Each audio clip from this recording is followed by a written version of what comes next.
Yes. Nithyanandam to all the viewers, to all the participants watching us live right now. Nithyanandam to all of you. And another new day of Nithyananda Yoga. We are in the day 16th of the Paramashivoham Level-3 program. Hope all of you are enjoying the various different darshans, sessions being conducted in the program. Let us now start with the Nithyananda Yoga by invoking the grace and blessings of Swamiji by chanting the Sadguru Vandanam. Nityanandam Paravasukadam Kevalam Jnanamurtim Dvandvatitam Gaganasarusham Tattvamasyadilaksham Ekam Nityam Vimalamachalam Sarvadi Sakshibhutam Bhavatitam Trigunarahitam Sadgurum Tam Namami. Let us now chant the Shiva Mula mantra 11 times internally. Om Ham Hom Shivaya Namaha. Om Ham Hom Shivaya Namaha. Om Ham Hom Shivaya Namaha. Om Ham Hom Shivaya Namaha. Om Ham Hom Shivaya Namaha. Om Ham Hom Shivaya Namaha. Om Ham Hom Shivaya Namaha. Om Ham Hom Shivaya Namaha. Om Ham Hom Shivaya Namaha. Om Ham Hom Shivaya Namaha. Om Ham Hom Shivaya Namaha.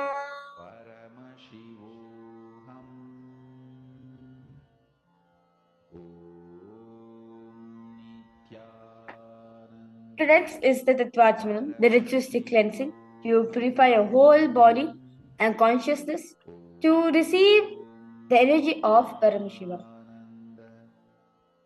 Now, I request all participants to take your right hand, bring it to a shape of a Kaustya Gokarna Mudra. Now pour on Uddanya water from the Panchapatram, chanting the following mantras internally. Bring the water that flows to the base of the palm. Om Attatvam Shodayami Svadha. Om Vidyatatvam Shodayami Svadha.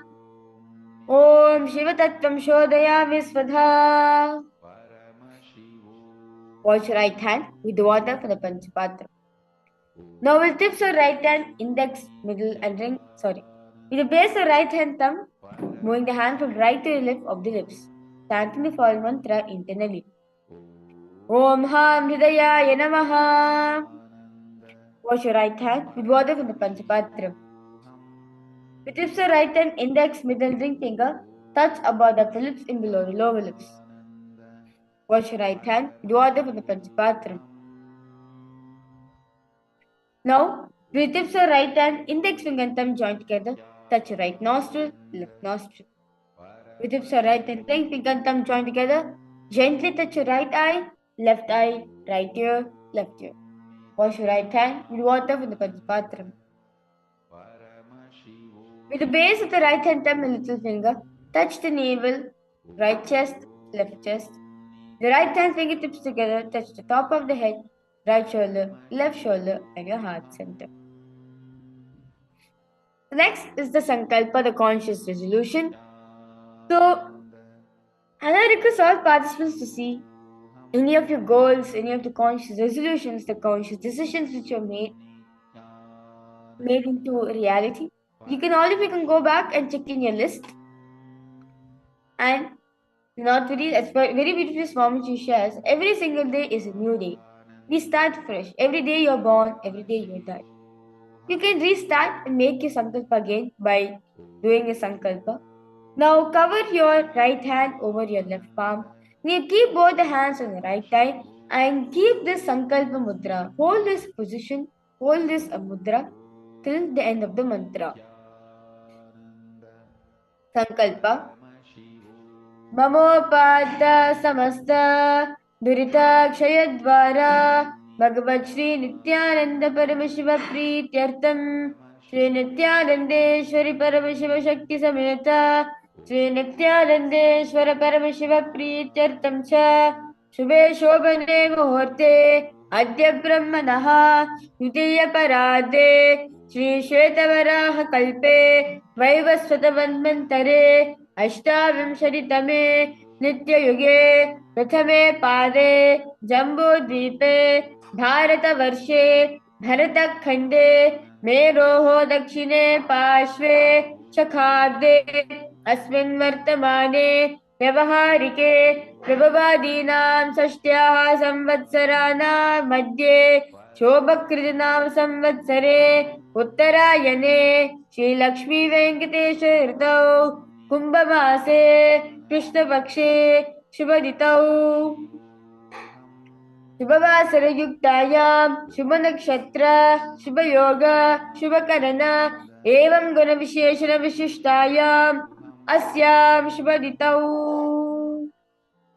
Shri कैलासोन्नतद्वादशान्त Shyamala पीठारूढा Shri Meenakshi सुंदरेश्वरा भिन्न स्वरूप परशिवपुत्र रत्नकुमार गुरुमन्यतुल्यावतारा श्री पार्वती सन्निपान लब्ध दिव्य ज्ञान विश्रुता सकल निगमागमसारभूत द्राविड वेद प्रवक्तृ श्रीमत् परमशिव करुणा समधिगत मुक्तामय चतुरश्रयान गीयमान छत्र चामर श्री चन्नकाहलादि समस्त बिरदावल्यलंकृत ज्ञान विज्ञान चक्रवर्ती सर्वजन संघ सद्यो निर्वाण दीक्षा वयाप वर्ग वर्ष विश्रान जीवूत परमत कलभ केसरी शैव सिद्धांत स्थापनाचार्य श्री राजाधिराज पांड्य महाराज गुरु शबन शाक्यारि महांधकार निवारण ज्ञान भानु वीक्षण निर्हार ध्वजोच्छेदन पूर्वक श्रीमद वृषभध्वज स्थापक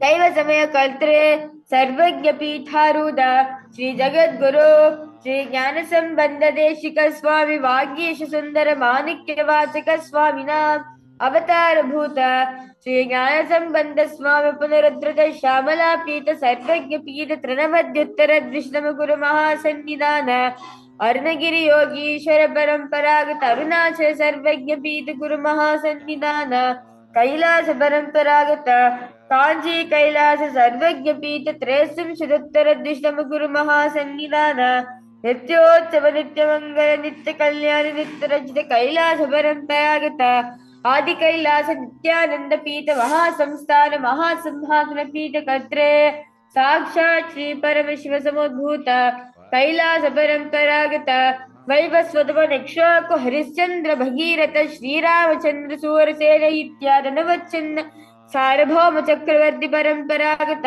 चतुष्षष्टि योगिनी मंदिर चतुष्षष्टि संप्रदाय प्रवर्तक मनुधर्म शासन सूर्यवंश प्राप्त सर्वज्ञ पीठ सुरांगी साम्राज्य बोधाभिषिक्त चूड़ामणे साक्षात् श्री परमशिव समुद्भूत कपिल महागुरु पुनरुद्धृत महानिर्वाण पीठ अष्टोत्तर सहस्र श्री महामंडलेश्वर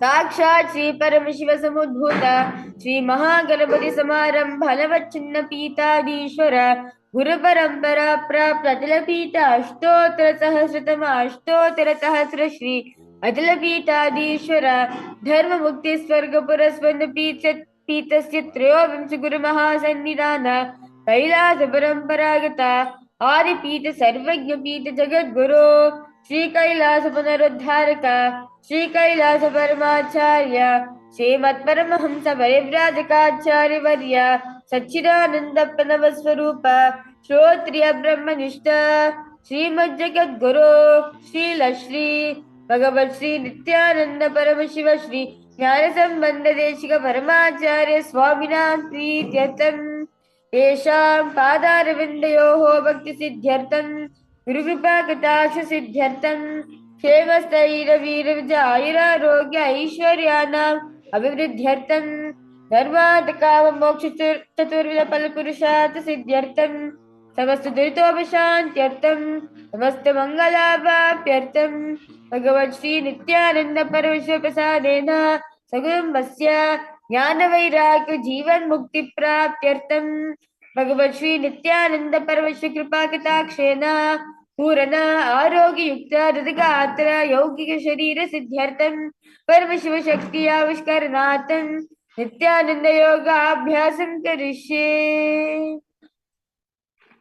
Now wash your right hand, the water from the Panchapatra. Om Apopasprisha.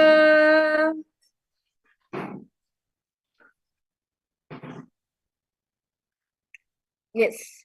With that beautiful sankalpa which you did, we prepare ourselves to receive the cosmic energy, Paramashiva energy in all of us. The first asana of today's Satyananda Yoga is Sukhasana. Now sit in a comfortable cross-legged position with your head, neck and spine in straight line. Bring the index and thumb, join together, place them on top of your respective knees in Bindu Mudra.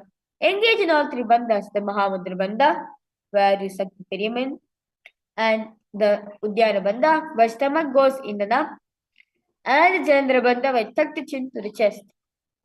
And engage in Samanaka Kumbhaka.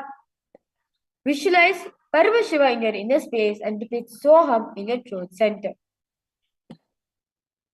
Sukhasana.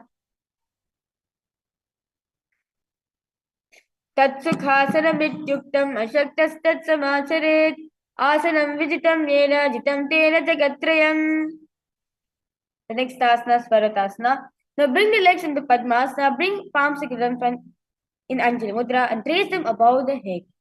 Now keep the elbows straight, engage in all three bandhas. Visualize Mount Kailasa in your inner space. Parvatasana. Adavakshe Mahadeva Parvatasana Mangalam Yakritva Serupi Sya Satchakradi Vilopanam. Next asana is Halipavasana. Now bring the soles of the feet together in front of you. Hold the left hand by the right and place the forehead on the ground behind the heels in Shambhu Mudra. Engage in all three bandhas, gaze at the nose, visualize Swamiji in your inner space. Halipavasana.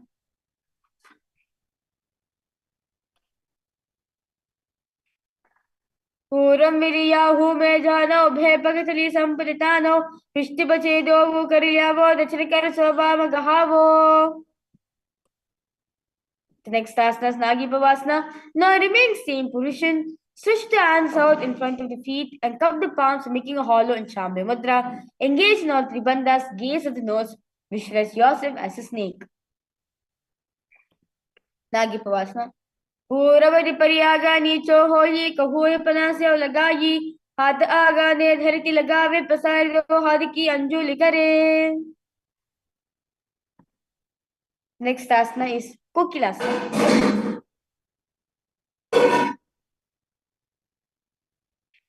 Now hold the big toes with the index and middle fingers in Prana Mudra. Stretch the legs out and upwards, then cross them into Padmasana. Lean forward and down onto your elbows. Engage in all three bandhas. Visualize yourself as a bird. Kokilasana. Ata yadasram vakshe yena siddho bhaven raha akasmad vai sancharam kokilakyasanena cha. The next asana is Nithyananda. Now place one ankle on top of the opposite knee and hold the opposite elbows in Shambhu Mudra. Engage in all three bandhas. Rotate the arms in circle manner in clockwise direction. Switch the gaze at the nose, visualize Swamiji in your inner space. Nityasana. Goda Bhava Padikiya Shimali Soya, the Charanako Varil Tabrikula Pasmoya, Bhava Padiko Mahilo Bahurogul Pajana, Tapri Goda, the Chiki Amsabarili Thana. Next asana is Gajasana. Now press the hands onto the ground, lifting the hips up high in the air. Lower the head and in the chest, scooping the body forward and down again and again. Visualize yourself as an elephant. Engage in Uddiyana Bandha and Mula Bandha. Visualize permission. Repeat Soham in your throat center.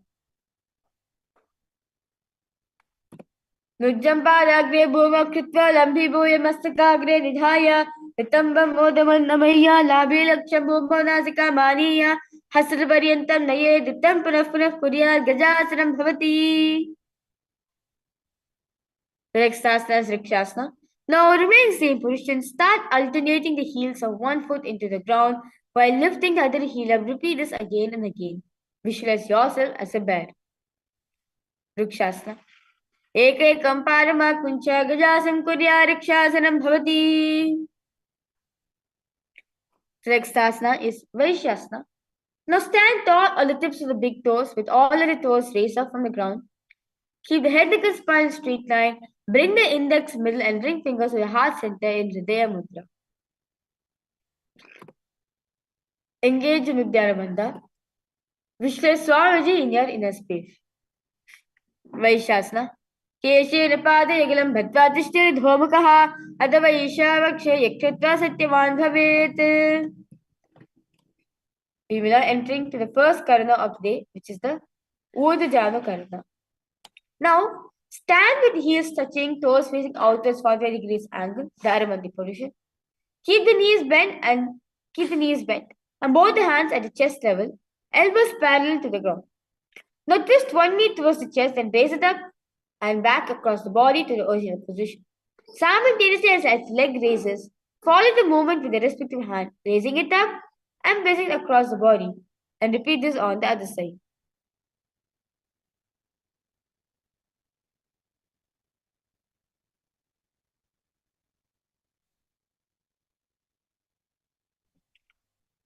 The next asana is Balalingasana. Now interlace the fingers from outside in Sarva Shankari Mudra. Hold onto your knee and pulling it up towards the chest. Keep the spine straight and engage in all three bandhas. Visualize yourself carrying a baby. Balalingasana.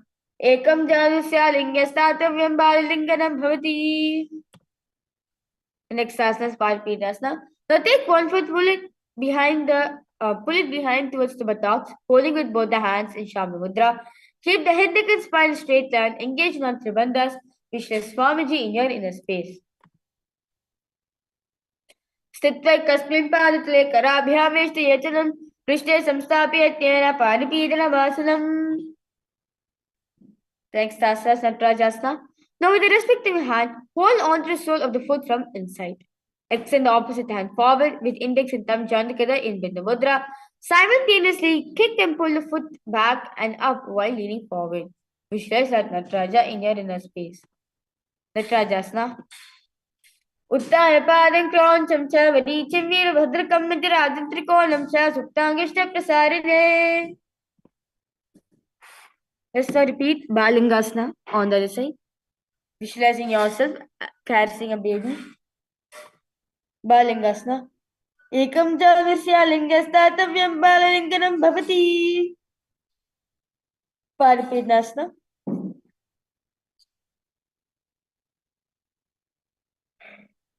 स्थित्वा कस्मिन् पादतले कराभ्यामेष्टयेचनं पृष्ठे संस्थाप्य तेन पादपीडनमासनम्. Natarajasana on the other side. Continue to visualize Lord Nataraja in you. Uttanapādam Kroncham cha Barichim Veerabhadrakam Nadirajam Trikonam cha Suptangashda Prasarane. We will be moving ahead to the next Karana, which is the Ardharechita Karana. Nam Aramandi, the half squatting position. Bring the right foot behind the other with the toes down and heels raised up.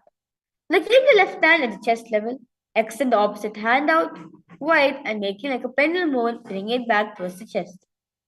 While the arm swings, move the fingers one by one inwards towards the palm and then outwards in Karihasta.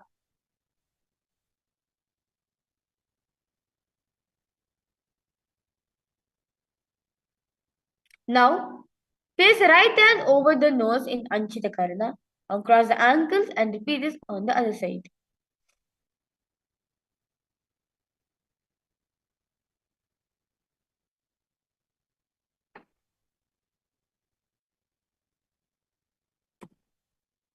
Yes. Now with this, all of us have given a nice warm up to ourselves. Let us now let us now do the skeleton dance. Where visualize yourself as pure skeleton and shake the body intensely. Because all participants who relax yourself now, close your eyes, visualize you're just made up of bones. There's no flesh, no bones, no muscles, no anything. Just visualize yourself as a skeleton and shake the body as intensely as possible.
Now, relax yourself.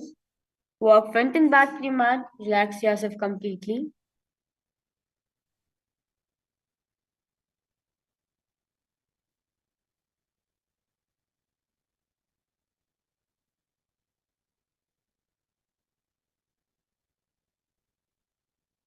We'll be now moving ahead to the next karana, which is the Kati China karana.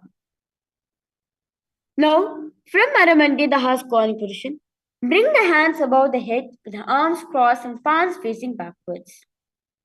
Now, move the hip to one side and simultaneously uncross the arms wide above the head. Come back to the beginning position and repeat this on the other side.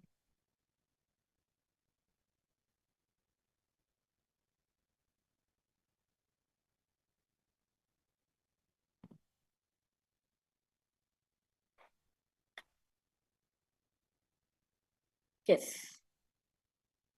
Let's now move ahead to the next asana, which is Tadasana. Now stand tall on the tips of the toes. Raise the hands up above the head beside ears in Shambhu Mudra. Engage in all three bandhas. Visualize yourself as a palm tree. For the next set of asanas, you'll be having a new chapa, which is Shivoham. So you repeat Shivoham in your throat center. Tadasana. Mahamudra Kono Tadasana Vibhedaka Nrottamsda Korea Rentarvadni Badipriya.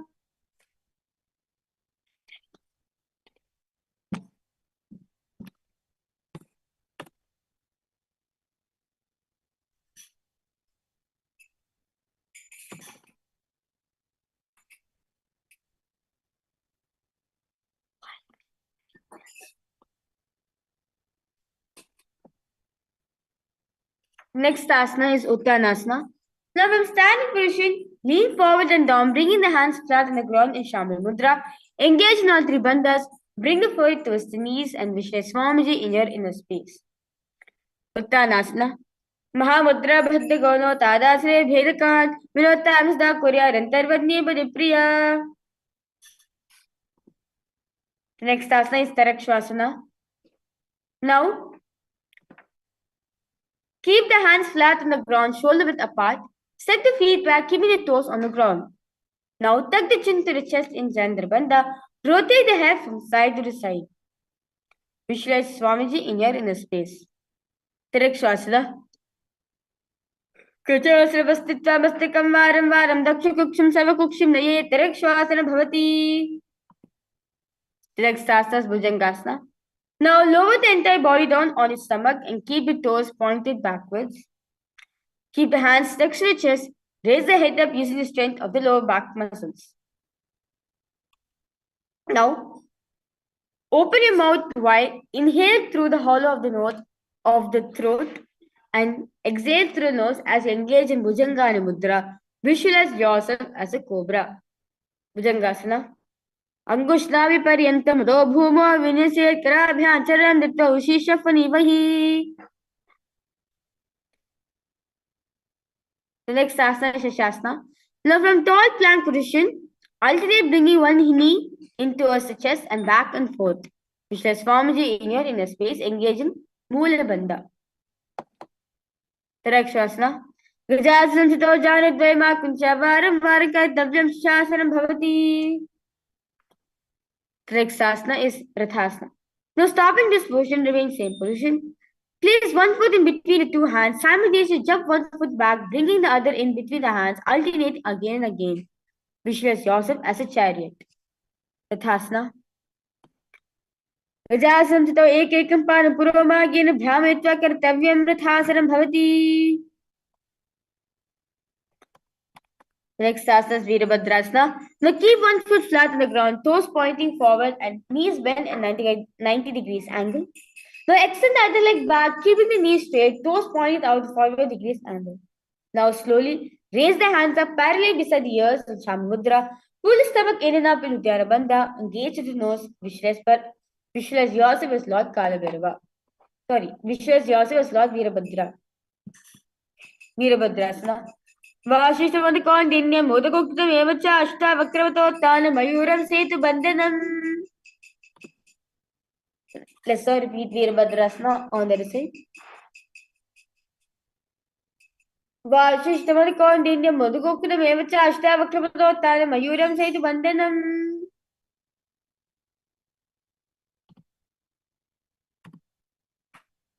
The next asana is Vrikshasana. Now stand tall, bring one foot to the inner thigh. Bring the palms in front of your heart in Namaskar Mudra. Slowly raise them up above the head, keeping the elbows straight. Pull the stomach in and up in Uddiyana Bandha and gaze at the nose. Visualize yourself as a tree. Vrikshasana. Vamor Mula Desya Yamam Padam Nidhayito Tishtet Vrikshavad Bhuma Vrikshasana Viduhu. Next asana is Garudasana. Now from stand tall, place one foot at the opposite hip. Bring the palms in front of your heart in Namaskar Mudra. Keep a standing leg straight like a rod. Visualize Garuda in your inner space. Garudasana. Garudasana Vakhe Dhyam Surabhavi Sarva Doshadmi Nirmukta Bhavati Hamahabali. Let's now repeat Vrikshasana on the other side. Vamormooladeshe cha yamam padam vidhayito tishtet vrikshavad bhuma vrikshasana viduhu. Garudasana on the other side. Garudasana mavakshen dhyarm surambhavi sarvadoshyadvinir mukta bhavati hamahabali. Let us now move ahead to the next asana, which is Trikonasana. Now stand and step one leg far back, keep the front toes pointing forward and the back toes facing sideways. Now keep the arms stretched out and bring front arm down towards the ground beside the foot, while the other arms are extended towards the sky in Shami Mudra. Visualize yourself as a triangle. Trikonasana. Uttar Padam Kron Chamcha Maricha Veera Bhadrakam Nadrasam Trikonam Cha Suptangashta Pasarine. Let's repeat Trikonasana on the other side. Uttar Padam Kron Chamcha Maricha Veera Bhadrakam Nadrasam Trikonam Cha Suptangashta Pasarine. We will now moving ahead to the next Karna, which is the Nikutaka Karna. Now, sit in Aramandi, the house body position. Raise one leg towards his heel and raise one leg towards your toes and switch between your legs, lifting the other leg up and relaxing the other leg. While this goes, bring the palms in front of your heart and palms facing parallelly. Switch the hands as the toes, as the legs are getting switched.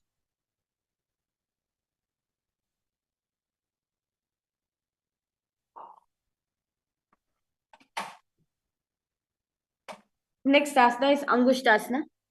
Before that, for the next set of asanas, we'll be entering the new pranayama, which is the Brahmari pranayama, where we'll be buzzing subtly like a bee, and we'll be entering the new japa, which is Sadashivoham. Now lower onto the tips of the toes, placing the perineum on the back of the heels. Keep the knees and palms together in front of your heart and Namaskar Mudra. Visualize Swamiji in your inner space. Repeat Sadashivoham in your throat center. Angushtasana.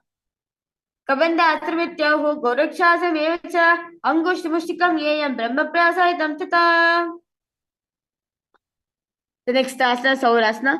Now from the tips of toes, extend one leg straight out, heel down and toes up. Keep the fingers down on the ground by the sides, palms facing forward in Varamudra. Visualize Swamiji in your inner space. Saurasana. Prasare ekam padatam samstapyatve kapalakam. Virjanasana on the Virjanasana. Now from sitting on the toes, extend one leg out straight with heel down and toes up. With respective hand, reach forward and hold on to big toes with index and middle finger and keep the opposite hand rest on the back heel. Visualize Swamiji in your inner space. Virjanasana. Gulpasudha paramekam prasare tatpadagam sadvishatit karena gulpam chayam dharitit karena dhunam pitam chapase chobayatra. Just repeat Saurasana on the other side. Saurasana. Prasare ekam padatam sanstapyatveka padakam. Vidunanasana. Gulpasudha paramekam prasare tatpadagam sadvishatit karena gulpam chayam dharitit karena dhunam pitam chapase chobayatra. The next asana is Brahma Jirankushasana.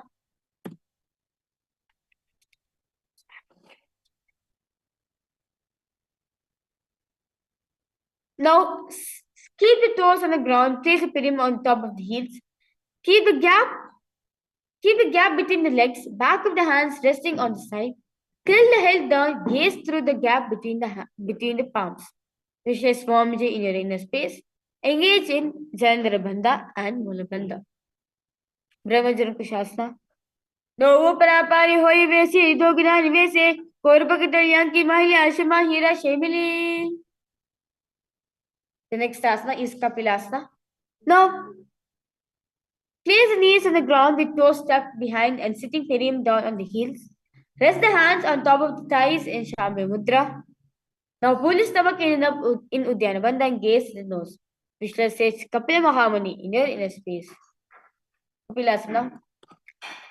उभय पगतली समतेरावे तिनको माही कोई मिलावे पनाह पानी की थोड़ी वैसी एरी दो जोई वैसे. The next asana is Bhadrakaurikasana. Now, remain same position, switch the gaze to the third eye. Visualize Swamiji in your inner space. Bhadrakaurikasana.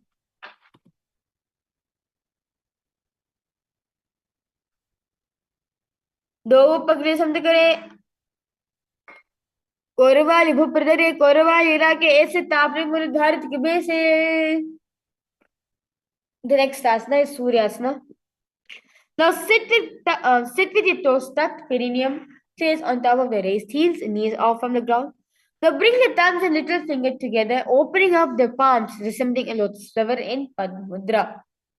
Now raise the arms straight up above the head, gaze through the hole which is between the palms. Kapilasana. Ubhe Pagitari Suryasana.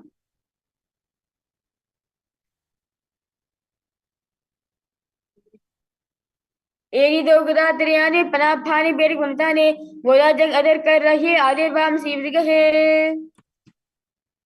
The next asana is Mandukasana. Now sit with toes flat and perineum on the heels. Now keep the hands on top of respective knees. Now lift the tongue up and place against the root of the mouth in Mandukya Mudra. Visualize you're catching the nectar of immortality which is dripping from the Sahasrara Chakra with your frog-like tongue. Visualize yourself as a frog. Mandukasana. पादतलोपृष्ठदेश अंगुष्ठेभ्यः च संस्पृशेत् ध्याने युग्मं पुरस्कृत्य सार्यमन्दुकासनम्. Now remain same position. Keep the hands in the back, holding the head with the elbows and lift the tongue up against the roof of the mouth. Pull the stomach in and up in Uddiyana Bandha. Visualize. You are catching the nectar of immortality which is dripping from the Sahasrara chakra with your frog tongue. Continue to visualize yourself as a frog. Uttana Mandukasana. Mandukasana Kurpurabha Rimshiraha either Vekaduttana Mandukam. The next asana is Simhasana. Now, cross the ankles and sit on the feet, knees wide open, fingers spread on the top of the respective knees in Shami Mudra. Now, open the mouth wide, stick out the tongue and exhale forcefully. Gaze at the tip of the nose and repeat this several times. As to visualize yourself as a lion. Simhasana. Dakshinam Saiva Gulpena, Dakshina Tetram, Hasto Jansan Stapya, Swangli Chipazaricha. Next asana is Vadrasana. Now, sit on the heels, place under the perineum and knees wide open. Cross the hands behind the back and hold the big toes in Pranamudra. Now, apply Jandrabandha while tuck the chin to the chest and gaze at the nose. Visualize Swamiji in your inner space.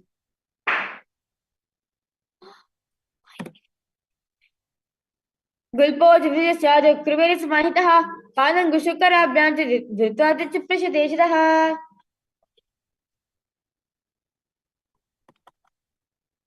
Next asana is Kapkamushandhyasana. Now squat and keep the feet flat on the ground and knees wide open.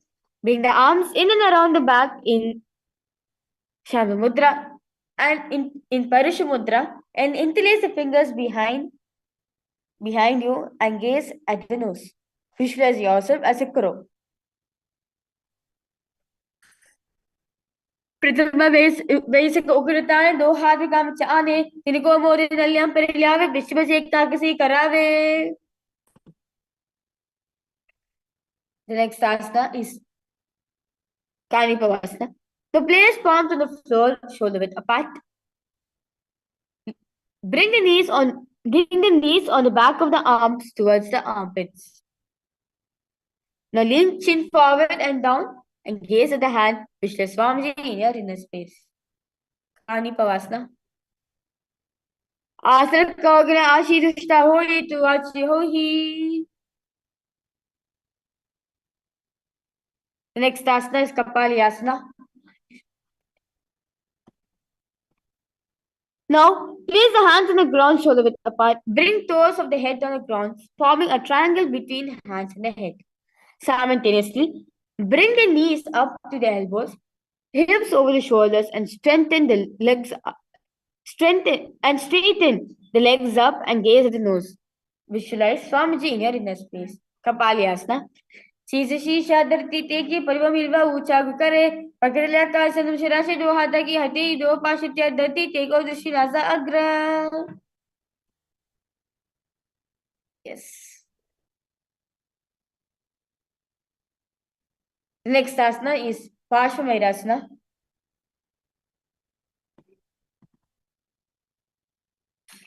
Now, squat and toes with legs together. Twist the body and place both the hands to one side. Align the elbows with knees and the hip. Lean onto the arms and balance. And extend the legs to the side and gaze at the third eye. Visualize yourself as a peacock. Mayuram Parshvamayurasana. Mayuram Dandavat Korean Mayuram Danavakam Korean Mayuram Pashvabhya Mayuram Pashvanamakam. Let's repeat Parshvamayurasana on the other side.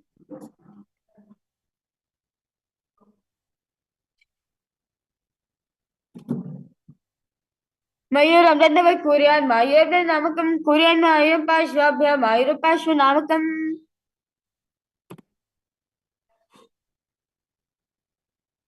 The next asana is Bharaganathasana. Now place both the hands on the ground, shoulders width apart.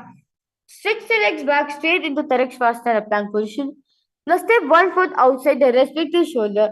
Bring the foot between the hands and gaze at the third eye. Visualize the Kala in your inner space. Berigilatasana. Asana Kagura Piti Jayi. Berigilatasana 1, 2, and 3 on the other side. Asana Kagura Piti Jayi. The next asana is Unmukha Pitasana. Now, from Tarakshvasana plank position, place the forearms on the ground, walk the feet forward, raising the hips, lift the chest, head up, and gaze at the third eye. Visualize yourself, visualize Swamiji in your inner space. Unmukha Pitasana. Bhunyas dojane haso Chirishpara Vamakam Putta Vitangiri Gulam Katistalva Bhiruka. The next asana is Vashishtasana. Now from Tarakshvasana, rotate the body onto one hand and make the opposite hand up. Now raise the opposite hand up. So keeping the balancing hand directly beneath the shoulder, raise the hips and gaze towards the sky. Vashishtasana. Bodha Gugurava Shishta Marichi Hai Vatsakam. Let's now repeat Vashishtasana on the other side. Vashishtasana on the other side. Bodha Gugurava Shishta Marichi Hai Vatsakam Parivitam Chodarasya Vidam Rasanam. Next asana is Anjani asana. Now sit with legs stretched and toes pointing up. Bring the hands under the buttocks, palms facing up in Shami Mudra. Now keep the spine straight. Keep the spine straight, elbows to the body. Tuck the chin to the chest and gaze at the nose. Visualize yourself as Lord Hanuman. Anjani asana. दो करके उभे तेरे कोरवाली मेरे बेसो आगामी उपरदाशी महाने अंग मिराशे. The next asana is Paschimottanasana. Now sit with the legs stretched out. Bend from the waist and hold the big toes with your index and middle fingers in Prana Mudra. Bring the chest to the thighs, head to the knees, engage in all three bandhas, Vishya Swamiji in your inner space. Paschimottanasana.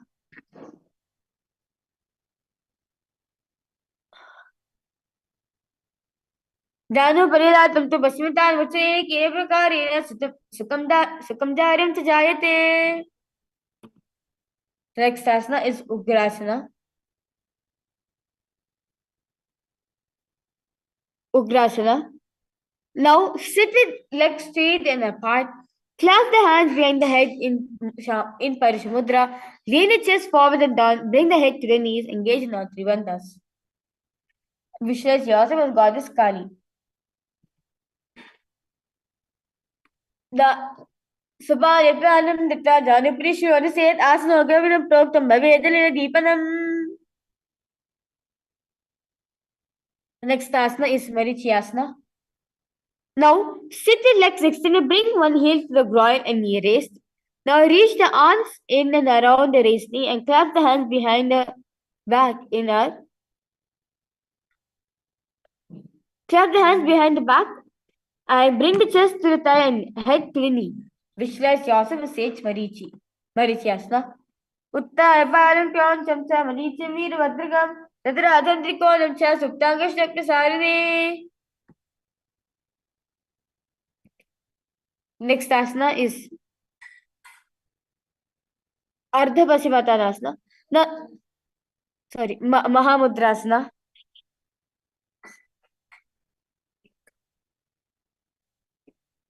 The next asana is Mahamudrasana. I'm sorry for the interruption. Now sit with legs stretched toes up. Bring one heel to the perineum. Let the knee fall to the side on the ground.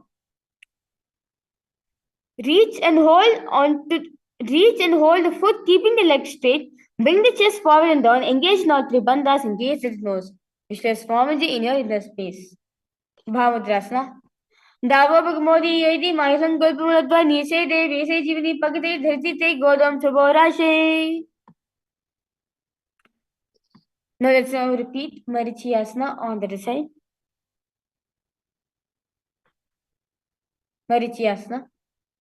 Uttara parang kram chamcha marichandir bhadrakam nadirajantar kolam cha subdangashta prasarane. Mahamudrasana on the other side. नावभुगमोरी इति माशं कुत्पुरुत्वा नीचे दे मेष जीवनी पकतरी धरती ते की गौरव से बोराशे. Next asana is Bhadrasana 2. Now bring the soles of feet together with heels close to perineum. Keep the knees wide, hold the feet firmly in Shami Mudra. Maintain a straight spine and gaze at the nose. Vishnu Swamiji in your inner space. Gulpot Vrishasya Sivanya Pashokshipet Paripashripa Nityan Rimbadra Sistaram Badra Samavete Sarvavyadi Shapaham. The next asana is Gwalpavasana. Now, from Bhadrasana, extend feet away from the body. Keep the knees together, heels apart and knees wide open. Place the hands on the respective knees in Shambhi Mudra. Tuck the chin to the chest in Chandrabandha and gaze at its nose. Vishnu Swamiji in your inner space. Galipavasana. Purva Charvatoka Sosoi Vahivri Yoki Jisoi Yame Eri Bindu Jurashe Angula Tantarorashe. The next asana is Joni Asana. Now, sitting, keep the soles of the feet together and heels close to perineum. Hold the soles of the feet, lean forward and down, bring forehead to the feet and gaze at the nose. Vishnu Swamiji in your inner space.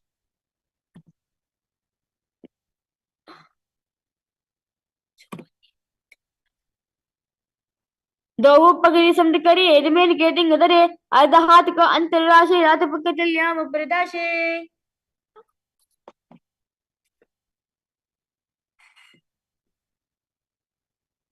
Next asana is Miriki Pavasana.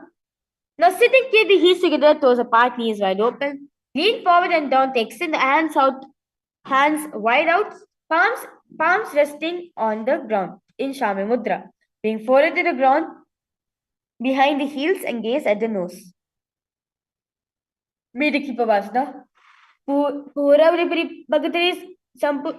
Pagatri Sampurusho Edi Mirashe, Area Sumalikan, Agnuduanda, Dirty Lagave, Harido Gola Pragava, Advara Chapra Basari. The next asana is Siddha Samari Asana. Now sitting, keep the toes together, heels apart. Bring arms below the shin, extend out and keep the palms up in Shambhavudra. Bring forehead to the ground above the feet. Bring toes near the throat and gaze at the nose. Visualize Lord Surya in your inner space.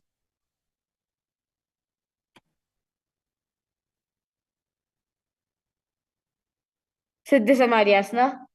Dovu pagi samde kare sole veda game dare angula tandura she ediko ese vida ke. The next asana is Chiraki Bhavasana. Now, sit and keep heels together, toes apart. Hold the feet and open them up, bringing the soul towards the sky. Lean back of the hands on the ground in Shambhi Mudra. Now, press the elbows onto the thigh towards the knee and gaze at the nose. Vishnu Swamiji in your inner space. Chiraki Bhavasana. दो पका की धरती भगवा में लगावे पगतरी माहरी को रंगता के सूद जो दे बारली को बना सुलिया राशे. Next asana is Charpata Chokasana. Now remain same position. Place the hands in the knees and gently press them on the ground. Pull the stomach in and up in Uddiyana Bandha and gaze at the third eye. Charpata Chokasana. दो पगे समझे दरे आगाम ने की जोर बसारे गदा भूसो लगता राशे हाथ तो गोदा परिदाशे. Next asana is Bhairavasana. Now sit in bring soles of the feet facing together, knees wide open. Lift the heels up, bring the toes down onto the ground. Keep the knees to the ground. Pull the stomach in and up on Dhyana Bandha. Place the hands on the respective knees in Bindu Mudra. Visualize yourself as Lord Kalabhairava and repeat Mahasadaशिवोहम Chapa in your inner space.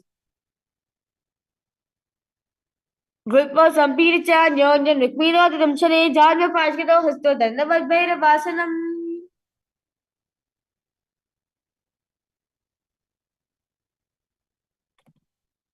Samanasana. The next asana, Samanasana. Now, sit with one heel at the perineum. Lift and hold the other foot, pulling the sole of the feet in front. Pulling the sole of the foot onto the chest. Now gaze at the third eye. Hold the breath in Muladhara Chakra. Vishwa Swamiji in your inner space. Samanasana. Samanasana Vakhe Siddhamantra Saranath Eka Paramrita Gusholinga Vatrike. Next asana is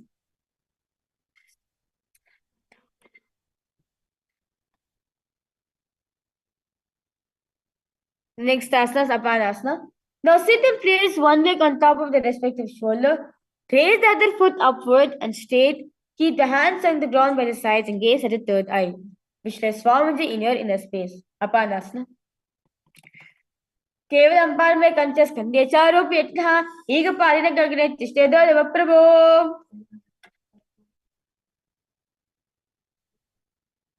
ತಿಷ್ಟೇದಂದ ವತ್ ಪ್ರಭೋ. Let's now repeat Samanasana on the other side.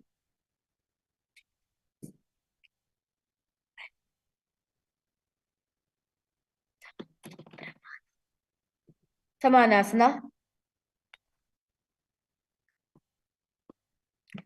Samanasana Vakshe Siddhamantra Sadhana Ega Paramrita Gusholinga Vatrake.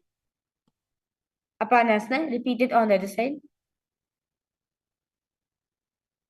केवल अंपार में कंचस कंधे चारों पेटना एक बार देने का great तिष्ठे दंडवत प्रभो. Now relax yourself in the Gomakasana. Now sitting cross one leg over the other, aligning the knees at the center of the body with feet by opposite hips. Place both the hands on top of the stacked knees in Shami Mudra and gaze at the nose. Visualize yourself as a cow. We will now, for the next set of asanas, we'll be engaging in the new pranayama, which is the Sitkari pranayama. When you inhale, you make the hissing sound and you exhale through the nose. And you'll be repeating a new japa, which is Om Nithyanandoham in a throat center. Gomakasana. Savya Dakshina Panto Pishtabhashi Yoche Dakshinibrita Savan Gomakam Gomakamyata. Next task is Anushasana 1. Now remain same position. Hold the big toes with the index and middle fingers in Prana Mudra. Relax the shoulders, pull the stomach in up on Jalandhara and gaze at the nose. Anushasana 1. And visualize yourself as Goddess Anusuya. दक्षिण को तो नीचे तानी वामता के ऊपर आने गदा संधि मिलावे वारी आधा पर भी दे संधि बसारी. Next asana Anushasana 3. Sorry, Anushasana 2. Now, remain same position as Gomakasana. Interlace the fingers behind the back in Paramudra. Lean forward and down. Bring the chin over the knees and touch the nose, and the nose touching at the ground. Gaze at the nose. Visualize yourself as Devi Anusuya. Jemana Goda Kisandi Bradava Goda Kisam Dimila Rashe Goda Salia Pakitaliava otherwise Udarashe. Next asana is Garudasana 2. Now sit on the ground with one heel pressed against the perineum. Now keep the opposite foot on the ground in front of the other. Keep the spine tall, chest out, and hands on respective knees in Shamrodra and gaze at the nose. Garudasana 2. Nava Pagmori Yedi Maison Gulpurata Niche de Basi Jibri Pagda Dati Ke Godam Chaborashe. So next asana is Naradasana. Now sit and place perineum on top of the one heel with top of the foot flat on the ground. Place the opposite foot on the ground in front of the opposite foot. And place the fingers behind the neck in Paramashivoham. Twist outside of the raised knee and gaze at the third eye. Visualize yourself Sage Narada. Pishti jawab pakli keri bobrita laga viperi guraswa pane hajoi jishba krira kesoyi. Next asana Svatsapidikasana. Now place one foot on top of the opposite thigh and wrap the respective arms around the knees. Now holding onto the opposite shin. While Extend the opposite hand straight and hold on to the respective toes in the index and middle fingers in Pranamudra. Gaze at the nose. Visualize the Matsyavatara, the fish avatar of Mahavishnu in your inner space. Vamena Vaman Gushtan to Ghitamachipidikam, Yorivame Sampidya, Medra Viparidakshinam. Let's repeat Gomakasana sequence on the other side. Gomakasana. Sabya Dakshigal Planto Pushtipashi Nyosenik Sabita Savyam Gomakam Gomakamyata. Anushasana 1 on the other side. Anushasana 1. Dakshina Goda Nicho Tani Mamta Kyo Prana Gura Simla Bari Adha Viviyasini Basari. Anushasana 2. Jivana Goda Kisani Vila Goda Kisan Divina Arashe Goda Salya Bhaktalya otherwise Darashe.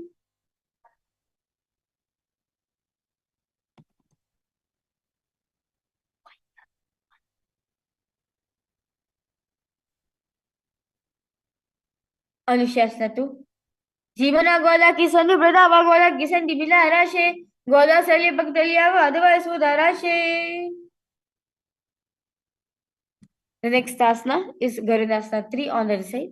Continue to visualize yourself like Garuda. दावो भगवानी यदि माहिम गुलबुलदा नीचे दे बेसे जीवनी पकथई धरती ते Godan चबोराशे. Naradasana, repeat it on the other side.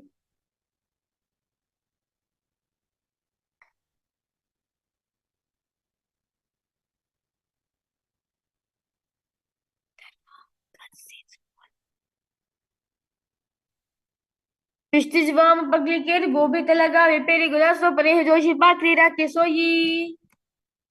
Next asana is Vachipidikasana on the other side. Vave Vava Gustendu Grihitam Vachipidikam Yoni Vave Sampidya Medra Paridakshinam. The next asana is Matsyendrasana 1. Now, place one foot on top of the opposite thigh. Place the opposite foot ground and on far side of the opposite thigh. Now twist and bring the elbows outside of the raised knee. Keep the arms raised by the neck. Tuck the head back and gaze at the third eye. Visualize Matsyendranath in your inner space. Udaram Pachima Vasam Kritva Tishti Yatinaha Namra Gavam Panam Hi Raktujanu Parinyaset. The next asana is Kubasana. Now remain same position. Twist and bring the elbow outside of the erased knee. Extend the hand down to the foot while the opposite hand at the respective ear. Turn the head back and gaze at the third eye. Visualize yourself as a camel. Kubasana. Asana Kogana Jolo Jaye. Matsyendrasana. Matsyendrasana 2. Now twist and bring the elbows outside of the raised knee. Extend the hand down to the foot. Keeping the opposite hand on the ground behind. Turn the head back and gaze at the third eye. Visualize Matsyendranath in your inner space. Mastendra Pitam Jagara Pradeepam Pasan Lakmandala Kandanastram Abhyasta Kundalani Prabodham Dandasritam Hidari Sam. Let's now repeat Matsyendrasana 1 on the other side. Keep empowerment. Sorry for the interruption. Sorry for the disturbance. Udram Pachima Vasam Kritva Tishtri Atanha Namrang Vam Palam Hi Raktujanu Parinyaset. Kubasana on the other side. Asana Kogana Jolo Jaye. Matsyendrasana. Vave Namaman Gustantu Grihitam Matsyendranatham Yorivame Sampidya Medra Viparidakshinam.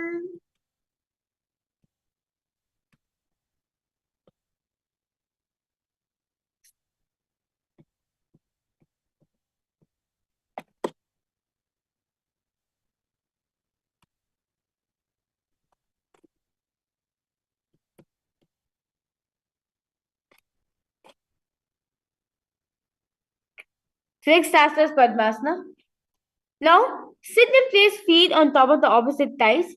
Place the arms to respect the knees in Shamamudra. Engage in all three bandhas and gaze to the nose. Visualize you have Paramashivoham in your inner space. Padmasana. आसनं दीनं प्रोक्तं पद्मं वज्रा स्मृता ऊर्ध्ववृच्छेदतो भेपाद्यता पद्मासनमेतेत सर्वपापप्रणाशिनम्. Padmasana 2. Now remain same position. Cross the arms and hold on to the toes with the index and middle fingers in Pranamudra and gaze at the nose. Visualize Goddess Parvati in your inner space.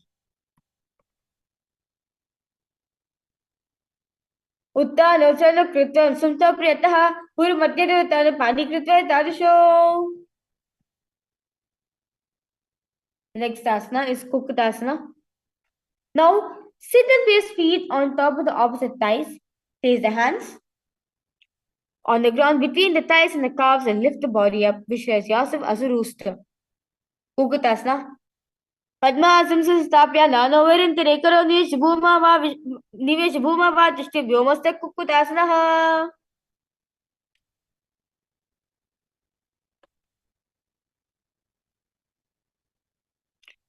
The next asana is Badikeki asana. Now remain the same Padmasana posture with in your legs. Raise arm to the knees and place the palms on the ground, fingers pointing towards the perineum. Heel the elbows together, keep the elbows together, press against the navel, lean forward, find the buns and extend knees up off from the ground. Badikeki asana. रामस्तभ्य करते हैं तत्कोपि स्थाविनामि पाशसः उच्चासदन्दुष्टिक क्षेमायर्मेद प्रवृत्तिपीठं मयं पर्वकं कुर्यात् बधिकेकीति गच्छति. The next asana is Mayurasana. Now remain same position. Just extend the leg forward. Just extend the leg in Mayurasana.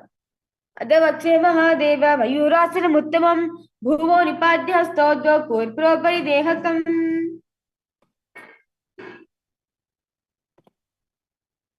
Now, relax yourself into Makarasana. Now, lay down on the stomach with feet pointing outward and forehead on the mat. Incline the fingers behind the neck in Parishamudra and hold it. Visualize.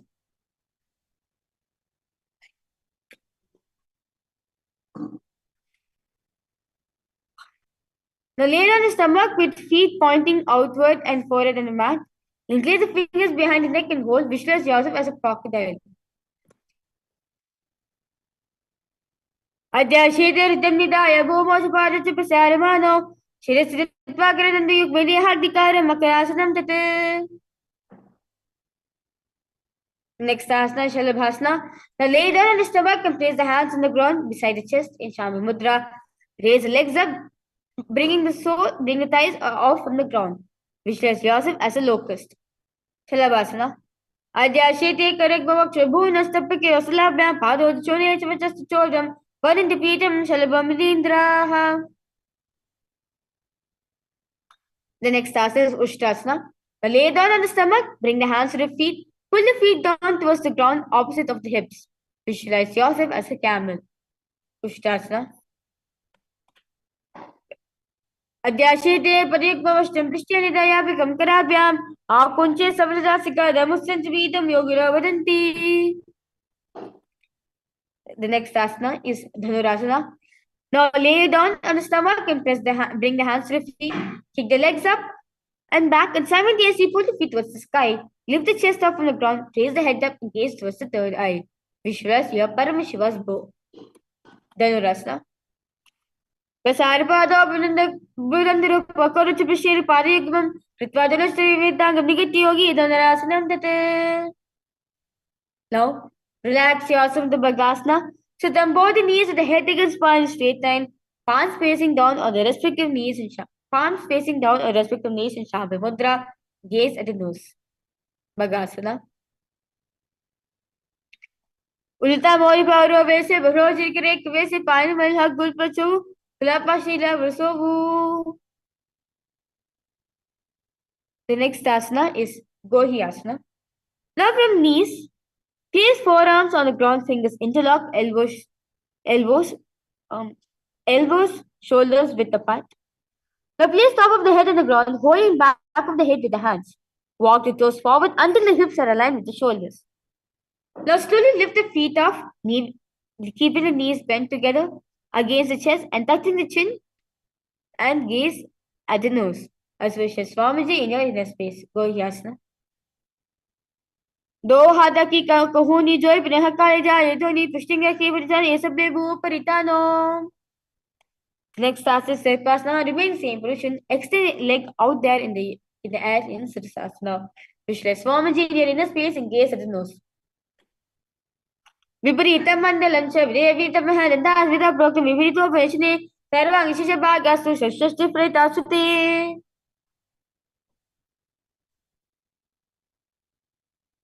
Next asana is Podhyasana. Now sit with the hands behind the calves and stretch the legs up. Bring forehead to the knees and come to a vertical position with the legs. Visualize Swamiji in your third eye. For the next set of asanas, you'll be doing a new pranayama, which is a Bhastrika pranayama. While we're rapidly breathing, inhaling and exhaling as we're doing a chaotic breathing, I'll be having a new japa, which is Om Nithyananda Paramashivoham japa in your inner space. Podhyasana. दो हाथ बाहर आए गोदा दे काक सीधा ने अंगुष्ठ पिंडली लगता धरे चलो भी आकर शी करे. Next asana is Parigasana. Now sit in, extend the legs out and up at 45 degrees angle. Bring the hands behind and hold the opposite shoulders in Shami Mudra. Keep the chest upright. Straighten the legs, toes pointed, hold the breath and gaze at the third eye. Visualize yourself as a mace. Parigasana. उत्तानं कृत्वा पादौ मिलित्वा प्रसार्यान्तं भुवस्पशस्ताभ्यां कन्दराबद्ध्वा कुमुकं कृत्वा तिष्ठेत् त्रिघासनं भवति. Next asana is Naukasana. Now remain same position. Bring the elbows and the palms down on the ground. Visualize yourself as a boat. Naukasana. Adashete karubhavastam prishti. Bhuvanastapya karosalaभ्यां पादोचने उत्तानं शयनं कूर्पराभ्यां भुवनस्तभ्य हस्तनितं निधाय शिरुहुरु जङ्घापादन्नवधार्ये नौकासनं भवति. The next asana is Rudrasana. Now sit and lift the feet up, scoop the hands under the heels, pull the feet towards the chest, keep the spine upright and gaze at the nose. Visualize yourself as Lord Rudra. Pagatali samtrikare hadasya bhuchai paga kangto devu levu parlikani tarve lagave. The next asana is Ulmakapitasana. Now lay down with the back with feet flat on the ground, palms facing down, and fingers just touching the back of the heels in Shambhu Mudra. Lift the hips up high in the air, pressing the feet into the ground, chin tucked to the chest and gaze at the nose.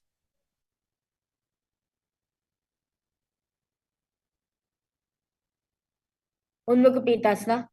ऊर्ध्वजानि कृत्वा शरीरध्वमकम्पिता उत्ताभ्यस्ततिष्ठेतु पीतोन्मकनामके. Relax yourself into Shivasana. Lay down on your back with palms facing upwards, completely unclutched from any micro movements of the body and the mind. Let the body remain dead. Visualize Swamiji liberating you in your third eye. Shivasana. Adashavasanam. उत्तालं शववद्भूमौ शैलं शवासनं शवासनं शान्तिहरं चित्तविश्रान्तिकारकम्.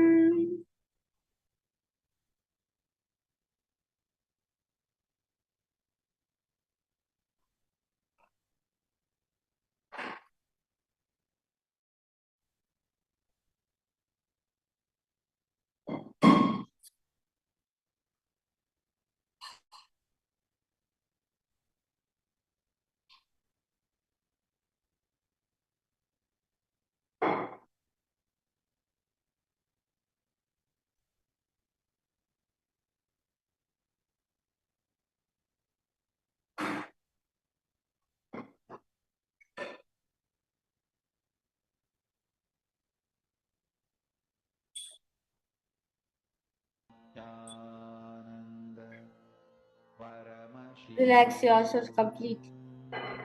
Continue to repeat the japa all at the end of Paramashivoham in your throat center.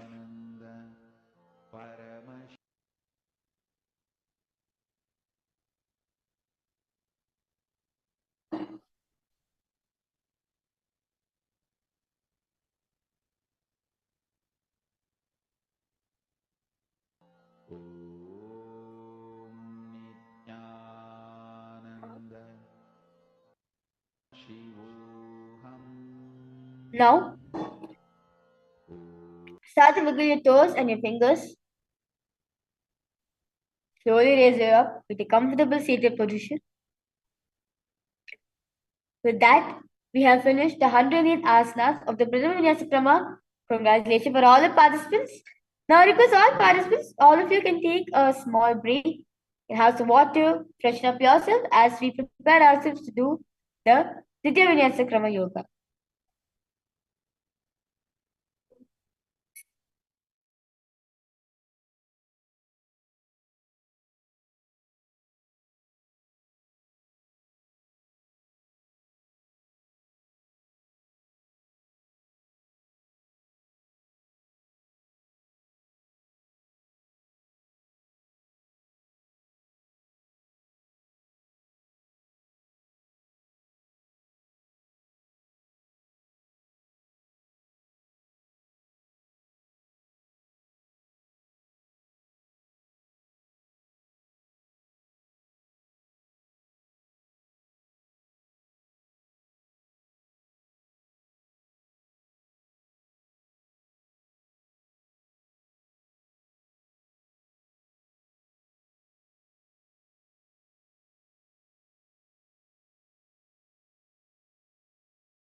Yes.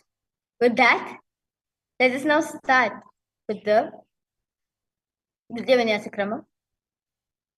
This first asana of the Dvitiya Vinyasa Krama is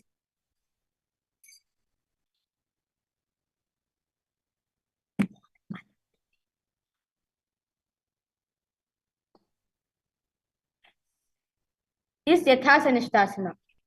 Now, sitting posture that brings ease to physical and mental space. Bring your thumbs and index finger join together. Place them on top of the knees in Bindu Mudra. Visualize Supreme Bond of Hinduism in your inner space. Repeat Om Nityanda Paramashivoham Japa in your throat center. Yathasana Nishtasana. Paryankam Tatsamakhyatam Yathasam Stham Yathasiddhi. Next asana is Samasana. Now sit cross-legged, hands on knees with thumbs and index touching each other in the mudra. Take a long deep breath and hold, and take prolonged inhalations and exhalations. Visualize Swamiji in your inner space. Samasana. Idaning garbhininam yogabhyasa yatha laghu shuga prashava labhaya prochite praktanepati. Next asana is Muktasana. Now place the left foot against the genital region. Place the right foot over top of the left. Hands facing downward on top of the knees and gaze at the nose.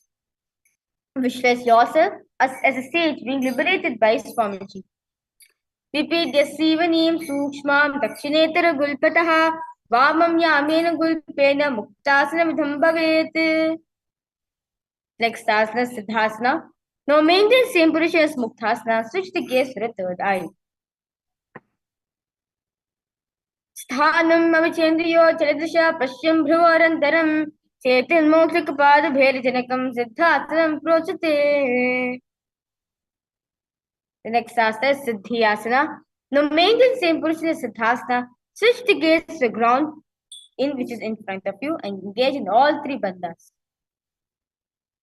Visualize Swamiji in your inner space. Vamapariki yedi janasi vanimaritansa kothano Nashripariki yedi joyi medumati lagha vesoyi. The next asana is Rudrasana 2. Now keep the legs in the same position as Siddhyasana. Rotate the hands on top of the knees in Bindu Mudra and switch the gaze for the third eye. Visualize yourself as Lord Rudra, the fierce dimension of Shiva. Vamacharana paridachya ragi ekujagati asavidhi dhake Vamapagitile mahile kore dachaki jo bahar levora. Next asana is Santadunasana. Now maintain same position as Rudrasana to switch the gaze to the third eye. Visualize embodying tranquility and unshakable nature. Santadunasana. Asana kaugana ki chanchalata mita. Next asana is Siddhasana 2. Now remain the same position. I'm sorry for that. Maintain one heel on top of the other. Bring hands to the navel, cupping one palm over the other, resembling a lotus flower in Samputta Mudra. Visualize Swamiji in your inner space. Vijayakaya Samasinaha Siddhasana Mudiratam Pasar Bhutapadato Dhovyam Mangushta Madarat. The next asana is Bandha Yoni Asana. Now maintain one heel on top of the other. Little finger beneath the bottom lip. Ring finger up for the upper lip. Middle closing the nostrils. Index covering the eyes and thumbs closing the ears. In Shanmukhi Mudra. Visualize your sankalpas manifested through the womb of creation. Bandha Yoni Asana. Yatra Madhye Mahadeva Bandha Yoni Asana Shru'au Yakritva Kechura Bhutva Shrinau Yakritva Kechura Bhutva Vicharet Ishro Yatha. Next asana is Virasana. Now place one foot on the thigh and other foot under the opposite thigh. Touch the thumb and index finger together on the Bindu Mudra and place them on respective knees.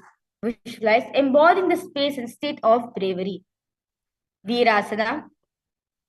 Ekam padamate kasmin vinyasyoya samsitaha itarasmin tata choram virasanamudiratan.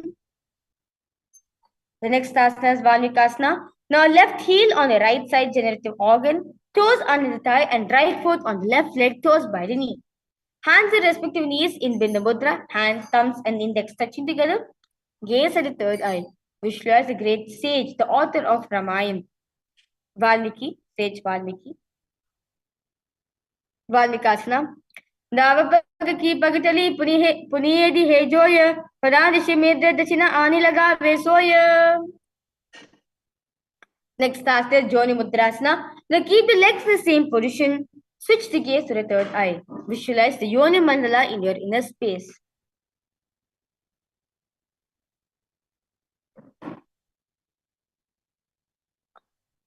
बावपाद की पगतली जाही माहिली कोरी जोनी तहांदरी वैसी उल्टा पाव जो मोरी. The next task is Yoni Asana. Now remain same position. Switch the gaze to the nose. Yoni Asana. योन्यासनं प्रवर्तेन योगं योगफलेनिलं तत्कालफलान् तावत् खेचरो यावदेव हि. Next asana is Bhadrasana 3. Now sit and bring soles of the feet together, holding with both the hands. Bring the knees down towards the ground and gaze at the nose. Visualize Lord Veerabhadra in your inner space. Gulpo Chuvese Syada Sivanya Pashokshipet Savya Gulpam Tata Savya Daksha Gulpam Tadakshine. The next asana is Aghorasana. Now bring the soles of feet together at the perineum. Press your tongue up against the roof of the mouth in Khechara Mudra and gaze at the third eye. Now with your right hand, cover the mouth, closing your left nostril with the index finger. Inhale through your right nostril. Close both the nostrils. Hold your breath. Exhale through your right nostril in Antiku Pranayama. Repeat this on the other side. Visualize yourself as an Aghori. पूर्व कहो बिष्टिका जोई वाही विधि जो की जैसोई समांग गुरी मुख बाहरी आनि मुख पुरी संपद करी ताने. The next asana is Kaneri Pavasana. Now bring the feet together in front of you, toes together and heels apart. Place the elbows on the heels, rest the chin on the palm. Gaze at the nose. Engage in Udyana Bandha. Visualize yourself as a female elephant drinking water. Kaneri Pavasana. गावा लेपवा आसन कश्यो है जैसे जाहू में जाने विदिते से दो गुलपमा हिल जानो और अरु एद्या विची कहू नीतानो. The next asana is Parasana. Now sit with knees raised, arms between the thighs and the calves in Parishamudra. Interlace the fingers, feet off from the mat. Visualize Swamiji in your inner space. जोग प्रदीप का ये जो दोवु करकी अंगुरी जो ये वतशाम आने लगा वे सोवु.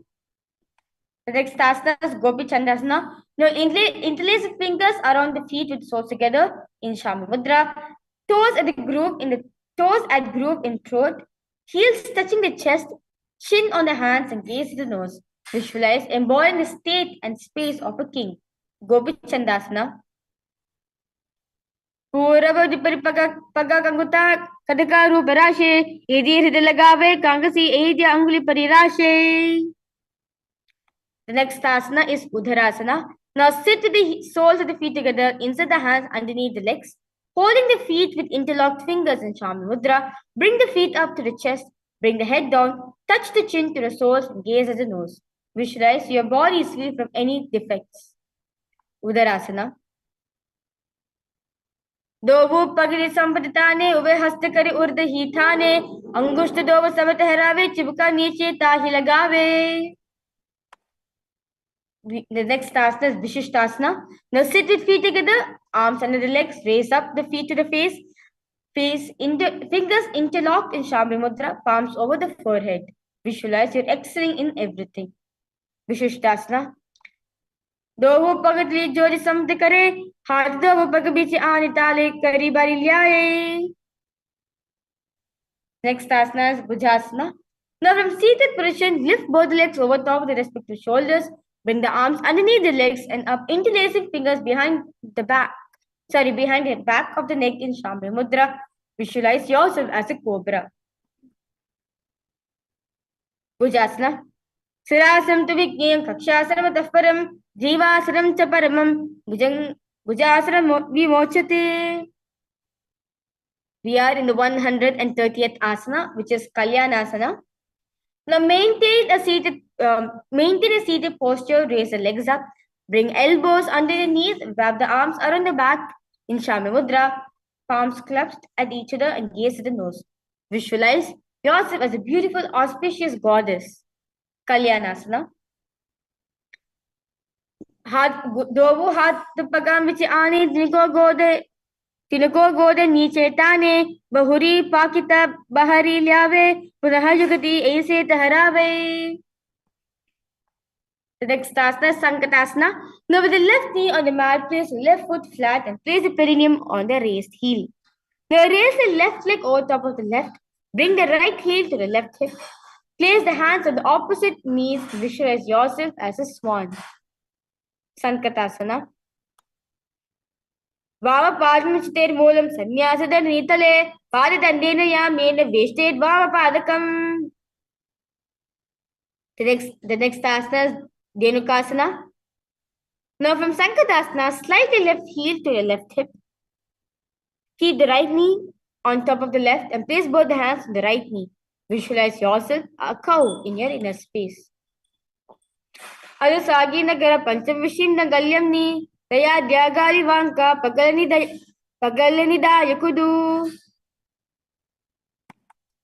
Next asana is Machandrasana. Now place the right foot on the left thigh and place the right foot on the right knee. Bring the left hand. Place the left foot on the right knee. Now place the left hand behind the back and hold the right thigh. Place the right hand on the left thigh. Twist the body and gaze at the third eye. Visualize Swamiji in your inner space. Machandrasana. Vamajanga ghapari dachitane Vamahasti pishti disha ane Bahuro dachina padahe joyi taki nali jupakare soyi. The next asana is Machandrasana 2. Now from Machandrasana, untwist and hold on to the respective big toes. Lean your head so it touches the ground and chest should be touching the knees. Visualize Swamiji in your inner space. Machandrasana 2. Pratama jivano charano jujoyi vamajanga ghabarira kesoyi tagi edi kariso lave bahuro jukti yah or karave.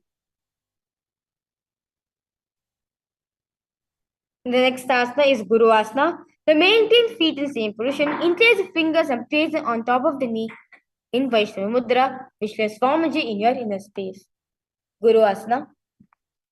Guru Molita Padasya Kanishka Pradeshi Gulpam Samstapatadeva Jano Itarpada Pashi Samstapatishtit Stau Sammiliyet Guru Asana Bhavati.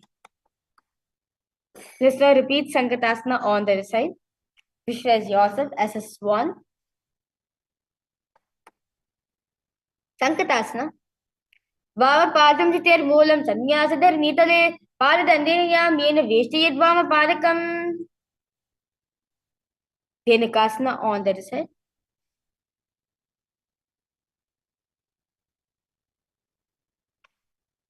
Adasagi nagara panchtam vishtim nagalyam ni raya dyagali vanka pagalani nidayakudu.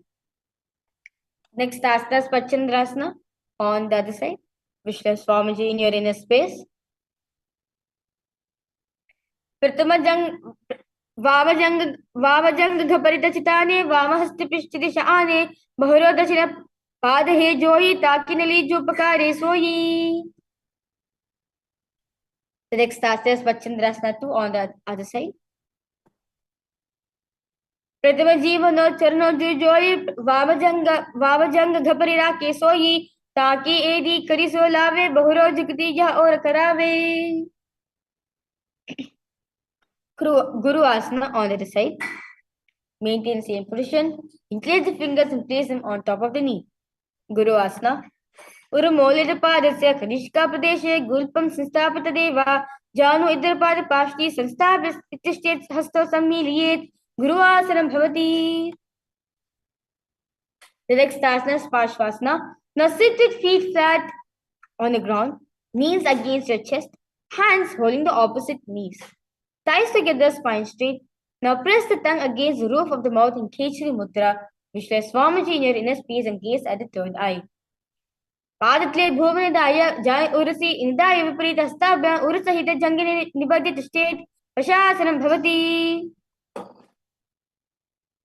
The next asana is Bodha Shokasana. Now from seated position, place feet flat on the mat. Wrap the arms around the legs and hold the opposite wrist. Place the chin onto the knees and gaze at the nose. Visualize being in the abode of bliss. Bodha Shokasana. दोवो पगतले भूप परिधेरे कोरमाहली ऐसे करे कोरमाहली उकदा भेसे झंगा घा चाटी नग्र निवेसे. Next asana is Kurakatasana. Now from a seated position, place the feet flat on the mat, place the arms under the knees and hold opposite elbows and gaze to the nose. Visualize Swamiji in your inner space. Kurakatasana.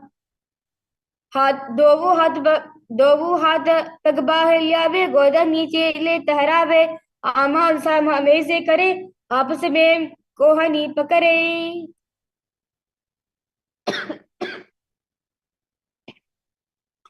I'm sorry for the interruption. Then the next asana is Sumati Asana. Now maintain the same hold beneath the knees.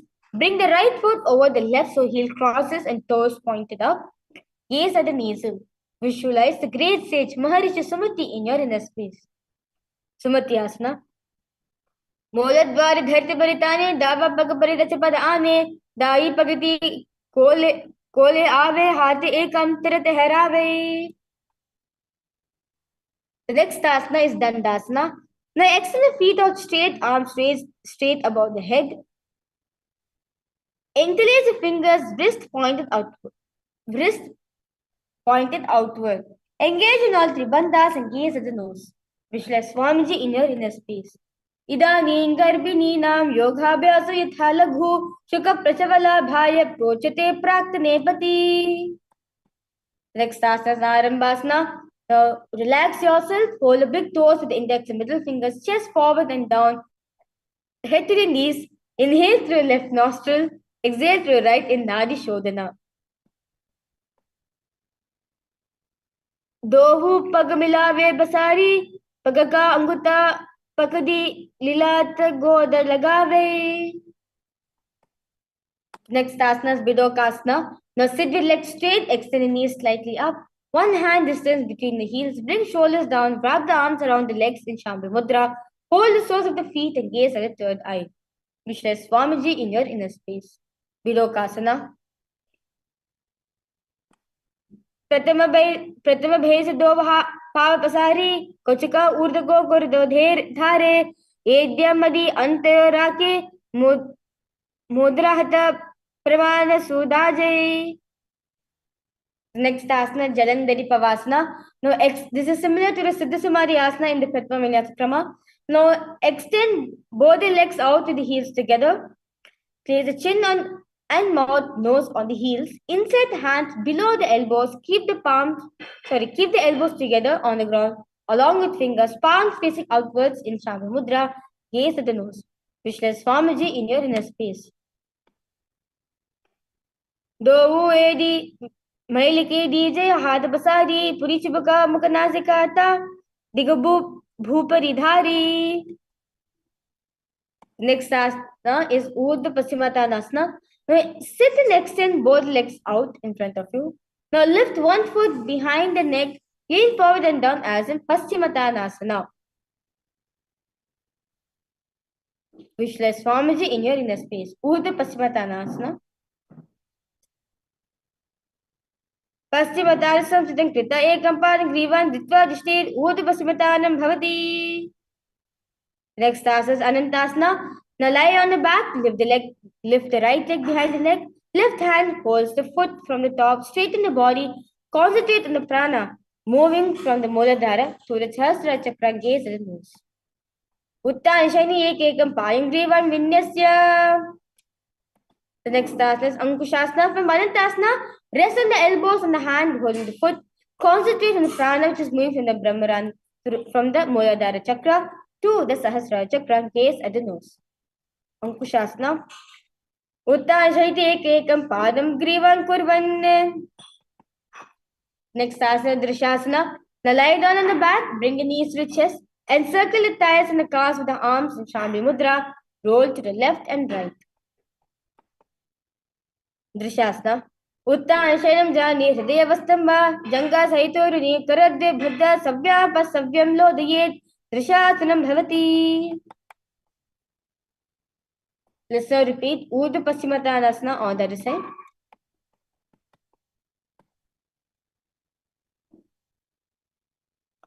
पश्चिमोत्तानं हृदये कंपान ग्रीवं द्वादिष्टे ऊर्ध्व पश्चिमोत्तानं भवति. Anantasana on the other side. Visualize your eternal, endless. Uttanashayani ekekam payam grivam vinyasya. Next as is Ankushasana on the other side. Uttanashayati ekekam padam grivam kurvan. Next task is Yoga Nidrasana. Now lay on the back, lift the legs one by one up behind the head. Hold the hands behind the back in Shambhi Mudra and gaze at the nose. Visualize Swamiji in your inner space. Yoga Nidrasana. Padabhyam Vyashte Kantam Hastabhyam Pristabandhanam Tanmedhyashanam Kuryada Yoga Nidra Sukhaprada. The next asana is Atma Ramasana. Now, while lying on the back, raise the legs towards the head. Wrap the hands around the legs, insert the fingers behind the neck and gaze at the nose. Visualize Mahavishnu blessing you from within. प्रथम सूदो सोवे पगूचे आगने आने दो पगा बिची हाथ की करी कहोनी की माही समदीपन अथवा. Next asana is Kochikasana. Now lay on the back, knees to the chest, soles facing up. Extend the arms sideways in Shambhi Mudra and gaze to the third eye. Visualize Swamiji in your inner space. Kochikasana. दो हाथ चिरसा करे तीन सौ बे से पाकरे पगुचाए आगने अगाने आने बहरो जगती ऐसिका विधिवाने. Next asana is Jatara Pravritti 1, 2 and 3. Now lay on the back, knees to the chest, arms reach to the sides at the shoulder level. In Jatara Pravritti 1, one knee bent, twist and bring to the ground on the opposite side. Keep the other leg extended straight. In Jatara Pravritti 2, keep both the knees bent to one side. In Jatara Pravritti 3, both the legs straight to one side, head looks in the opposite direction of the legs. Jatara Pravritti Asana. Parivritti Kukshibhage Tridahi Parakirtitaha Bhatta Konam Supta Konam Uddha Konam Matapicha. Let's now repeat Jatara Pravritti Asana on the other side. First, bring the Jatara Pravritti 1. Keep one knee bent, twist in body to the ground on the opposite side. Keep the other leg extended straight. In Jatara Pravritti 2, keep both the knees bent to one side. In Jatara Pravritti 3, keep both the legs straight to one side. Head looks in the opposite direction of the legs. Parivritti Kukshibhage Tridahi Parakirtitaha Bhatta Konam Supta Konam Uddha Konam Matapicha. The next task is Dvipadapitam. Now lie on the back, bend the knees and place feet flat on the ground. Hold the ankles, lift the hips up, gaze at the nose. Visualize yourself as sturdy as a bridge. Pratikriyayitam Dvanda Pita Sarvapalapradam Garbhinina Durbalanam Iti Gargi Jagadanu. Next task is Paryankasana. Now lay on the back, place your feet flat on the mat. Bring the arms over the head and place the hands flat on the mat with fingers pointing towards the feet in Shambhi Mudra. Now slowly lift the entire body up off from the ground. Visualize yourself as sturdy as a stone furniture. Paryankasana. Uttanashanam hasralabhyam ujdamya patlabhyam bhum nitya nabipresha uddam kuryat Paryankasanam bhavati. Now relax yourself into Shottanasana. Now lay on the back, heels to the chest, hands on the respective shoulders in Shambhi Mudra. Move the hips in circular motion. Visualize you're laying your back like a dog. Shavavachayam Sanstapya Jani Sammilyanabu Annilya Hastavyam Kandarabhadas Bhamayet Shwatanam Bhavati. The next asana is Viparita Karani. Now lie supine and raise the legs and raise the hips and legs up. Elbows and hands extend the mat below, helping to balance the body as legs raises up straight. Move the legs around and around. Visualize Swamiji in your inner space. Viparita Karani. अतः विपरीतकरणी मुद्रा भूतले सुचुर ऋतुके then चिन्ह. The next asana is Viparitakarani 2. Now remain same position. Stop the movement of the legs and be stable. Viparitakarani 2. Karne viparita ke sarvadivyadi nashi nityam abhyasa yuktasya jhataragni vivardhani.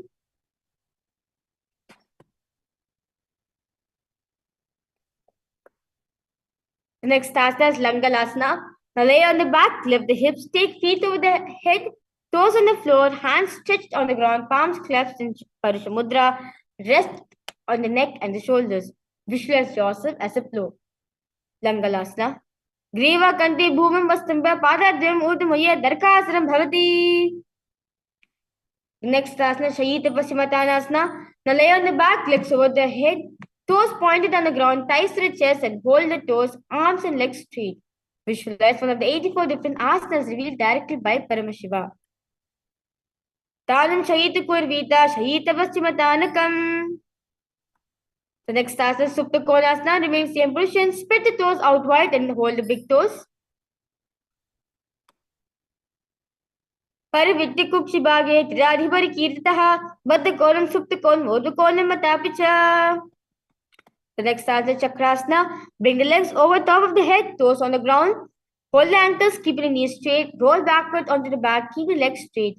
Visualize yourself as a wheel. Shavasana Siddha Pada Kuryalmasi Kafaro Yukra Minita Shigra Meta Sarvasa Sadhanam. The next asana is Supta Prasarita Panangushtasana. Relax yourself, lie on the back, keep the legs vertical. Hold the big toes in Pranamudra, open the legs wide. Uttaya Panam Kroncham Cha Marichim Vira Bhadrakam Itarajam Trikonam Cha Suptangashtapasarine. The next asana is Supta Panangushtasana. Now lay on the back with legs extended straight up. Hold the big toes in Pranamudra. Uttara Panam Kroncham Cha Marichim Vira Bhadrakam Itarajam Trikonam Cha Suptangashtapasarine. Relax yourself into Matsyasana. From Suptam Panangushtasana, move the legs into Padmasana. Lay on the back, hold the opposite elbows over the head in Shambhavi Mudra, gaze at the nose. Visualize the Matsya Avatara, the fish avatar of Mahavishnu in your inner space. Mukta Padmasam Kritva Uttanshay Nancharet Purpar Abhyam Shiro Vishte Matsyasanantu Rogaha. The next asana is Parasharamasana. Now, lying on the back in Padmasana, place backside of the hand. Place backside of the right hand on top of the left palm in Shambhavi Mudra. Gaze at the nose. Visualize Lord Rama in your inner space. Pratama kare Padmasana Ache Sode Sove Bhu Pripache Goda Oru Jhanga Ye Dovo Bhuso Lagatara She Soyi. The next asana is Sarvanghasana. Now while lying on the back with legs in Padmasana, lift the hips and legs up. Hands support the hips, elbows on the floor. Tuck the chin to the chest in Janarabandha. Gaze at the nose. Visualize Swamiji in your inner space. Adha Vaksheta Samkshepa Sarvangasar Muttavam Yakritva Yogi Nipuno Vidya Bifpandito Yata. The next asana is Vrishchikasana. Now lay on the back, one foot on the opposite thigh. Lift the other knee towards the head. Now extend both arms straight and make a hook. Finger. Place your hands in a hook form, like in a looking like hook. Fingers forward and gaze at the third eye. Visualize yourself as a scorpion. Pradama Shaila Sudo Sishakesaki Samdi Sudhake. Let's now repeat Vrishchikasana on the other side. Pratama Shaila Sudo Sishakesaki Samdi Sudhake. Next asana, Vrishpadik Shepasana. Now lay on the back, interlace the fingers around the neck. Lift both the feet off the ground. Extend one leg straight and other knee to the chest. Alternate extending and raising other knee again and again. Visualize yourself as firmly. This is similar to the bicycle crunches which we do. वृषपालक्षेपासना उत्तानशयनं कृत्वा अनुलोम्भिः कन्दरामद्द कुरुपुरं लितं when भूमिं स्पृशेत् एकं पादं प्रसार्य एकेन पादेन सव्यदक्षिणं भ्रामयित्वा विषपालक्षेपः भवति. The next task is Marottanasana. Now lie on the belly, lift the legs one by one, touching the ears with the knees. Marottanasana. श्रोतान् असंसितं कृत्वा जानुद्वं पर्येण कर्ण्यस्थं स्पृशेत् मारोतनं भवति. The next asana is Brikasana. Now, while lying on the back, place the soles of the feet flat on the ground. Stand up, then sit back down. Visualize yourself as a wolf. Brikasana. उत्तानं शयनं कृत्वा पादतलाभ्यां भूमिं दत्त्वा उत्तिष्ठेत् ब्रिकासनं भवति.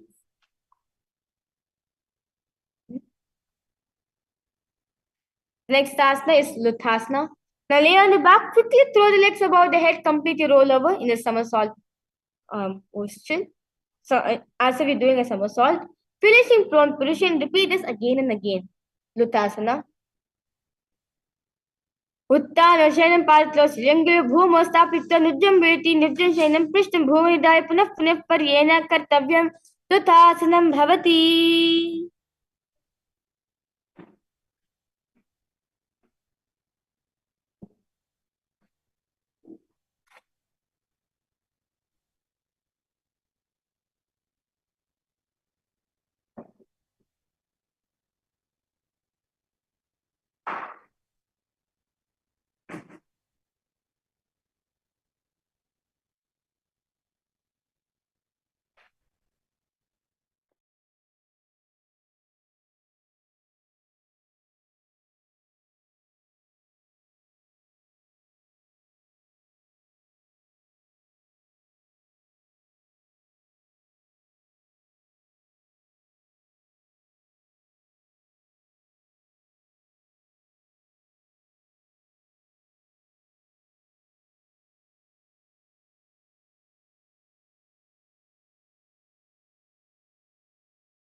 Nithyanandam, to all the participants, I complete with you for the interruption which has been made.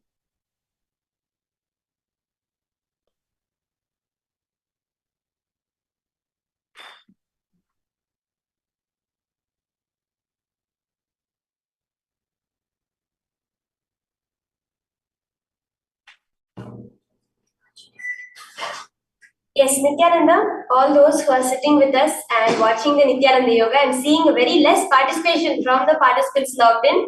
As we start, I request all the participants to come on camera. Do turn on your camera. Join us together. Let's go through this whole process of Nithyananda Yoga. See, when we are doing Nithyananda Yoga, we are not just moving our body. It is not like any other workout routine, like any other yoga class you may have gone to. Because this yoga, you are doing in the presence of the avatar. Within each Zoom room, all those who are sitting there, each one of you.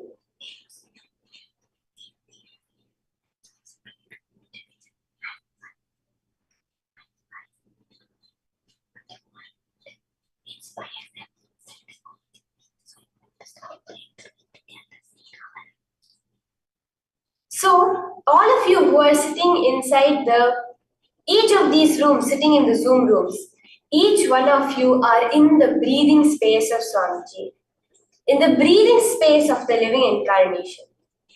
And all those who are viewing us on YouTube and on the social media platforms, all of you too can join us for Nithyananda Yoga by registering at paramashivoham.org, logging in to be in the breathing space of Swamiji as we do Nithyananda Yoga.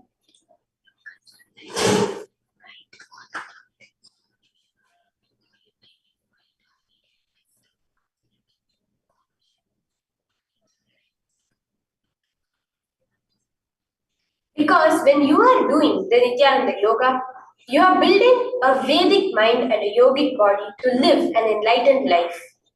That is the context of Nithyananda Yoga as revealed by Swamiji. All of you who are sitting with us, you are moving each muscle to align your body and your mind to the cosmic geometry. Right now, our entire body, our physiology, our physical body, our mental layer, everything is going in all different directions. We are doing whatever we want. But when you do Nithyananda Yoga, when you start your day with Nithyananda Yoga, with the various sequences revealed by Swamiji, like the Dvitiya Vinyasa Krama, which we are all doing, each part of you is becoming a plug to plug yourselves into that cosmic energy and allow that cosmic energy, that what is known as quantum vacuum fluctuations, the energy which pervades everything, to actually be a fuel source and not just either the food you're eating or the breath you are taking in. Through each asana, when we engage in the different components in the visualizations, we are awakening the subtler parts of our DNA to achieve that consciousness. So let us continue with the Nithyananda Yoga now. I request all the participants to actively participate, come on camera, and we will guide you through each asana to make your yoga experience the best one. Thank you, Nithyananda.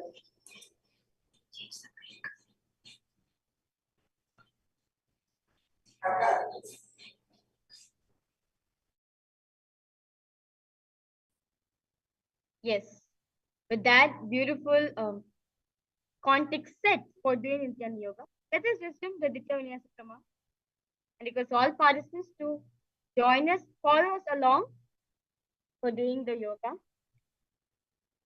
The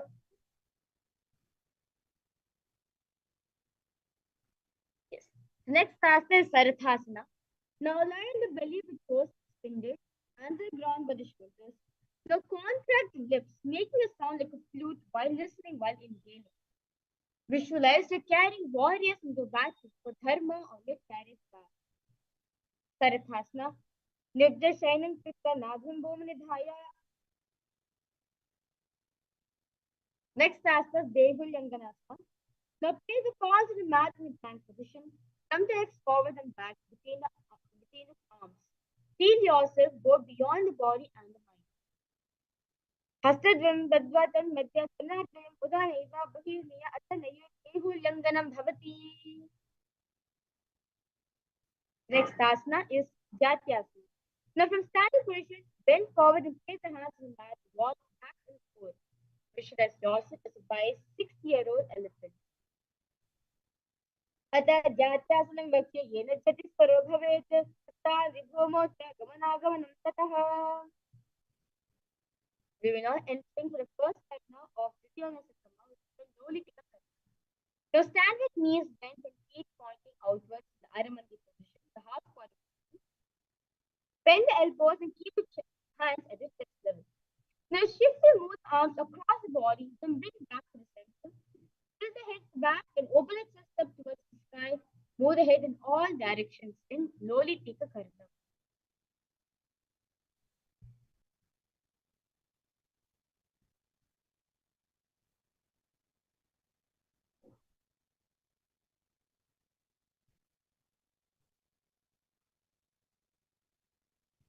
The next asana is Sarpasana.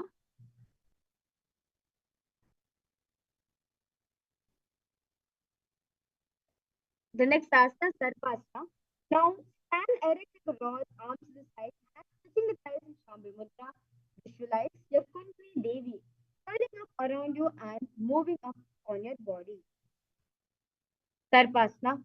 Adha Sarpasana Makshi Vayupanaya Kevalam Sharirandadavatište Rajubhan Padayo. The next asana is Ushta Sadanasana. Now, while standing, place all fingers on the mat and stand on the feet. Feet on the fist, move and walk like a camel. Visualize yourself like a camel. Mushti Kanishika Pradesh, Bhumanidaya, Ukritarya, Ustapya, Gajavat Sandha, Gajasadanam, Ushtavat, Ushtasadanam Bhavati.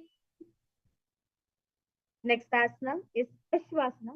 Now remain same position, begin to move and walk like a horse. Visualize yourself the horse. मुष्टि कनिष्ठिका प्रदेशे भूमनिधाय उपरिपादते स्थापयित्वा अश्वशरीरं त्रिनीयं श्वासनं भवति. Next asana is Kapote Nikarasana. Now stand straight with feet together and place the fingers behind the back and pull them down towards the calves. In Parismudra and open your chest. Now visualize yourself as a soaring bird diving. पादतले भूमनिधाय पुष्पागेन हस्तचङ्गपर्यन्तं नीत्वा कपोतनिकटं भवति. Next asana, we will now entering into a Karanam, which is the Talu Pushpatam Karanam.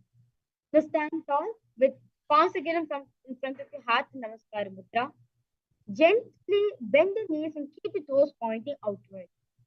Now, simultaneously open up the palms and raise one heel off the ground, slightly lowering the waist and shoulder off the rest of the heel. Visualize you're holding and offering a bouquet of flowers to Paramashivoham.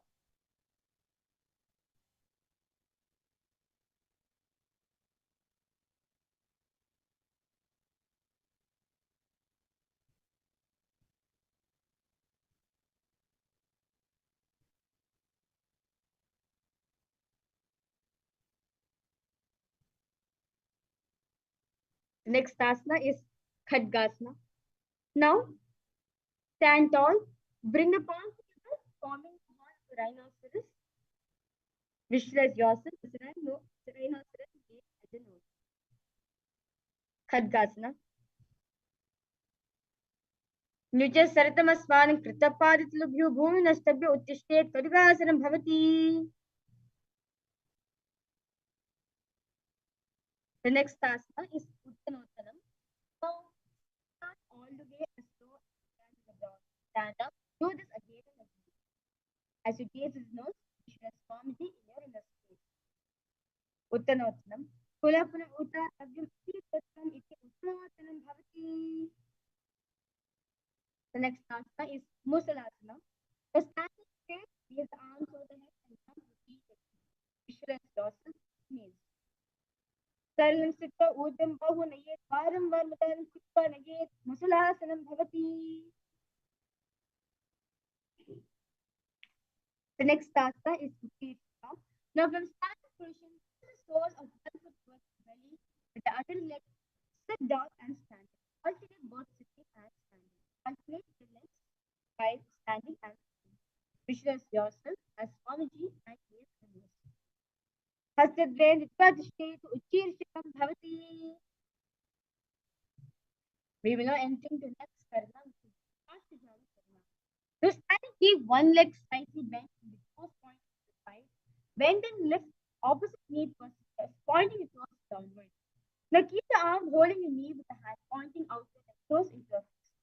Let the opposite hand hang down on top of the thigh and wrist twisted and fingers pointing towards the center of the body in Paramashivoham karma.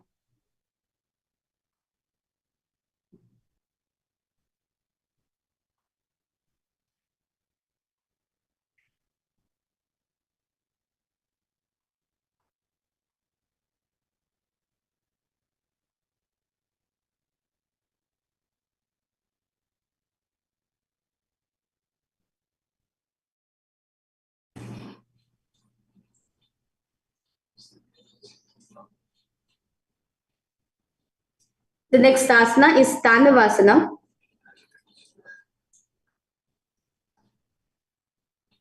Now, on one leg, lower the body to the mat, then stand up straight, lifting the raised leg to the opposite thigh.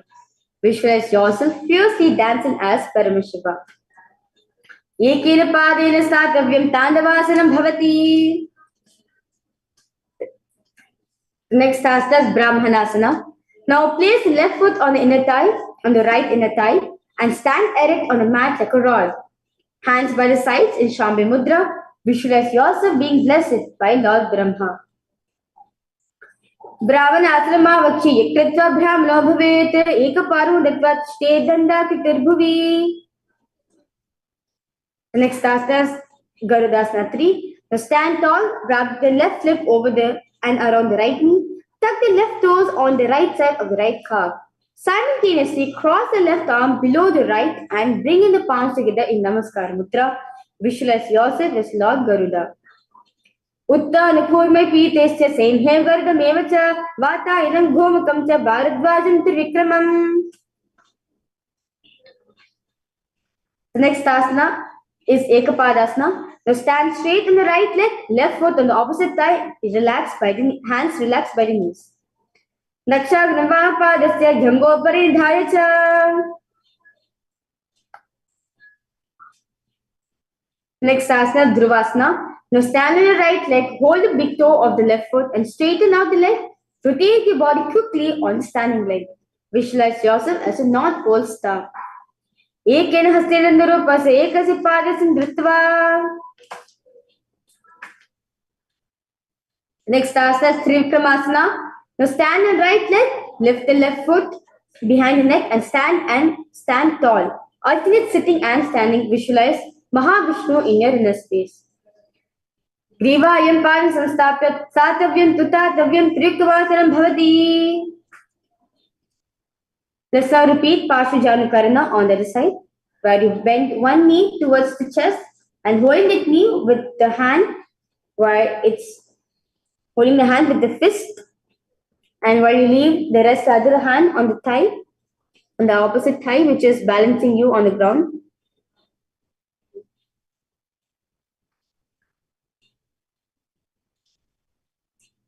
Next, let's do Tandavasana on the other side.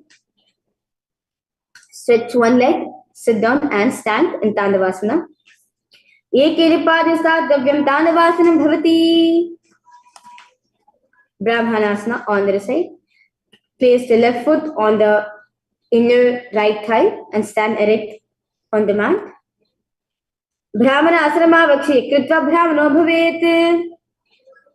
Garudasana 3 on the other side. Visualize yourself as Lord Garuda. Uttanapurva Pitesya Senhem Gardameva cha Vatayanam Gomukam cha Bharadvajam Trivikramam. Ekapadasana on the other side. Place the right foot. Place the left foot on the opposite thigh. Naksha Brahmapadasya Jhango Parindhaya cha. Let's now repeat Dhruvasana on the side, where you hold the big toes of the left foot and straighten it out and rotate your body quickly on your left leg as you visualize yourself as North Pole star. एकेन हस्तेन दण्डरूपस्य एकस्मिन् पादस्य दत्वा. Next asana is Trivikramasana. Now place the right foot behind the neck and stand tall. Alternate sitting and standing. Visualize Mahavishnu in your inner space. Ekriparasadavyam Utadavyam Tandavasanam Bhavati. The next asana is we will now relax ourselves to the Karana, which is the Samanaka Karana. Now stand with feet close together, toes pointed slightly out. Keep both the hands to the sides and relax your body completely.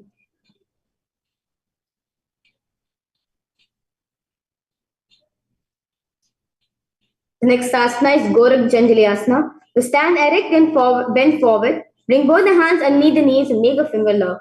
Sit in squatting position. Let the finger lock touch the navel.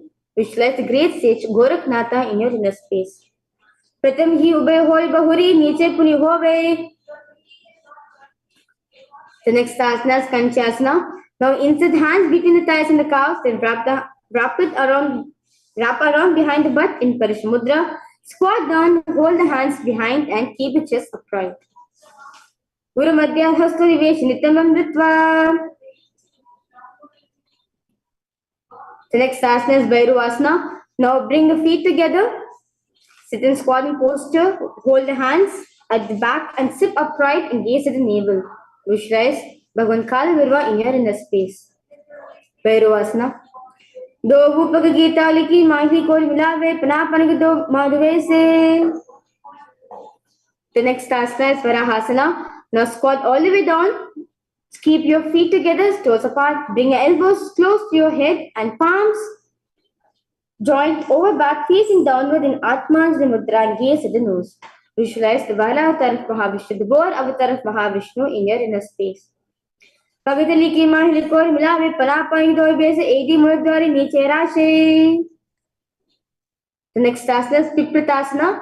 Now heels touching, bring your hips to the same level as your knees. Let the hand hang down, fingertips touching the toes in the mat in front of you. Ata Uttasana Nani Pashidva Sammiya Sista Nitam Dana Pradesh Aniya Dishti Priyasana Bhavati. The next asana is Bakasana. Now place hands on the mat with fingers wide. Place your knees on the back of the arms, eyes forward and down. Visualize yourself as a crow. Hastabhyam Vajastabhya Janadhyam Hanabo Sammira Jango Nisanstapit Dishtet Bakasanam Bhavati. Next asana is Sushtanga Kapali Asana. Kneel down, head on the ground. Palms spread for the support. Raise the body on the head, legs into Padmasana and gaze at the nose. Visualize Swamiji in your inner space. Asana Kaugana Kapali Ache Hoyi. Now relax yourself in the Guptasana. Keep the toes flat, touching the opposite feet. Sit down between the feet. Let the heels come outside of the hips. Hands on respective knees in Shami Mudra. Sit straight and gaze at the nose. Visualize you're sitting in the secret seat with Paramashiva and Guru. Janu Varantari Padav, Ritva Padav Te Gopet. The next asana is Vrikshasana. This is the handstand position. Now hands on the ground, fingers wide. Lift the body up straight. Visualize you're a tree with deep-rooted roots into the ground. Sapta Chakrakshalinaya Vikshasam Shetikan Jan Indra Dadya Kona Bhedansam Abhiset. The next asana is Shibhuasana. Now remain the same position. Switch the gaze to the third eye. दो पग जोड़ी माही गुल पर मिलावे ube होए दो हाथ जोड़ी संपद करे. The next asana is Matsyasana 2. Now from Bakasana, jump the legs back onto the hands and the feet. Palms by the chest, body pressed off from the mat. Push the body up, down and again, up and down, again and again. Visualize yourself as a fish. This is similar to the push-up which we do for strengthening our arms. Nijjam Shainam Kurpura Pashabhagam Udakritya Hastalabhyam Vunistambha Varmadan Kuryat Matsyasana Bhavati. Next asana is Sarpasana 2. The light roll in the belly, hands on the hips. Extend the legs jointly and press point to toes. Now lift the chest up to your left and your right as if you're moving like a snake. Visualize you're a snake. Nujjam Shailam Kritva Hastos Ditam Sanstapya Padangi Kritya Samhilyan Urusakan Davyam Sarpasanam Bhavati. The next asana, Niralambanasana. Now lie prone on the belly, hands in a Padma Mudra, holding the chin, legs straight, toes pointed together. Feel self-supporting, completely independent by yourself. Karabhyam Pangajam Kritva Tishte Kurva Yasudi Mukamandaman Niche Niralambanamasanam. Next asana, Chatrasana. Now lay on the stomach, place the hands flat on the mat in front of you. Straighten the arms and bend the knees. Now bring the feet towards the upper back, lift the head and the chest. See yourself as an umbrella protecting your guru from the sun's rays. Adhyasana Hastilabhyam Bhumastambhyam Nuya Chatrasanam Bhavati. The next asana is Vajrasana. Now sit on the knees with toes of feet flat on the mat. Bring the butt on the heels. Stretch the arms in front of you, palms facing down in Shambhi Mudra. Place the forehead on the mat. Visualize with the weapon of Indra, symbolizing indestructibility.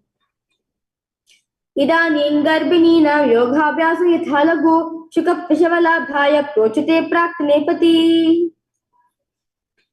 The next asana is Meshasana. Now from Gajasana, on your hands and feet with hips raised, the mountain position, alternate striking the ground with the hands.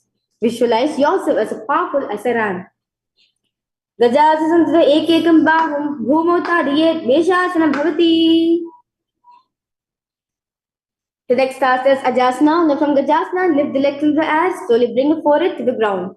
Visualize your unborn, existing for eternity. Ajasansto Padidam Mantrikaya Krita Masike Bhuvan Sprishet Ajasanam Bhavati. The next asana, Dhanantarasana. Now sit on the heels, legs together. Place the fingers around the toes.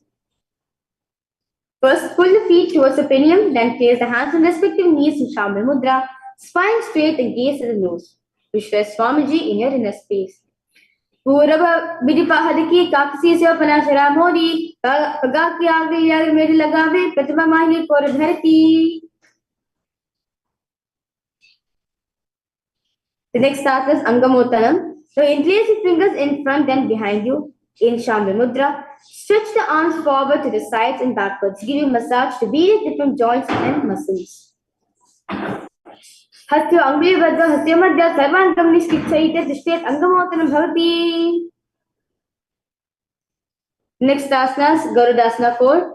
Now sit on heels in Vajrasana. Sit. Feet turn out to the side, thighs and knees rest on the ground, spine straight and gaze forward. Hands on respective knees in Shambhi Mudra. Visualize yourself as Garuda, flying Mahalakshmi and Mahavishnu on your back. Jango Rubhyandaram Pida Stirka Yogi Janina Jano Parikarat Bunda Garudasana Muchate. The next asana is Ananda Mandirasana. Now sit with legs folded, knees wide open, front of the buttocks on the ground, gaze at the third eye. Visualize you reside in the blissful space of a temple.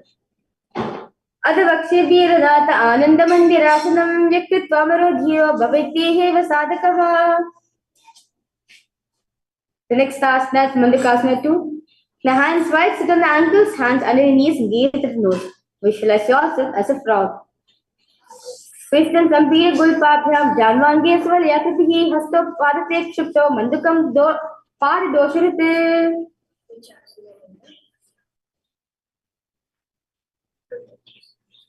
The next asana is Narasimhasana. Now keep your toes on the mat, heels up together, place Piriam on the heels, place the palms on the ground, spread the fingers wide open, thumb should be touching, and base of the hand touching the toes and gaze at the nose. Visualize Narasimha in your inner space. Inhale and exhale, sticking out your tongue and gaze at the nose.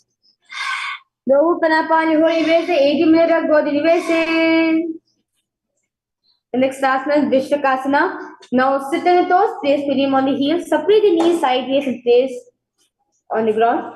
Make a hollow palm and place on the nose. Place it on the mouth, sorry for that. Keep the thumbs under the teeth and close the lips. Gaze at the nose, inhale through the finger anadi, exhale through mouth to capacity. See yourself as Devi Parashakti. Do Pagaki Edi Joy Godam Panam Vanam Puni Hoyi. Next asana is Makadasana. Now soles together, top of the feet on the ground, sit on the heels and bend the elbows, bringing the fingertips on the armpits. Imitate as if a monkey is scratching, gaze at the third eye. Visualize yourself as playful as a monkey. Dobu pagatri sambatane, tiniki pishti bhum parithane. The next asana is Vajrasangarasana. Now stand toes, soles of the feet together, sit on the heels, knees wide and off on the floor. Hold the elbows behind the back in Chanmudra and gaze at the nose. Pratama Palapani Hori Vese, Edi Dovu Edi Gudari Vese. The next asana is Kanjanasana. Now keep the toes down, ankles crossed behind, sit on the heels, place the palms on the mat to the side. Kanjanasana Vachi Ekritrasu Stiro Bhavet. The next asana is Kurmasana. Now with toes flat, cross the feet and place perineum on the back of the heels. Keep the knees wide on the floor. Rest the hands on the knees in Shambhu Mudra. Visualize yourself as a turtle. With both verses, Jada Yukumis Mahito, Physical Show, Griva, Kurmasana Tirtama. The next asana is Yogasana. Now sit with toes flat, cross the feet and place the perineum on the back of the heels and gaze at the nose. Visualize Swamiji in your inner space. Gudam niyamya gulpabhya yukme simaitha yoga asambhave iti yoga vido viduhu.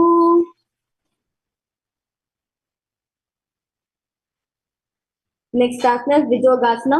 Now stand on the knees, cross the ankles behind, feet near the opposite knees. Hold the calves of the fingers inside and thumbs outside and gaze at the third eye.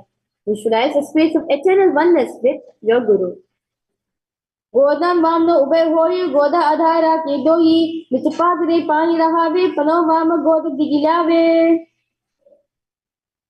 The next class is Ustrasana 2. Now in kneeling position, bend backwards and hold the ankles with the hands in Sambe Mudra.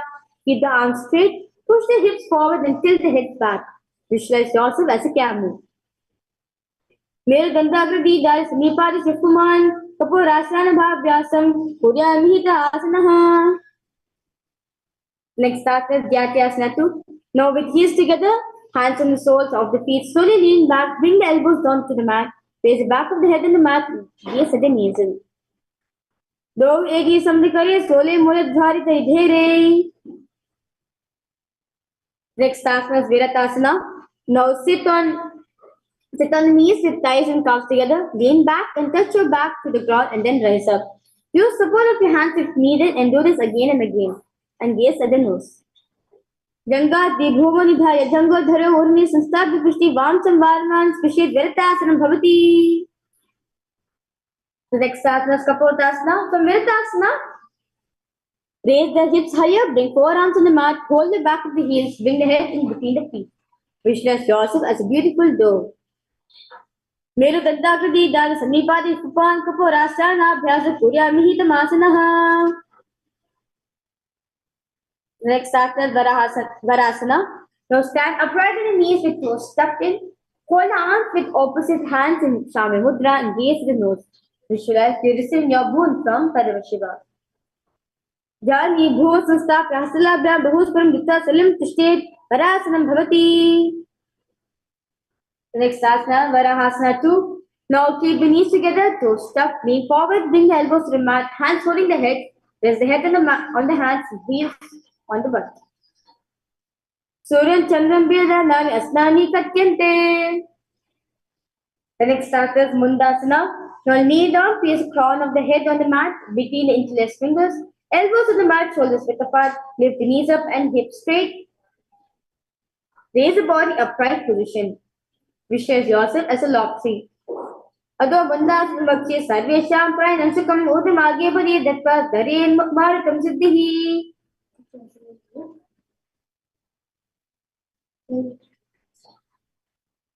The next asana is Andasana. Kneel down, head between the knees, elbows adjacent to the knees, hands holding the head in Shami Mudra, exhale with the mouth. Tadima Pagadli Samatehravi, Korama Huli Ube Milave. The next asana is Viprita Shalabhasana. Now lie on the belly, arms extended straight out. Lift the thighs, arms and chest off from the ground. Visualize yourself as locust.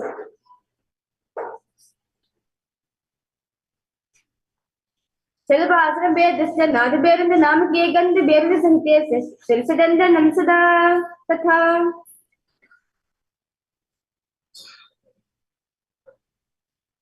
Next asana is Kapalasana. Now lie on the belly, arms to the side, palms down. Keep forehead on the ground, keep your chest on the mat and lift the legs up together. Kapalam Bhumai Dhayo Puri Padu Nayet Kapalasana Bhavati. The next asana is Akasha Kapotasana. Now lay on the stomach, hands by the side. Lift the legs up over the head and slowly place the feet on the mat in front of the head. Keep the palms flat on the mat behind you. Ushtasya Sitrachana Bhumar Tapya Vastuko Pranita Vishnupadeshra Bhuma Stapit Akasha Kapotam Bhavati. Next asana is Chatakasana. Now sit on the knees, bring the chest down so navel touches the knees.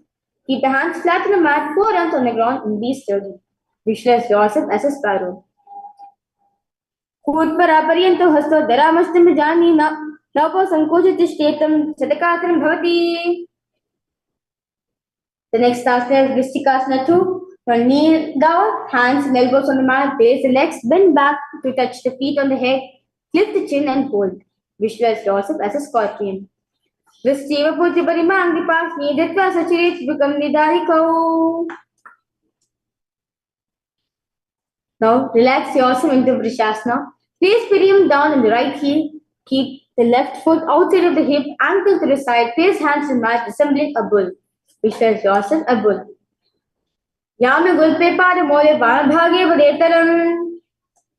The next asana is Lolasana. Now, from kneeling position, place the hands flat on the mat in front of you. Lift the knees up on the ground, cross the toes by the left over top of the right, balance above the mat. Lolasana Kurya Vayu Lola Pagadanat. Now let's repeat Vrishasana on the other side, visualizing yourself as a bull. Yame Gulpe Pada Mole Bhage Padetaram. The next asana is Balagunasana. Now place the left toes on the ground and sit on the heels of the left foot. Place the right foot flat on the ground with the right knee raised towards the chest. Palms to respect to knees in Vaishnavi Mudra. Maintain an upright position. Asana Kaugal Jalvika Rajayi. Next asana is Grahasana. Squat your feet flat on the mat. Bring the elbows under the thighs. Wrap the hands around the shins. Hold onto the ankles from the outside. Visualize yourself as an entire planet. Partly Bhuvan Sanstha Prajana Madhya Korpa Sansthabhyam Gulpa Pradesha Dishra Dishya Grahasan Bhavati. Let's now repeat Balagunasana on the other side. Balagunasana. Asana Kaugana Jalvika Rajayi. The next asana is Utkatasana. This is similar to Angushtasana in the Tattva Vinyasa Krama. Squat your toes with heels up and knees off on the mat. Place the perium on the heels, hands to respective knees. Keep the spine straight. Vijosti yata urvajano yatrasane padatlo pari. The next asana is Vajra Sangarasana 2. Sit on toes with perium on the heels, soles together, keep knees wide and off from the ground. Hold the opposite elbows behind the back in Shambhavi Mudra. Visualize Swamiji in your inner space. Pratama Palapani hoye jaise, do edi guda nivese. The next asana is Anilasana. Now squat with feet with hips width apart, hands under the soles of the feet from inside, palms down, arms straight, elbows together at the navel, gaze to the nose.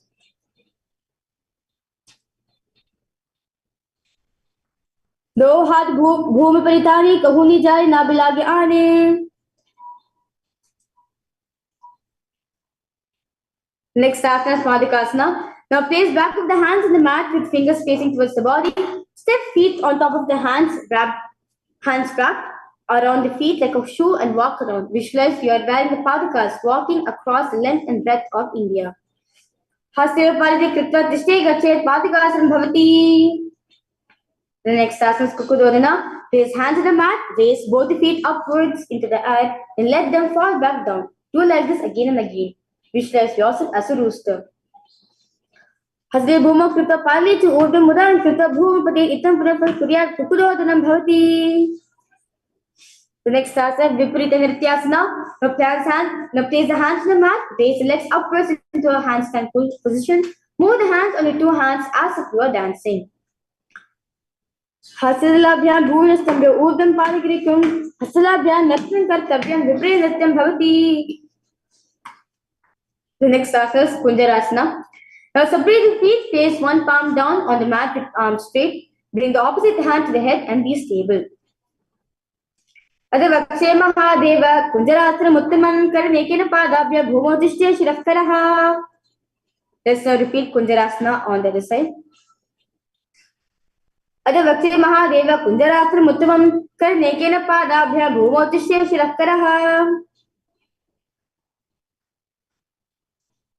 The next asana is Kadambasana. Sit on the ground with feet flat and knees close to the body. Follow the respective ankles in Shami Mudra. Lift the feet off from the ground. Pasnibhyam bhunastambhya hasabhyam gulpaditva tishte kadambam bhavati. The next asana is Pavana Muktasana. Now sit with heels at a perineum. Hold the ankles with hands and press them towards the chest. Visualize any excess vata releasing within your system. Dvayo saparyo pani latvasasti tambake jani vaksasi sadhu gabrati kar bandhanaihi. The next asana is Chakorasana. Now sit and lift one leg behind the head. Place both the hands flat on the mat and extend the opposite leg up straight with the knees straight. Lift the entire body up from the ground and keep the chin up. Visualize yourself as a powerful source of energy. Purvatam Chalispadapidam Vajrasana Dakround Chakora Crown the Shalabha Bhutangamapi Vristikam. The next asana, Dhanurasana 2. They're sitting on the ground. Hold the left toes with the left hand, index and middle fingers. Pull the feet to the left ear. Now extend the right leg out, keeping it straight. Hold the big toe with the right hand. Visualize yourself as a bow. The next asana is Ashtavakrasana. Now lift the left leg over top of the left shoulder. Bring the right foot across and hook on top of the left foot. Lean forward and down while extending the legs out to the left. Lift the head and chest and find balance. Vashistamadagandinyam modaguktam evacha ashtavakramadavattanam mayuram setu bandhanam. The next asana is Pranasana. You place the right foot on the left thigh. Bring the left foot flat on the ground. Have the left shoulder underneath the raised left leg and place the hands flat on the ground. Eta pravedam akshami karoti sachamaraha. The next asana is Paramashivoham. Now place the right foot at the root of the left thigh, the left leg by the side of the right knee. Hold the left leg by the right hand and twist the body and remain sturdy. Visualize the Matsyendranath in your inner space and gaze at the third eye. Vamor molar Dakshabado Janva Barish Veshita Dakshadoshina. Let's now repeat Chakorasana on the side. Bring one leg behind the neck and extend the other leg straight and balance yourself on your hands. Chakorasana. Purvatam Chavisparipitham Vajrasana Chakorakam Shalabha Bhutangamapi Vristikam. Dhanurasana 2 on the other side. Visualize yourself as Paramashivoham's bow. Padam Gushtodapanibyam Grihitva Ashtavakrasana on the other side. Visualize yourself as a flying crane. Vashishtamadukandinyam modakuktam evacha ashtavakramadavattanam mayuram setu bandhanam. Pranasana, repeat it on the other side. Eta pravedam akshami karoti sachavaraha ek parvo badva dishte skandam napad rakshanam. Next asana is Matsyendrasana on the other side. Visualize the great sage Matsyendranath in your inner space. Vamor molar Dakshapado Janhu Abhariveshita Dakshadoshina. The next asana is Ardha Paschimottanasana. Now keep one leg straight and press the perineum with the other heel. Chest forward and down. Hold your toes and bring the head towards the knee. Visualize Swamiji in your inner space. Ekam padam prasari, ekam padasya pashnina.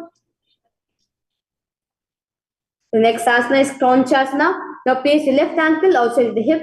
Hold the sole of the right foot and lift the left leg towards the forehead. Keep the knee straight and gaze at the nose. Visualize yourself as a crane.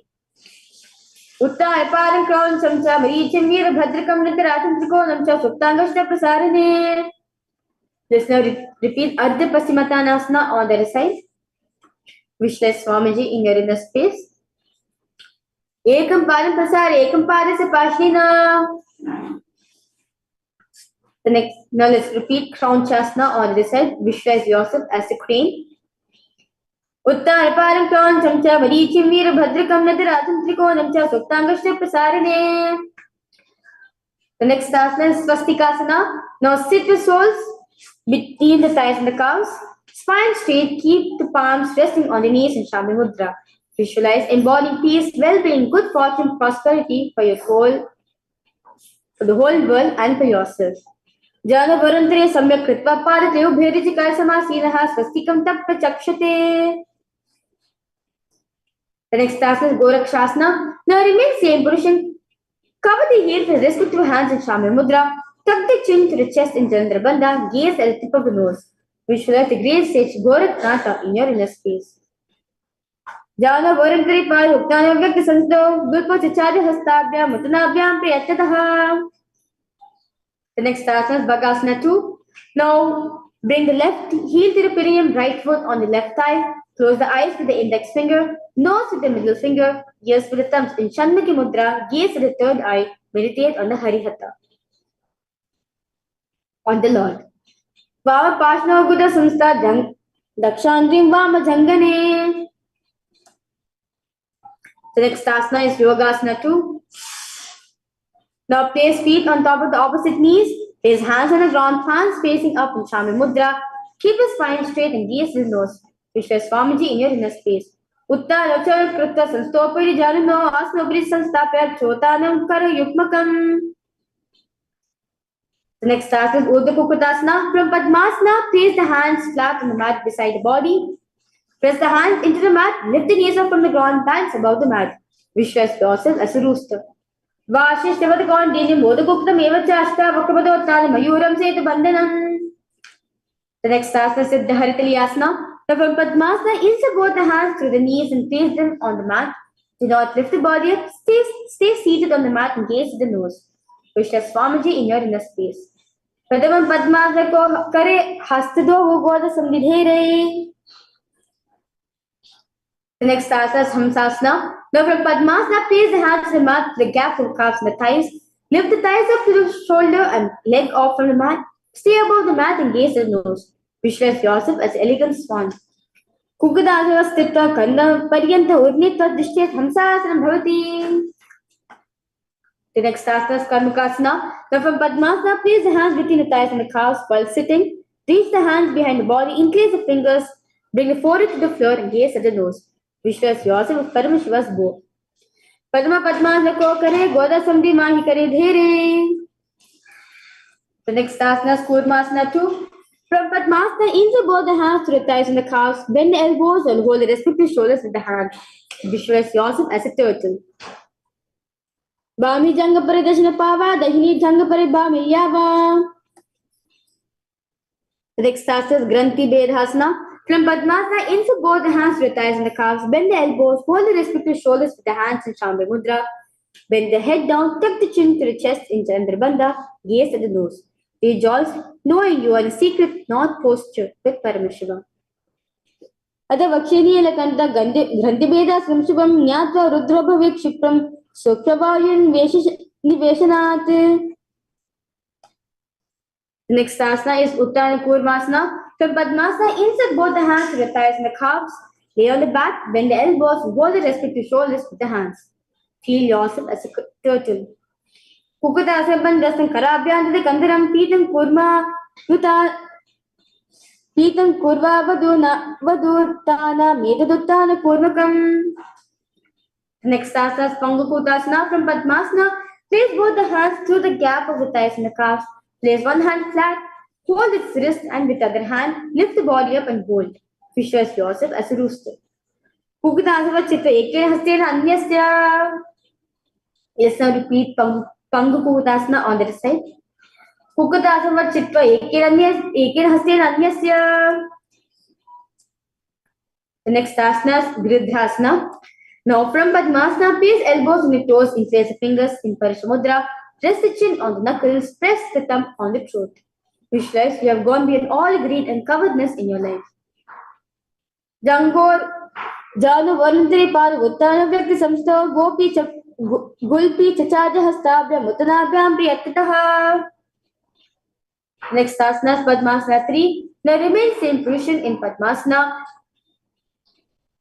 Hold one hand over the other, palms facing upwards in Shambhu Mudra. Keep the spine straight and gaze at the nose. Uttana Chala Vidhaya Vidivat Shakti To Yogirat. Next asana is Padmasana 4. Now remain same position. Place the palms on top of the respective knees in Shambhu Mudra. Keep the spine straight and gaze at the nose. Vishwas Paramashiva in your inner space. एत पद्मासनं कुर्यात् प्राणवायुपसिद्धये शुभासंसदाध्याये पूरयित्वा पुनः पुनः. Next asana is Karmukasana 2. From Padmasana, hook the right hand, index and middle finger are on the right toe. Lift the elbow as if pulling a bow back and move the big toe around.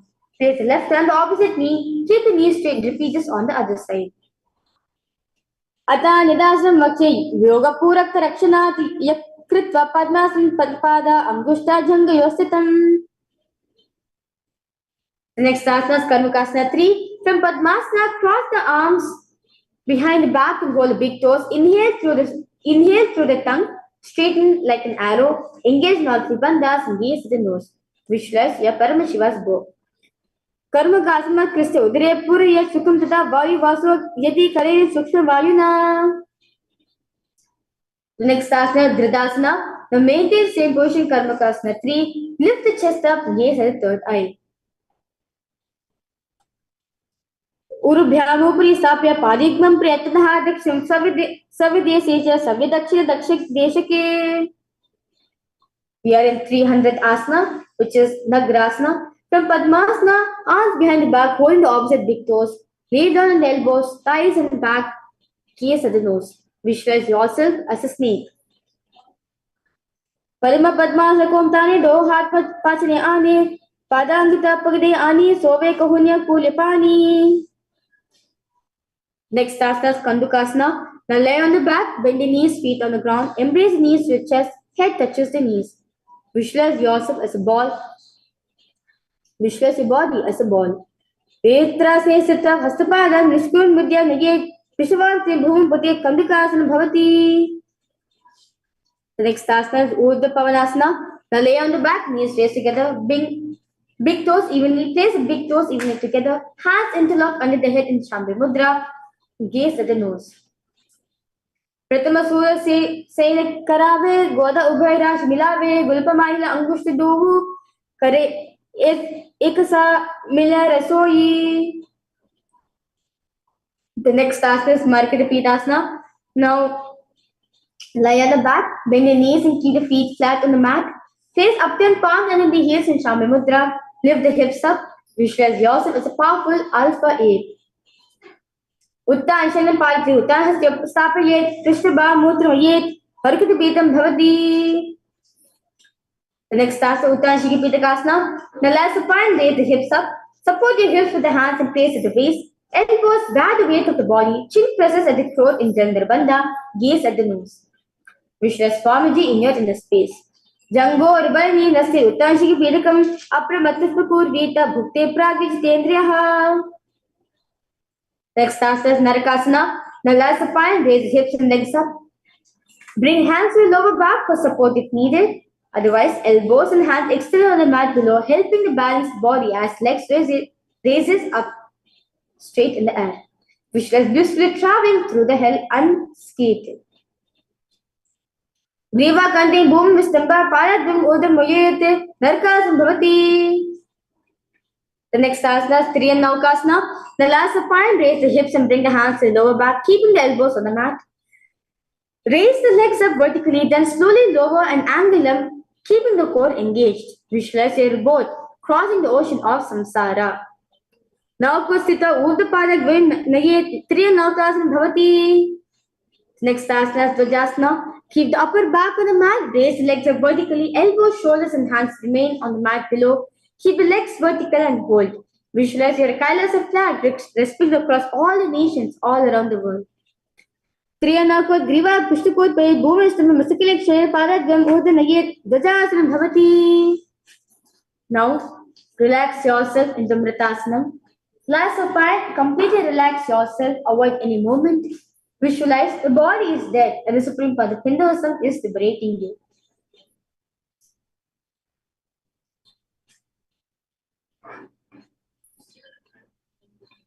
Bring awareness to every single body part in your body in Shakti Charan Mudra.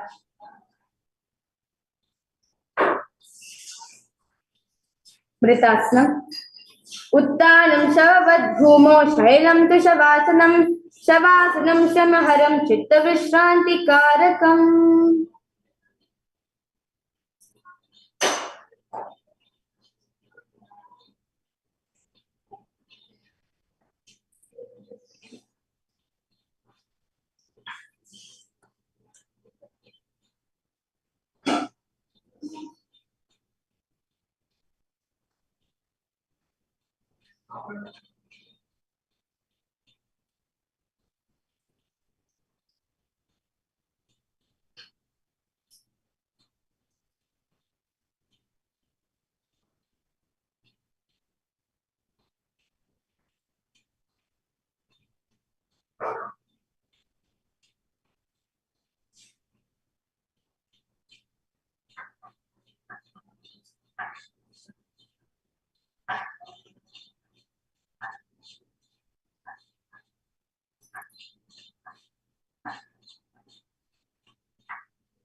Completely relax yourself.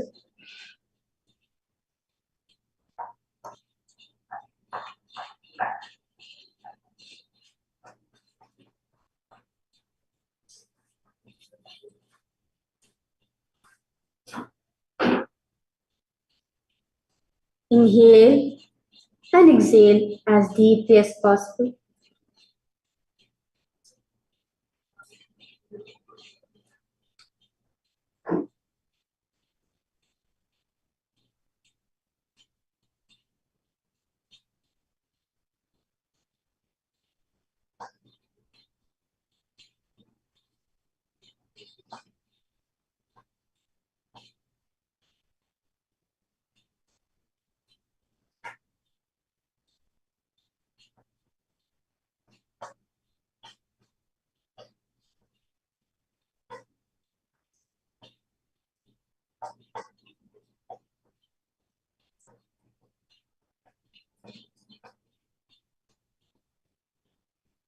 Continue to chant the Mahavakya within yourself. Vibrate your body with Mahavakya.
Relax your body completely.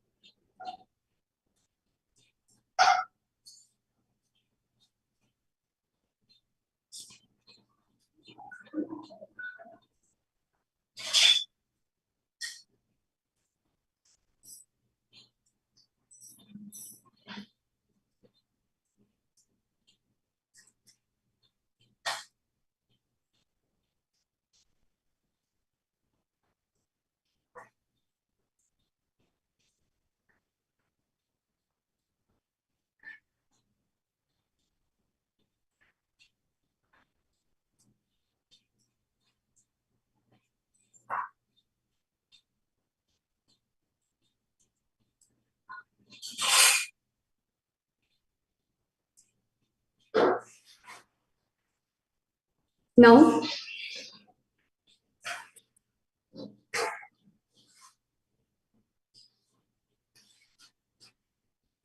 start to wiggle your toes.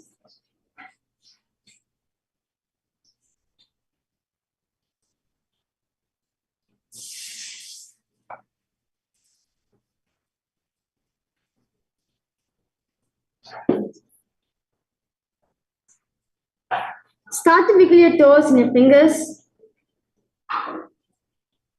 Rock yourself up to a comfortable seated position.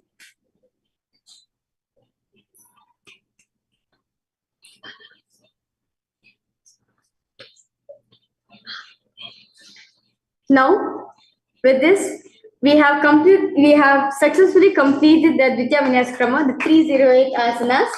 Congratulations for all the participants. Thank you so much for participating with us. With this, I would like to conclude this yoga session with the Puna mantra. So, request all participants sit comfortably, sit in a cross-legged position. Bring your hands in front of your heart in Namaskar Mudra. Close your eyes. Remember, small-mentioning in inner space. We'll be concluding the session with the Puna mantra.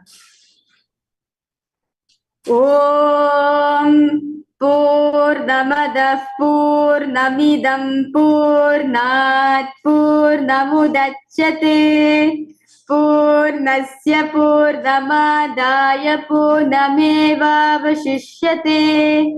Om Shanti Shanti Shanti. Hari Om Tat Sat. सर्वं भगवत् श्री नित्यानंद परमशिव पादुकार्पणमस्तु. ओम Nityanandam. Thank you everyone. Nithyanandam.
Nithyanandam, everyone.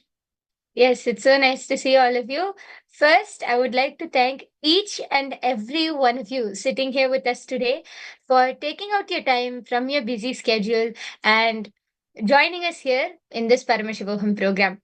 So I sincerely thank each and every one of you here today.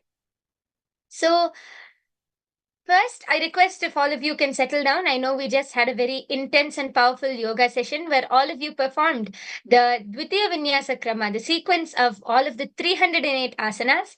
So I request all of you, you can change your clothes, drink some water, and come and settle down before we enter into our day. Today we have a very exciting day ahead of us. So please take a few minutes and quickly settle down. Then we can go ahead and get started.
Okay, so if all of you are ready and settled down, let's go ahead and enter into our day today.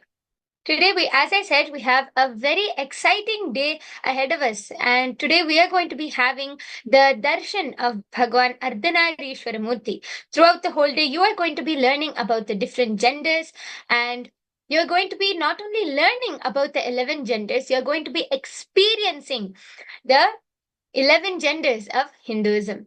So, all of you, buckle up and stay tuned for this very exciting day ahead of us. And without further delay, let's go ahead and enter into the power manifestation session. The first power which we are going to manifest for today is the power of third eye reading, where all of you are going to be identifying different colors today. So, if all of you are ready, I request all of you to also be ready with your eye bands, mind folds, or any opaque shawl with which you can tie your eyes. Now let's listen to the Shastra Pramana for this power of third eye, which comes from the Vijnana Bhairava Tantra, Sutra 34, Dharana 8. The Shastra Pramana goes, Kapalantarmanonyasa Tishtanmilitalochanaha Kramena Manasodardhyat Lakshaye Lakshamuttamam. The translation goes, by fixing the mind on the inner space within the crown center and sitting stably without any movement, having the eyes closed in succession, by that stability of the mind and inner space, through the power of third eye, one directly sees the ultimate goal, Laksham. And by having the vision beyond the sight that reveals any object or place, attaining the space of oneness with the source Paramashiva. The next is the Apta Pramana, The Apta Pramana is the direct, time-tested, foolproof experiences of our ancestors, those rishis, siddhas, munis, all those great beings who not only manifested these powers as an extraordinary feat, but they were able to manifest these powers as a part of their day-to-day lifestyle. So this Apta Pramana goes back to the time of the Mahabharata war, which is one of the greatest Hindu epics alongside the Ramayana. And both of these epics take part during two of the greatest incarnations of Bhagwan Mahavishnu, the seventh and eighth incarnation, Bhagwan Sri Ramachandra Prabhu and Bhagwan Sri Krishna. So, just before the 18 days of the Mahabharata war started, Arjuna fell into a dilemma. He turned towards Bhagwan Sri Krishna for help. Sri Krishna, the ever compassionate, then revealed the Srimad Bhagavad Gita, consisting of the 18 chapters.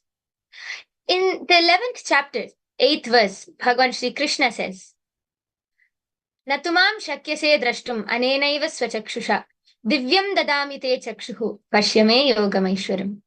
He says, but you cannot see my cosmic form with these physical eyes of yours. Therefore, I grant you the divine third eye vision. Behold my cosmic opulence.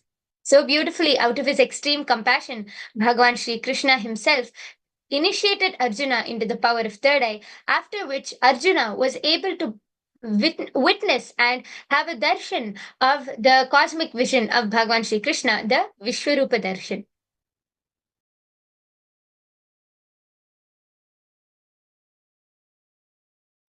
The next is the Atma Pramana. The Atma Pramana is the direct experience of Swamiji himself, how Swamiji experienced and manifested this power of third eye.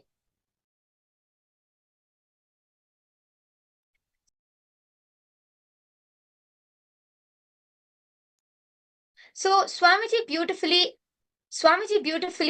says in his own words about his experience how when Swamiji was just a 12-year-old boy, he was sitting on the sacred hill rock, Pavarakundru in Tiruvannamalai. It is then that Swamiji had this amazing experience. Swamiji was just sitting and meditating, and suddenly he was able to see the entire 360-degree vision with his eyes closed. And Swamiji was not only able to see everything around him, including the smallest detail of an ant crawling on the tree behind him, but Swamiji was also able to feel and experience everything around him as a part of him. Swamiji says in his own words, I realized not only I was able to see, I was able to feel and experience all of that as me. I felt that the skin of the stone on which I'm sitting and the skin of this body both carry me equally. In both, I exist equally. So beautifully, Swamiji himself is describing this experience, and it's such a powerful experience for just a 12-year-old boy, isn't it? But Swamiji was able to experience, and it was the first time Swamiji manifested and had the experience of.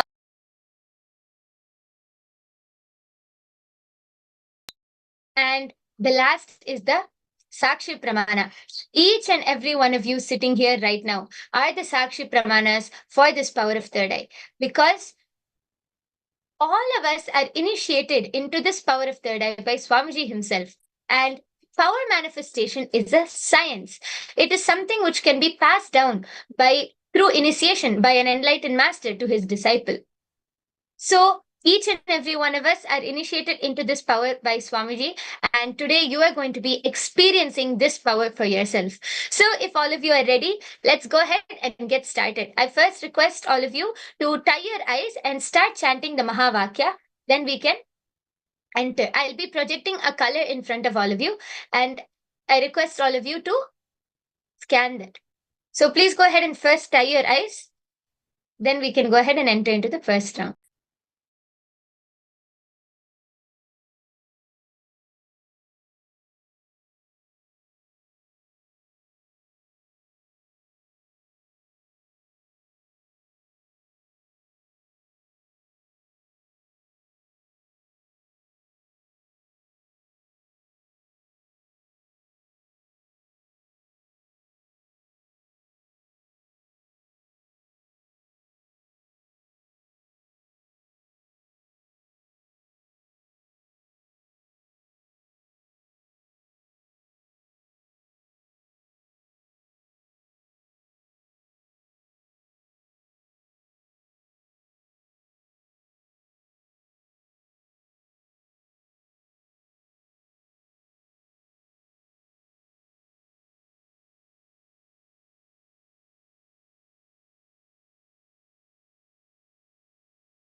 Continue to chant the Mahavakya.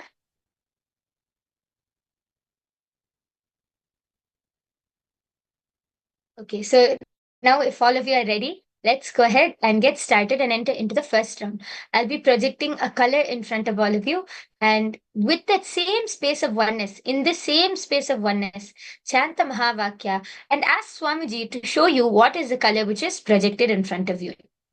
Yes, now the color is projected. I request all of you to continue to chant the Mahavakya, and round one starts now.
Please relax.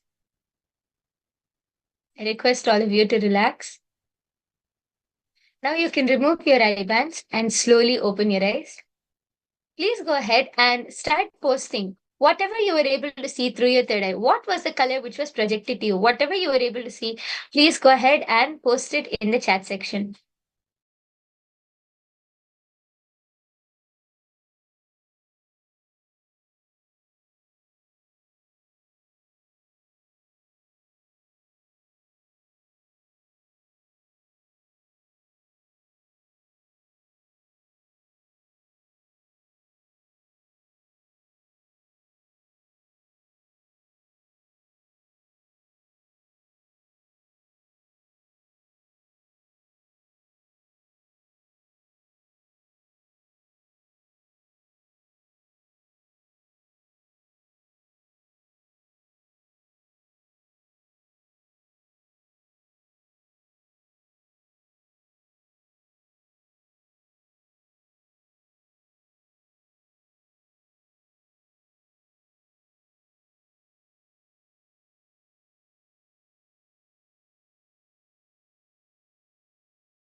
Okay, so if all of you are done posting, let's go ahead and verify what was the color which was projected to you in the first round. Yes, the color which was projected is purple. So if any one of you were able to see this shade of purple, and if any one of you saw the letters forming purple or any object in this color, anyway, Swamiji would have revealed it in various ways to each and every one of you. So please do share your experience of how you were able to see and what you were able to see and whether you have manifested this in this round or not. So please let me know whether you were able to manifest, and if you were, a big round of applause for whoever was able to manifest. So let us know in the chat section. And if you're all ready, we can enter into the second round now. So I request all of you to tie your eyes once you're ready. Please tie your eyes. Ensure your eyes are completely tied and that there's no light entering. Then we can move on to the second round.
Okay, so if all of you are ready, let's enter into the second round now.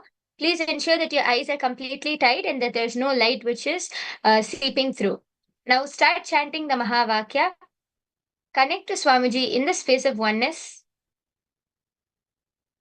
And from this same space of oneness, scan and see what is the color which is now projected in front of all of you. Okay, so please go ahead and get started. Start chanting the Mahavakya, and round 2 starts now.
Continue to chant the Mahavakya.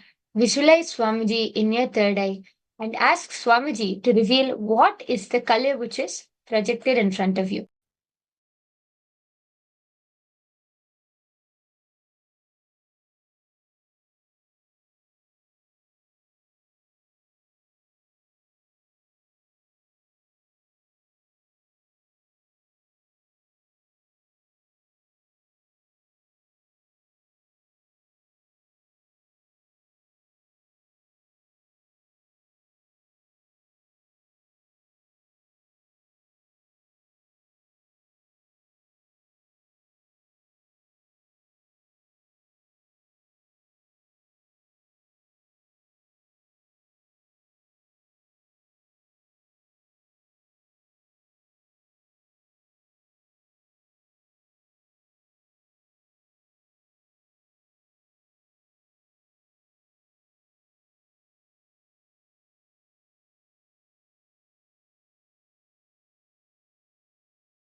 Yes. Now please relax. You can remove your eye bands and open your eyes. Now, please take a few minutes to type down whatever was revealed to you in your third eye. Whatever you were able to see, whether whatever color you were able to see, whatever description, anything which Swamiji has shown you through your third eye, please go ahead and reveal and start typing down in the chat section. Then we can verify what was projected to you along with what you were able to see.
Yes. So if all of you are done typing down, let's go ahead and verify what was projected to all of you in the second round.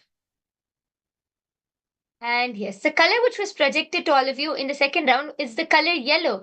As you can see, it's a very deep orange yellow type. So if you were able to see any of these shades, this color orange-ish yellow, then you have manifested. So please verify this along with what you were able to see and let us know if you have manifested or not.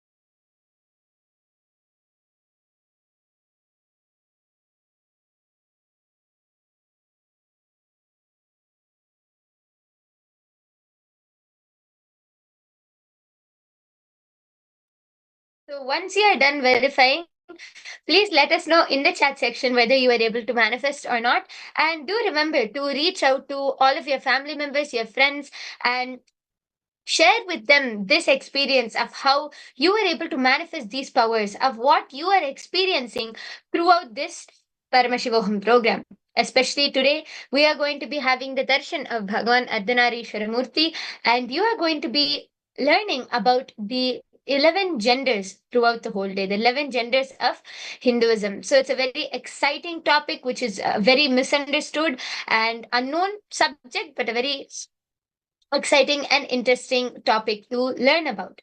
So I request all of you to uh, enrich your family and friends, get them here to enjoy and experience Paramashivoham for themselves. Today, we also have a very special initiation of awakening the ultimate gender within us. So we have a very special initiation from Swamiji. So I request all of you to prepare yourself. Throughout this day, you are going to be preparing yourself mentally and physically to be able to receive and fully experience the initiation which Swamiji is going to give us. So, with this, we come to the conclusion of this power manifestation session. And in the next session, we are going to be learning about Sayujya Samadhi. So, all of you be ready, sit back, and enjoy.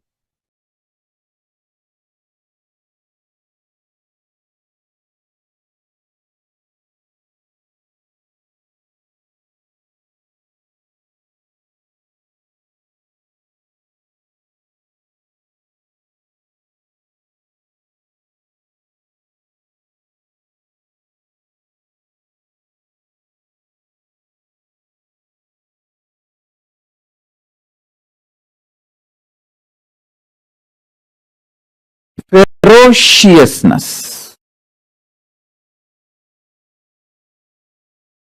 is the source from which rejuvenation happens.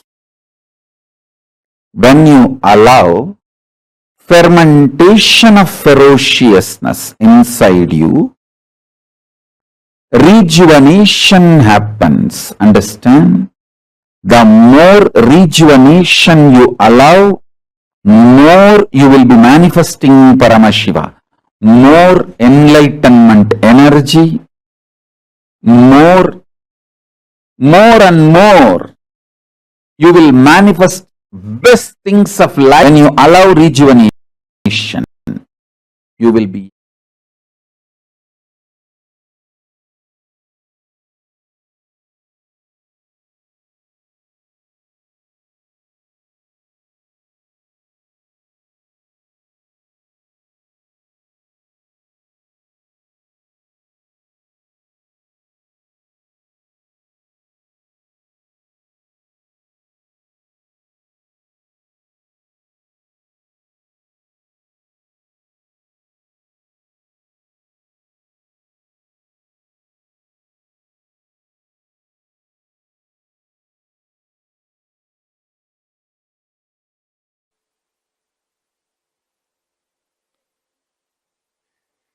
as Mahadeva declares,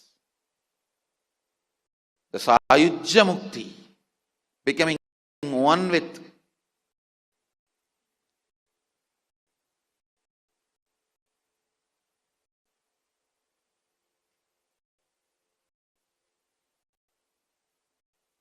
Adi Mula Jyoti, Mahasadashiva.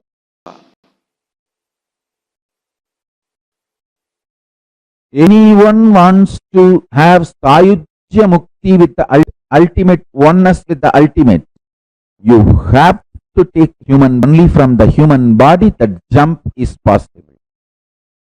Understand? That is why clear.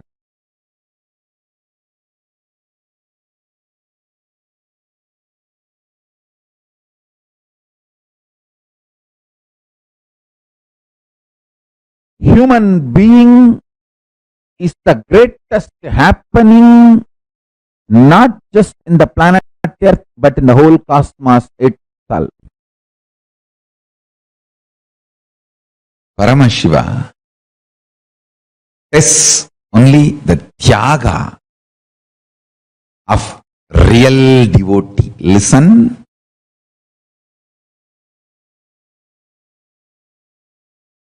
See, before you connect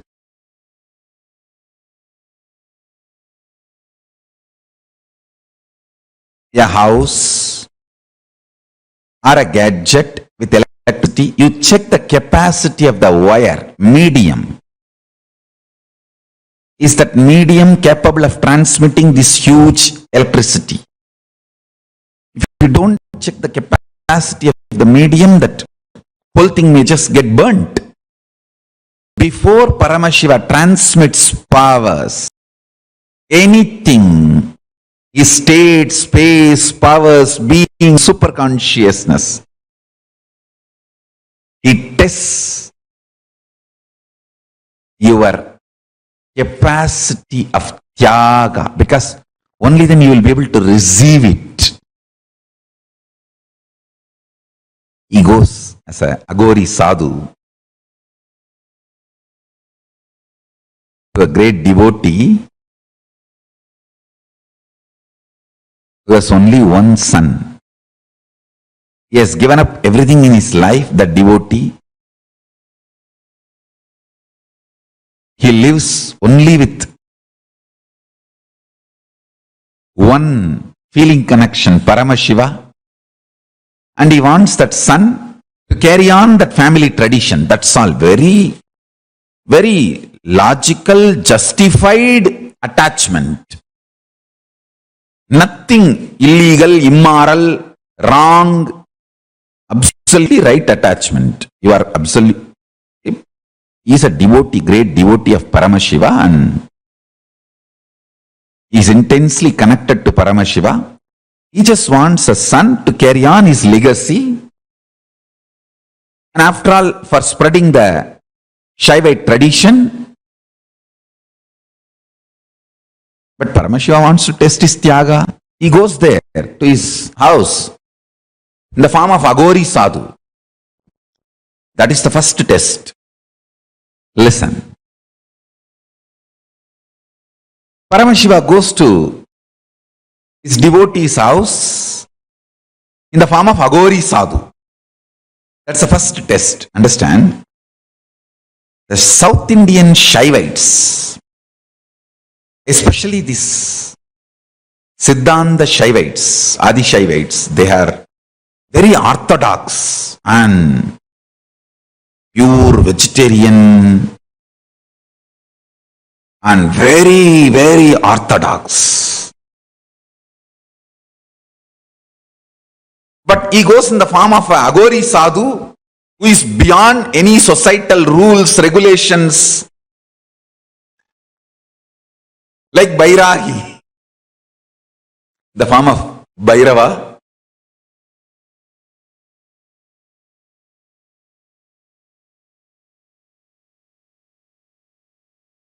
This devotee has stepped out of all his conditionings, social conditionings, should be capable of seeing the pure spiritual strength beyond the social conditionings. Only if he is ripe enough, he will see that Agori Sadhu as a Shiva Bhakta, representative of Shiva. The first test, the devotee passes. He immediately wakes up from his societal conditioning, the devotee, and falls at the feet of that Agori Sadhu and receives him, asks him to come to the puja room, receive the Pada Puja. So Paramashiva walks into the house of Sirthundar, that is his name, a great Nayanar, an enlightened being, or I should say that people who received the Paramashiva's grace, which is more than enlightenment.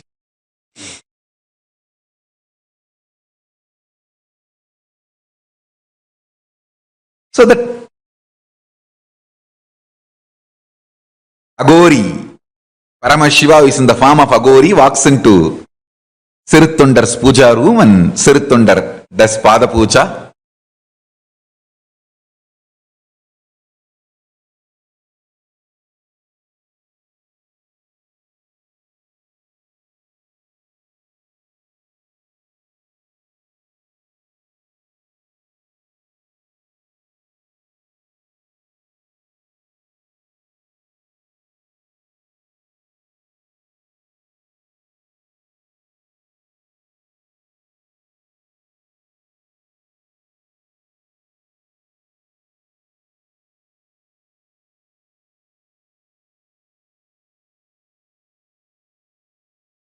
And then suddenly,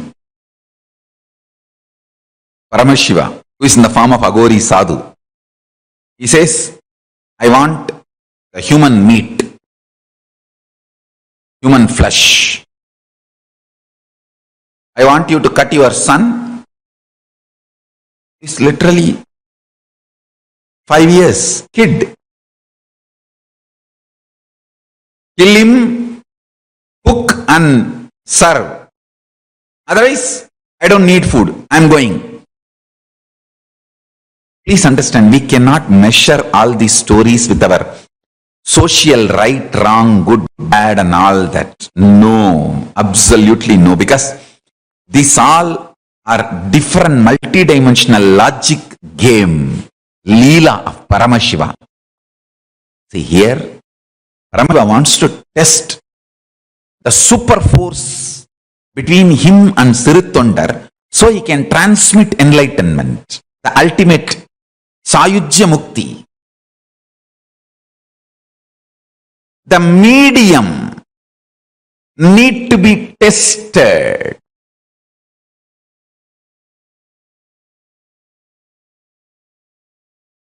Strength of tyaga need to be tested.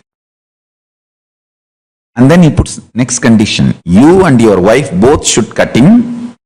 Both of you should not cry. If you cry out of sadness or depression or feeling missing, I will not eat that flesh. What all condition you see? It means the tyaga cannot come out of frustration or guilt. It has to come with the strength of asserting the higher identity. That is what exactly Paramashiva means when he puts this condition. You cannot sacrifice with the feeling, oh, this is being snatched away from me. That is not tyaga. That may be depression.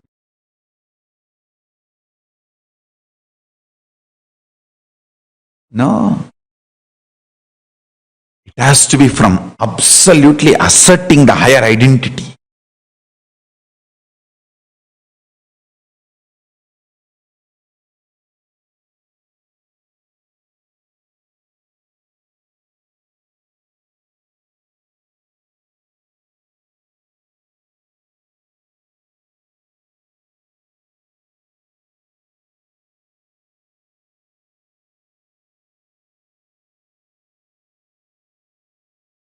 Finally, the Sirithondar agrees for this. He and his wife both sit and cut his son, fulfilling all the conditions, and cook, bring the flesh and keep in front of him, offer him. Then Paramashiva puts one more condition. Now I want the whole family to come and sit and eat with me. He and his wife, that Sirithondar's wife, both of them came and sat. He said, no, call your son. I want all three to sit and eat. Sirithondar said, how can I call? He is cooked. Then Paramashiva started big drama. No. I thought you had two sons. That is why I told you to cook one son. How can I eat in a house where there's no progeny? Means where there's no son.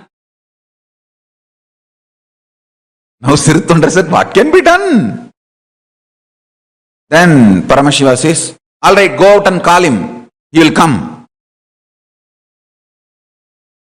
By the time that Sirithondar was an absolute tyaga, in oneness with Paramashiva, just this one word, initiation. He went and called, hey, my son, and simply the son walked in.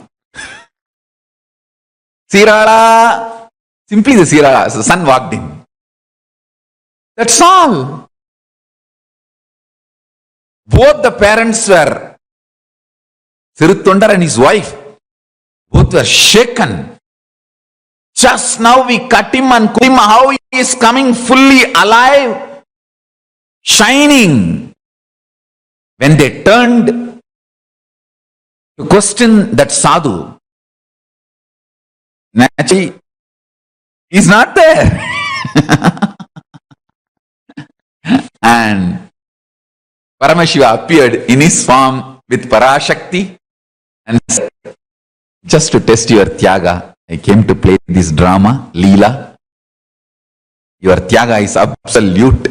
And he blesses him with Sutta Sayujya, Paramamukti, and the space of Kailasa. There is a beautiful story in a saint named Kannappar.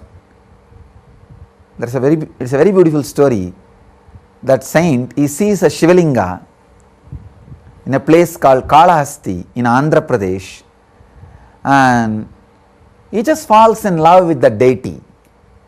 He is just in love with the deity, with Shiva. And the story says Shiva wanted to test his devotion, and in that Shivalinga the eye was carved. From that eye the blood started oozing out. This Kannappar tried all the herbal medicines and everything to heal the eyes. Nothing worked out. is a hunter.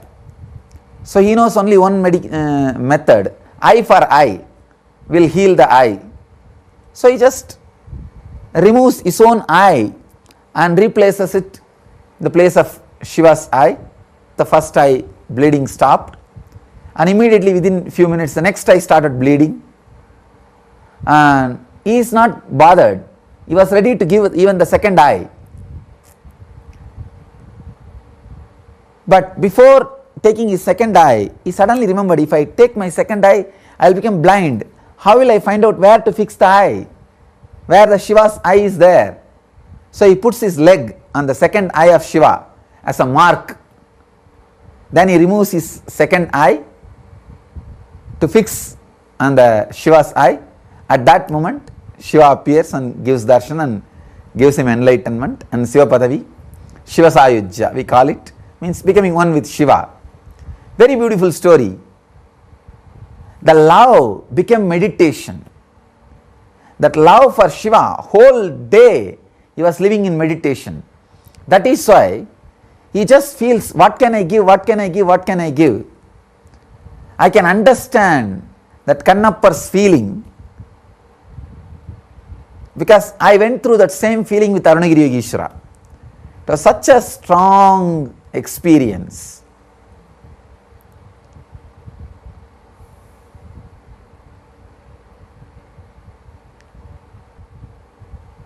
The deep love simply becomes meditation, and real meditation just becomes love in you. Love, energy, meditation, compassion, all these are same ingredient with different names. Different names: intelligence, energy, love, compassion, meditation. All these things are just different words for the same experience. You may use different name, but experience is one and the same. So love is meditation, meditation is love.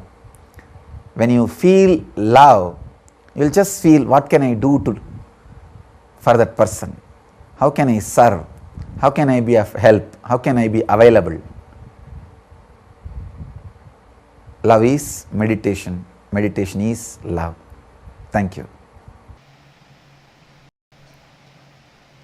The best thing you should develop in your system is your ability to be in the space of unclutching, nirvikalpa samadhi, the space of Sadashivoham, the space of perpetual completion, space of Sahaja Samadhi, space of Nithyanandoham.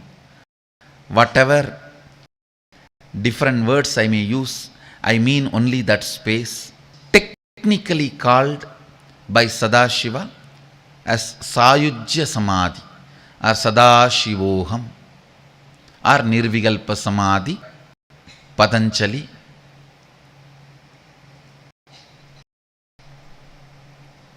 Nirbija Samadhi by Shankara. You should develop only that space, and that space also will give way at one point. Then the space you will fall is the integrity with Guru. Understand? That is the last space you will fall. After that you can't do anything. That hand has to just take you in and digest you. Once I went and told Arunagiri Yogeshwara like this. See, I read the story of how the Bringi Maharshi worshipped only Shiva and did not worship Devi, Parvati, Parashakti. And I read the whole story and I felt Bringi Maharshi was right. I went and told Arunagiri Yogeshwara, what is the wrong Bringi Maharshi did? You all should read that his story, that he worshipped only Shiva and did not worship Devi, and then Devi took her part, his body. Then finally Shiva gave him the knowledge that He and same by giving Ardhanarishwara darshan, and he also completed and understood, realized and got the blessings of Shiva and Devi together. And you should know the story. I went and asked Arunagiri Yogeshwara, what is the wrong?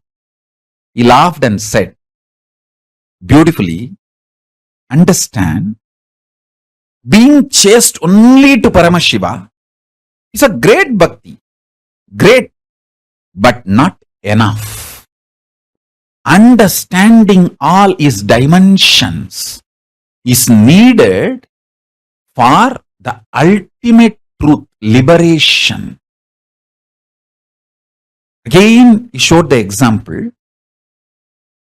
To be part of Kailasa, you need to understand all dimensions of Paramashiva. You need to be in sync, completion with all aspects of Paramashiva. Only then you can achieve Sayujya Mukti, the ultimate enlightenment, liberation. I'll be connected only to you. Great, but not enough. Understanding the whole ecosystem, being part of the whole ecosystem makes real Sayujya Mukti. That gives you ultimate Sayujya Mukti and ultimate Mukti. I have seen people telling, oh, it's okay, I'll only be connected to you, I don't want to be part of the Kailasa. Then naturally I tell you, even your only connection to me will start getting diluted. And you will slowly lose it. Don't do that mess. Ecosystem is very important for continuous progress and manifestation of Paramashiva. Ecosystem is important for the ultimate mukti. People who try to deny the ecosystem, means Sangha administration, Kailasa people, and try to think that they will hold on only to me, they will not trust anyone in the ecosystem. I tell you, that is neither right attitude, nor that will take you to the great and greater space.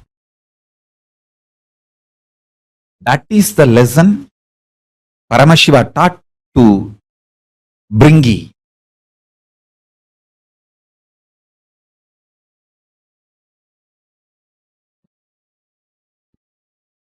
That is why when I go to temple, I will worship every god, because I know all of them are part of the ecosystem. First I will bow down to Ganapati, then Subramanya, then Nandishwara, then Badalalingam Adi Guru, then the Gobaratalayanar, then Arunagirinadar, then Vallala Maharaja, then Kalabhairava, then Mohini. Mohini is the Vishnu. In Kiligopuram, there is a Mohini deity. The Vishnu's incarnation is there. We worship and then go inside and have Paramashiva's darshan. And Ardhanarishwara and Dakshinamurti, all the different manifestations of Paramashiva, Parashakti herself.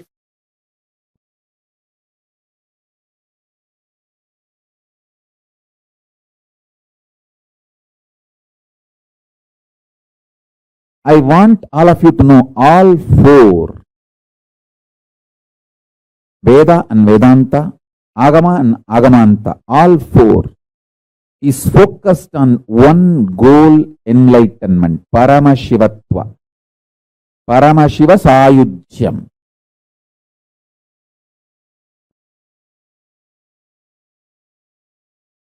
Different methods, methodologies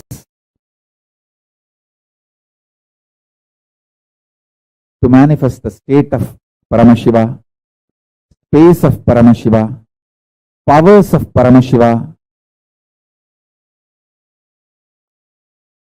being of Paramashiva, superconsciousness of Paramashiva, Kailasa of Paramashiva.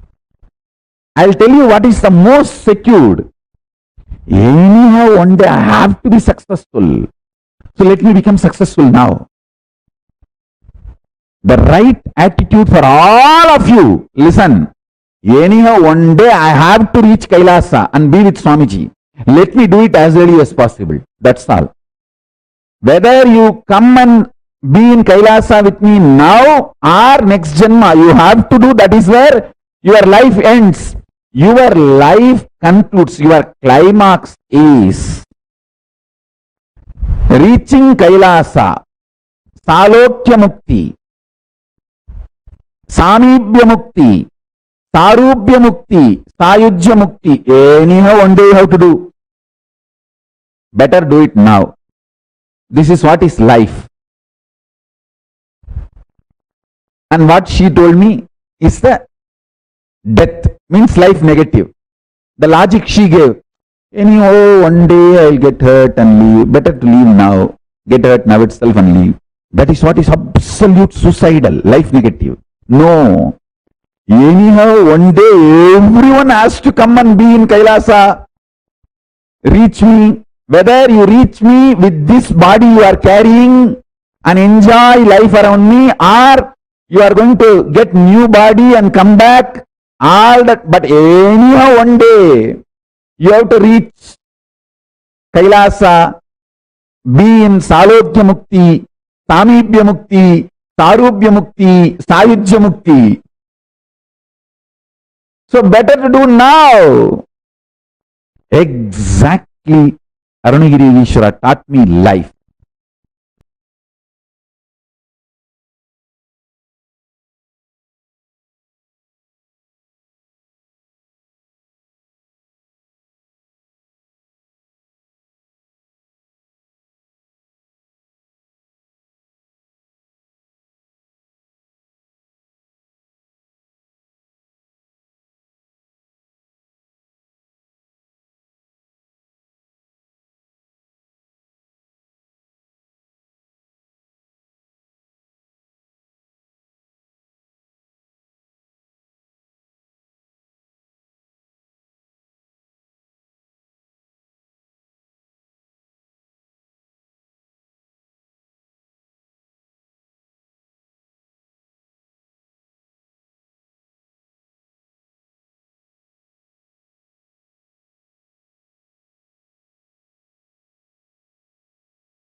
Yes, Nithyanandam.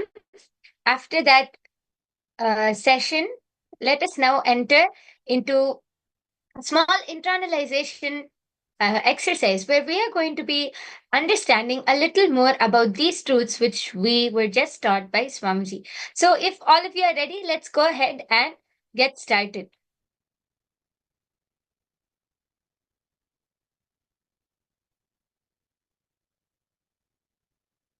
So, in this session, we just learned about the Sayuja Samadhi directly from Swamiji himself. So, Swamiji says, Mahadeva declares the Sayuja Mukti becoming one with Paramashiva, Mahasadashiva, the most secured attitude.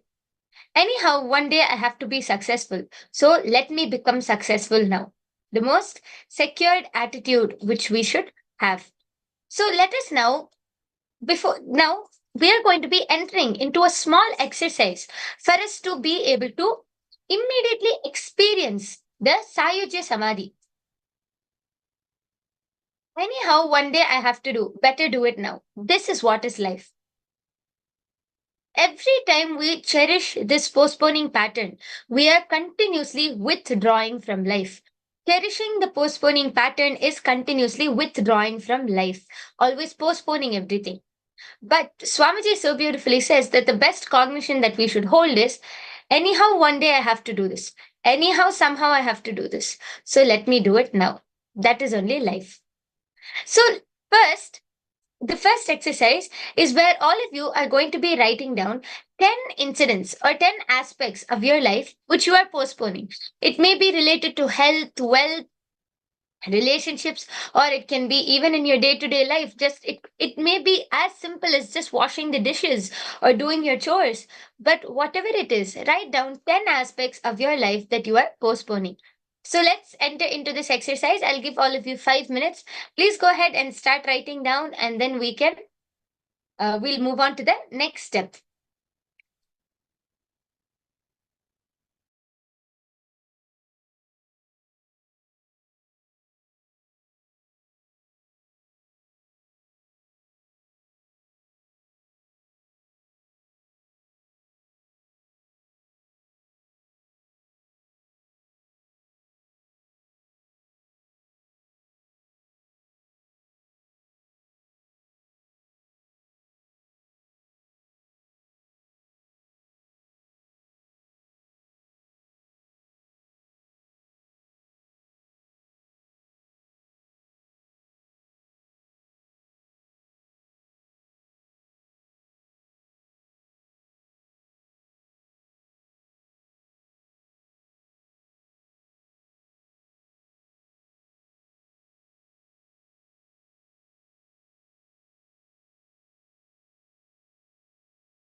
Okay.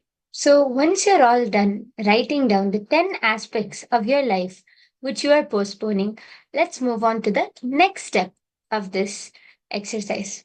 See, the first priority is do it and do it right. See, anyway, you're going to do it, you're going to end up doing that in the future. So why not do it now? Second priority is if you don't know, at least do it. And hanging in the confusion and incompletion and postponing pattern is directly withdrawing from life. So I request all of you to take a few minutes and contemplate on this.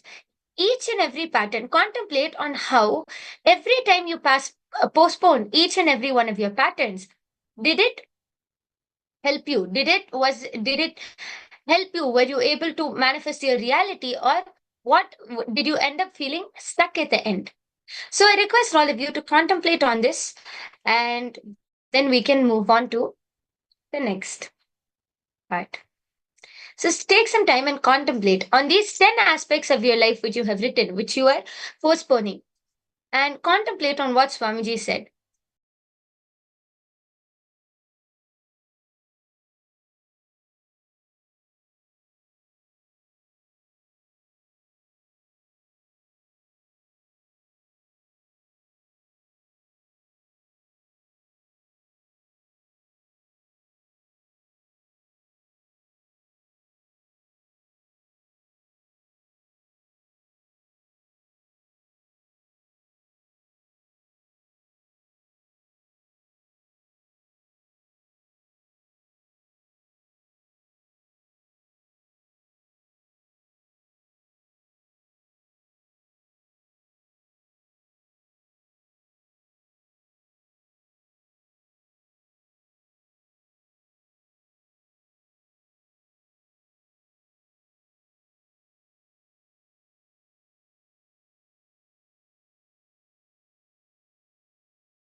So, with this, let us now, I request all of you to relax. Let us now enter into the power manifestation session.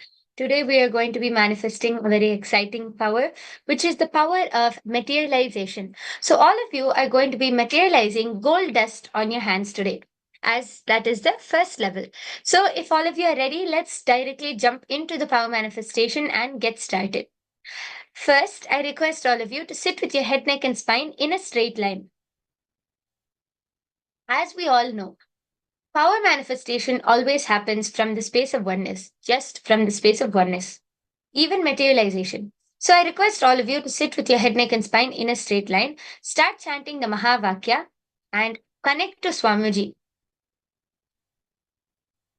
When you really start establishing that strong feeling connection, that strong space of oneness with Swamiji, the gold dust, you'll see gold dust, gold sparkles, silver sparkles, gold sparkles will start appearing on your hands. So it's all about how much of feeling connection you're in with Swamiji.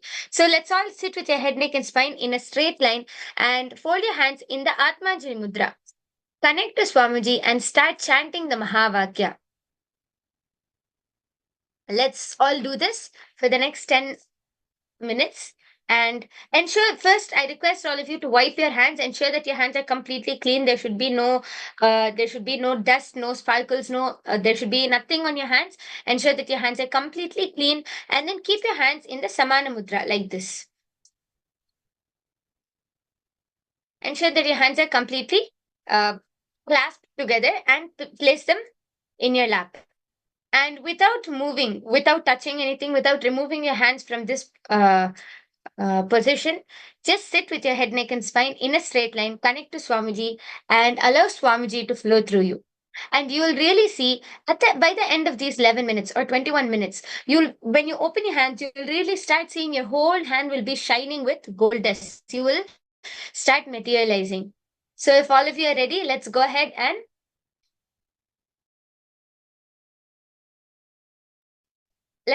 and get started. So let's all start chanting the Mahavakya now. Connect to Swamiji. Visualize Swamiji in your third eye. Consciously remember and cognize that you and Swamiji are one and the same, and that there's no difference.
Continue to chant the Mahavakya.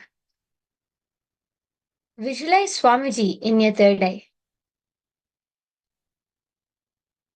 From this space of oneness, just bring awareness to everything. Like just be in that space of oneness. Connect to Swamiji. Visualize Swamiji and continuously remember that you and Swamiji are one and the same. Just that space of oneness is enough. You'll start manifesting. You'll start feeling heat in your hand. You'll feel it. You'll maybe feel a tingling sensation. It manifests through different ways for everybody. So all of you just be in that space of surrender. Any thoughts which come up, maybe we all might have that conditioning that, oh, we can't, we won't be able to manifest. This power is very hard to manifest. Just unclutch from all of those thoughts. Surrender everything which comes. Just surrender at Swamiji's feet. From this space of oneness, continue to chant the Mahavakya and allow Swamiji to flow through you.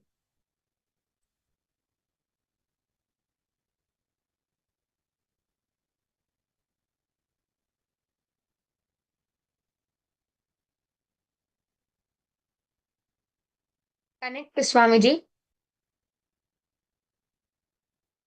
Continuously be in the space of unclutching. Drop all of the thoughts which are coming to you. Drop everything.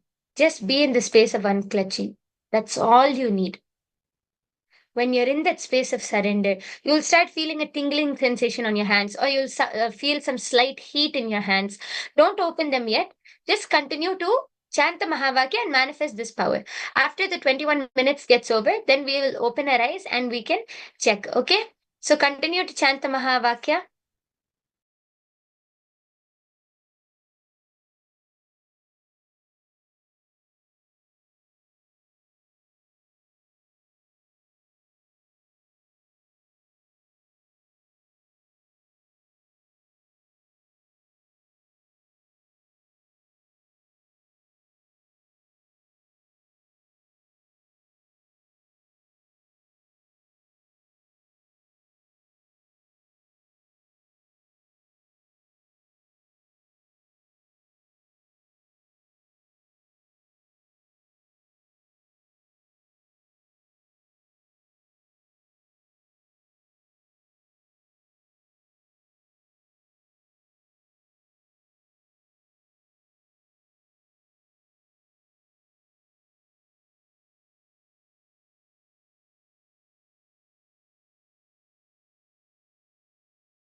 Continue to chant the Mahavakya. Visualize Swamiji in your third eye.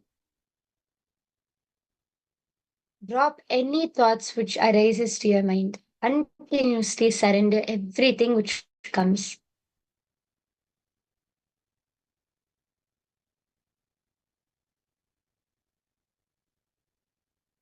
Allow Swamiji to completely flow through you. From this space of oneness, just sit in the space of unclutching. Continue to keep your hands in this position, in the Samana Mudra. And after this 21 minutes gets over, we will go ahead and open and verify. Just a few more minutes left. Just be in the complete space of unclutching. Let Swamiji flow through you, okay? Continue to chant the Mahavakya.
Okay.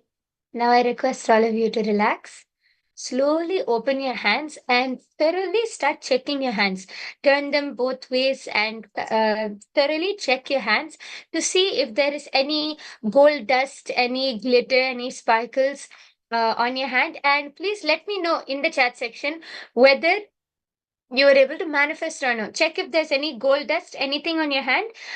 Thoroughly check your hand, and you can even check with a flashlight to see if your hand is shimmering. Sometimes when you shine the light, you'll see the shimmering, that glitter of the sparkles on your hand. So please check your hands now and let us know in the chat section whether you were able to manifest or not.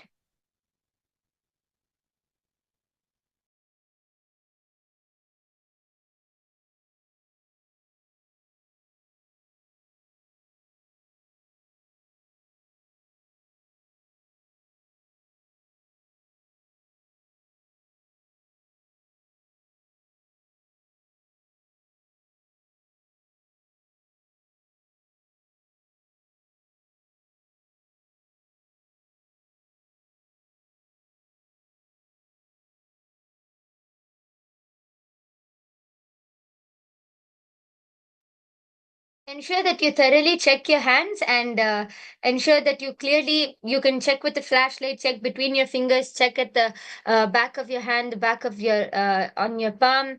Ensure that you thoroughly check and see that your hand is see completely. Then you'll be able to see whether there's any glitter or whether you were able to materialize anything on your hand. So please let us know in the chat section. And then please also remember to share your experience with all of your family members and friends, because many people will have different ways of manifesting this power of materialization. Sometimes they'll be able to feel a lot of heat in their hand, and suddenly when they see their hand, they'll see that they have manifested, they've materialized something. Sometimes they'll feel a slight tingling sensation. Sometimes they feel it's a very different feeling for each and every person. So do share your experience and let us know whether you were able to manifest or not.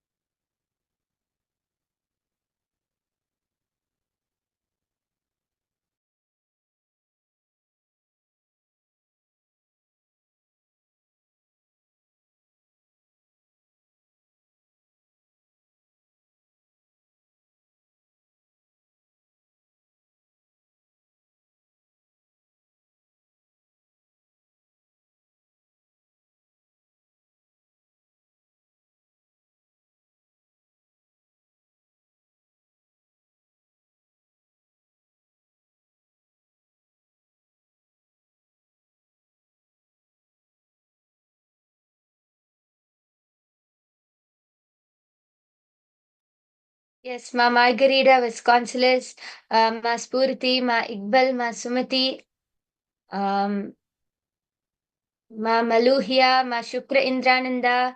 I request if all of you can share whether you were able to manifest or not, Ma. Can you please let me know? I think any of the previous messages I wouldn't have been able to see, but now if you can share your experience or post, I'll be able to read it out, Ma.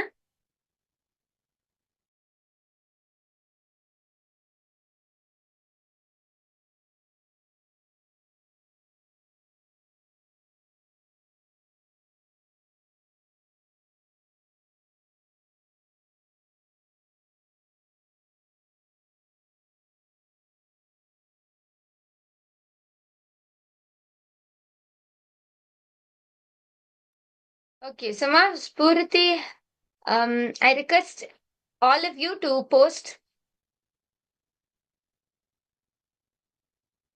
what was your experience. How were you able to manifest in these 21 minutes when you were continuously chanting the Mahavakya, continuously connecting to Swamiji and materializing? What was your experience? How did you feel?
Okay, so if all of you are done sharing your experience, please remember to share your experience in our social media platforms in Facebook, and do share your experience with all of your family members and friends.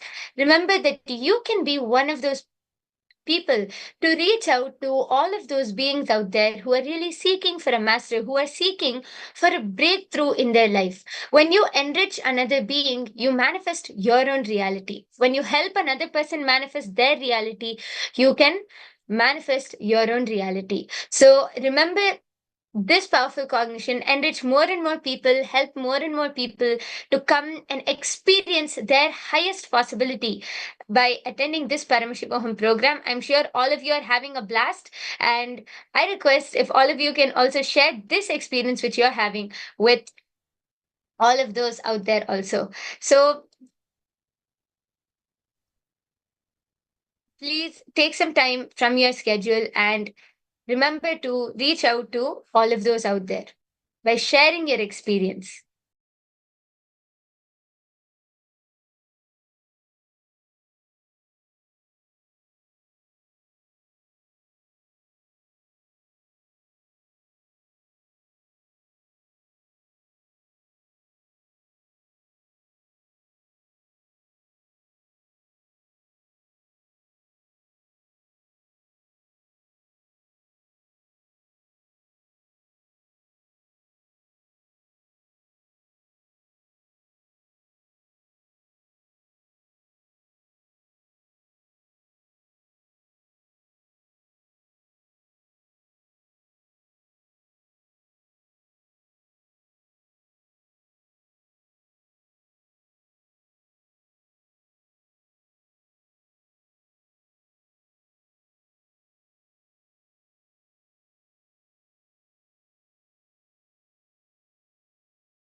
Okay. So thank you all for taking your time for in sharing and spreading this exciting program where everyone can experience their highest possibility to all of those out there. So with this, we come to the conclusion of this power manifestation session. And let us now move on to the next session where all of you are going to be learning about the 11 genders of Hinduism. So all of you sit back and enjoy.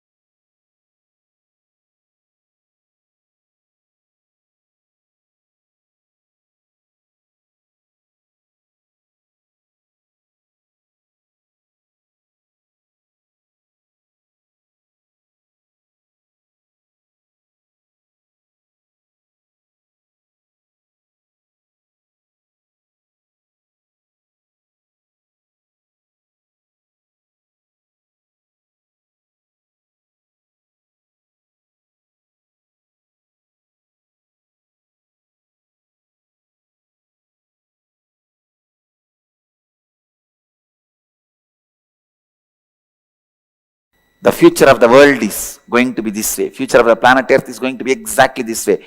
Once you become 18, now you have the freedom to choose which country you want to live. What should be your language? What should be the field you wanted to enrich the world? And which faith you wanted to live? Which religion you wanted to pick up? Which gender you want to have? It is going to be very common, the gender exchange operations. Gender change operations are going to be just like a cough cold medication. It's going to be available every street. Very soon, you don't need to be bound in the gender you are born. You don't need to be bound in the religion you are born. You don't need to be bound in the country you are born. You don't need to be bound with your mother tongue. So naturally, all the people who promote love for your country, love for your religion, love for your mother tongue, love for your culture, love for your gender, they will all be outdated. Because politics thrives on constantly making you love the things which you don't need to love. Constantly generating, forcing the pseudo love. Why do you need to love a language? Tell me. Language is just for communication. Over. If you know what the other person is saying, if the other person knows what you are saying just. And he understands that it's over. Language is just for communication. Not for becoming fanatic and dying. Religion is just for enriching yourself and others, not for just killing each other. Country is what for country concept? So that we create better and better infrastructure and enrich the universe, enrich the world.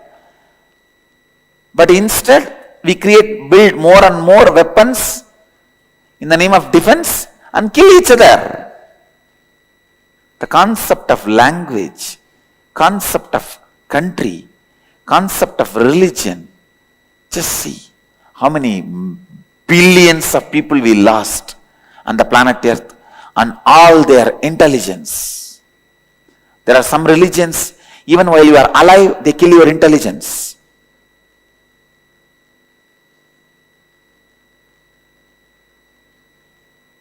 So understand, the future should be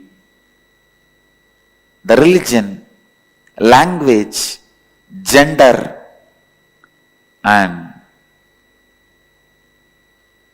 country. All these should be just openly available. We are not born to live in one corner of the world. We are citizens of the planet Earth. This can happen only by Vedic tradition. I tell you, only by Vedic tradition, which has a strength to stand any scrutiny. And not only that, even though it accepts all traditions, even if you don't accept Vedic tradition accepts you.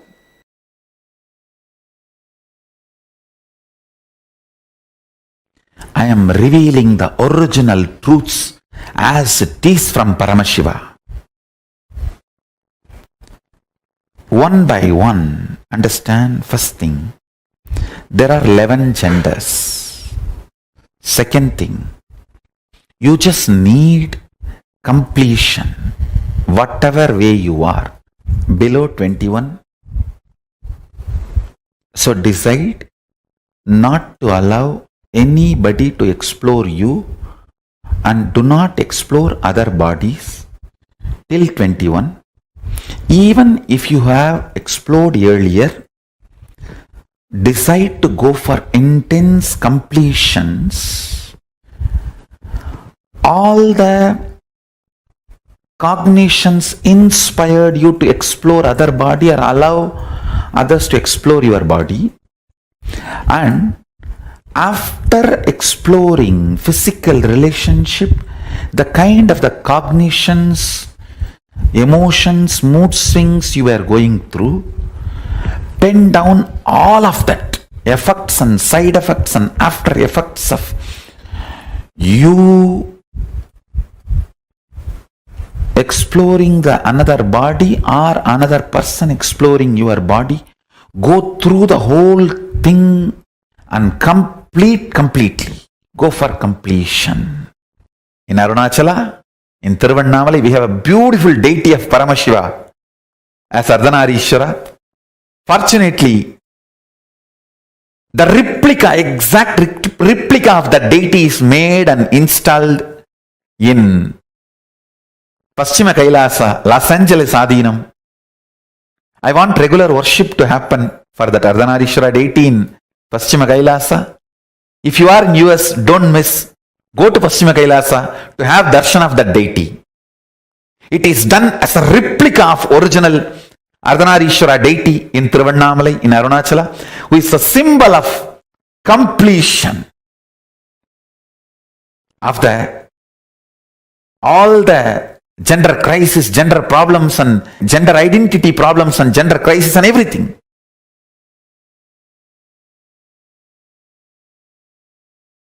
Actually, everything related.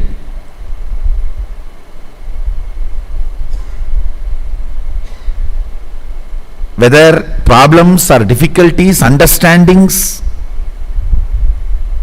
related to sexuality can be solved just by this one understanding of 11 genders. The moment you identify your gender, problem is solved. Then you know how you are going to be functioning. It is a simple mechanism. See, body is the best outfit you can wear. Understand this word. Body is the best outfit you can wear. The food or the pressures your body feels is just dependent on how you feel about your body. The moment you know what is you, all struggle will stop, will drop.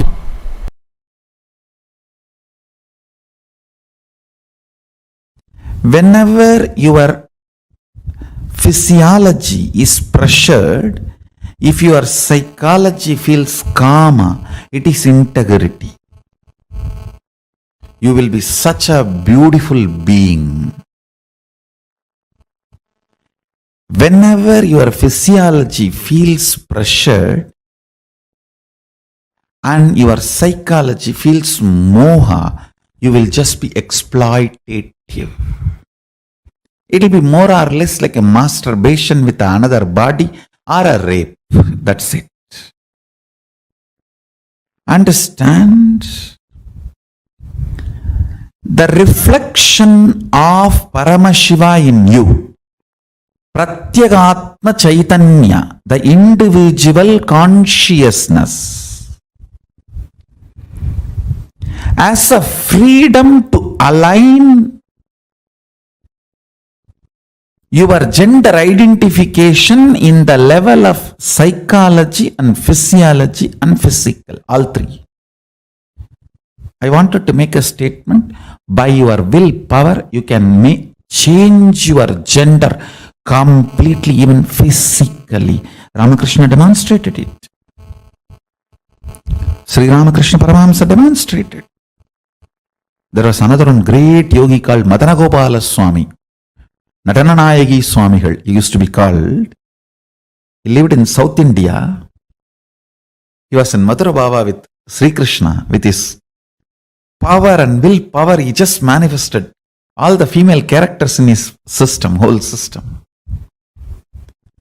Listen, first truth you need to know, there is no such thing as straight.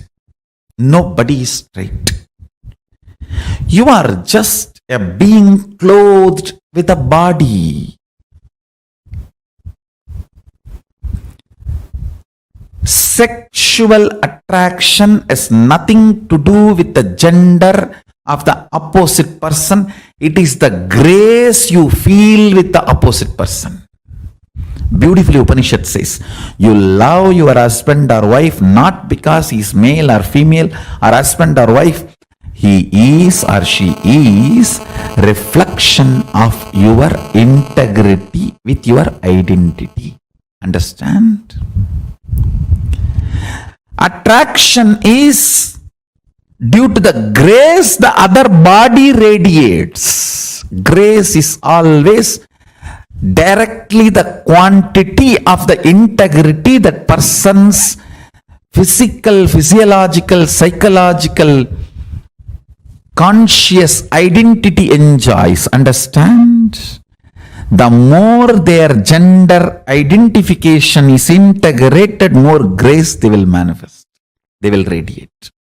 Grace is all about you being completely comfortable with your physical, physiological, psychological, conscious identity called Aham Pratyagatma Chaitanyam, and all attraction is towards the grace, not towards any gender, not towards any person. Please understand. Break from this mediocre idea of gender doveholing. Feel completely relieved if you are confused about your gender identity. Understand, if you are confused about gender identity, feel good about it. You are above the mediocre people. Mediocre people have decided to have false belief due to their fear of society. It is the fear of society. You deny your confusion or the identity crisis and just accept something society says and go on torture yourself for your whole life to believe what society has labeled it on you. Understand?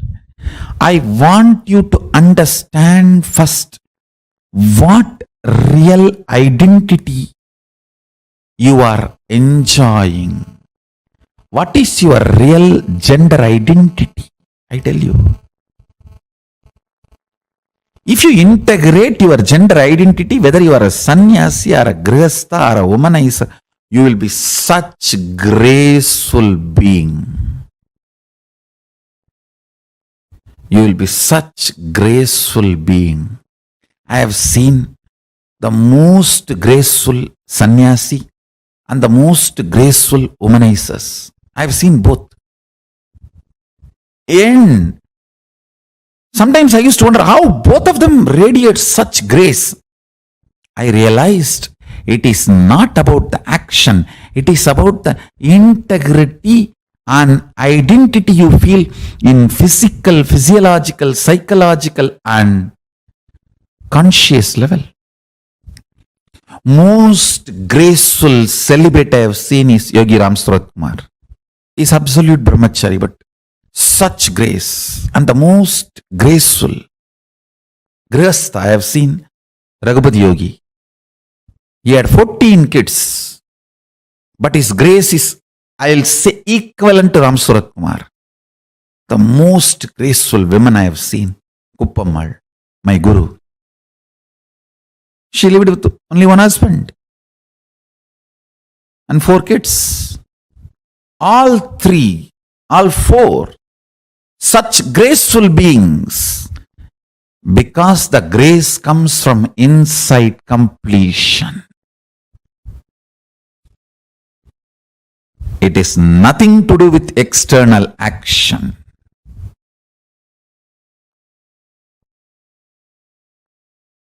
Grace means ability to generate huge love and respect in the other person the moment he sees you, she sees you.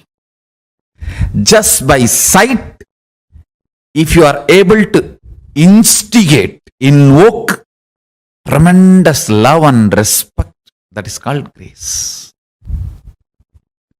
Beautifully, Valmiki describes when Sita entered the court, the whole court stood up, including Janaka. Understand? Janaka is father.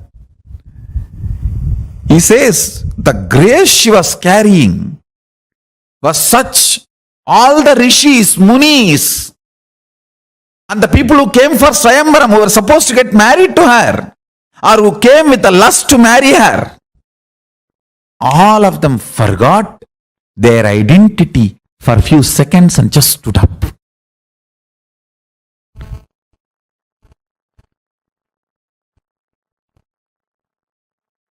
The grace she was radiating.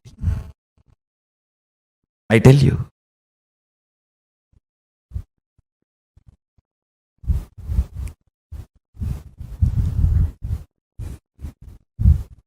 I wanted to get into the details.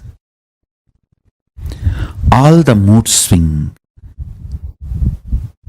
women suffer and feeling exploited, women feel, is just because their 3 layers are not integrated. Physical, physiological, psychological does not feel the same gender identity.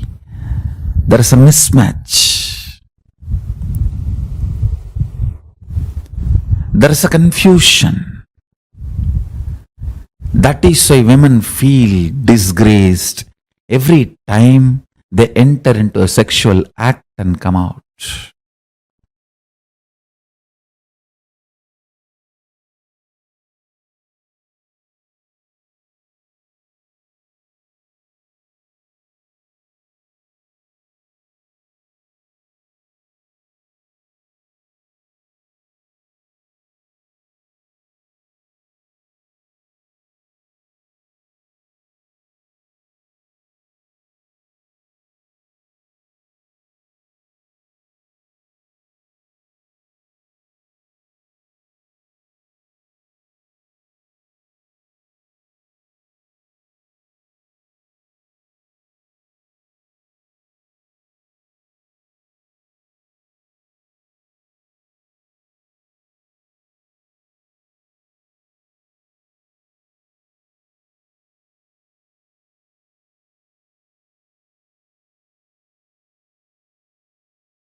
Yes, Nithyanandam to everyone, to Nithyanandam to all the participants who are sitting here with us. We all learned from Swamiji about the 11 genders, about a whole new. If it would have been any other person, a normal person, it would have been a complete new revolutionary topic, a new concept itself which Swamiji has shared and explained to all of us about the 11 genders. It is not just two genders or three genders or four genders as we all know, but there are actually 11 genders. And all of us also are part of those 11 genders. But what exactly is the whole science behind this? What exactly is the understanding which Swamiji has given us? How can you experience the true completion, the true fulfillment with your gender? That is what we are going to be understanding. That is what we are going to be doing in this exercise. So before we start, I request all of you go ahead and share what you understood. Post your powerful cognitions, what you were able to understand from this session, as that is what is really going to help you throughout the whole session in the completion, in power manifestation, everything. So go ahead, take a few moments and share what you understood from this satsang.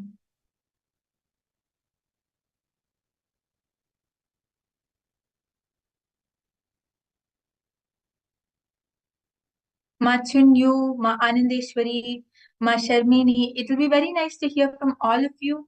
Ma Parashakti, Ma Yifan, Nithyanandam. Go ahead, share what you understood from this satsang. Swamiji basically taught us about the 4 layers to our gender. Each one of us, whether you are in a male body or in a female body or in any other gender, we have 4 layers, which is the physical level, the physiological level, the psychological level, and the conscious level. These are the 4 layers inside us. And what gives us completion within us is mainly based on our physiological layer. Are you physiologically aggressive or passive? As Swamiji told us, the male body should be physiologically passive, because if he is aggressive, then it will go to the peak of everything. Basically, for example, if it is a high, if we talk about his metabolism or about his sugar levels, it will go to its peak, which is not good. And then if he has to reduce it, it will go all the way down. He'll have really low sugar levels inside him. It will very deeply impact his internal organs, his intra organs, and his whole body. So all the male bodies should be physiologically passive. And in the same way for female bodies.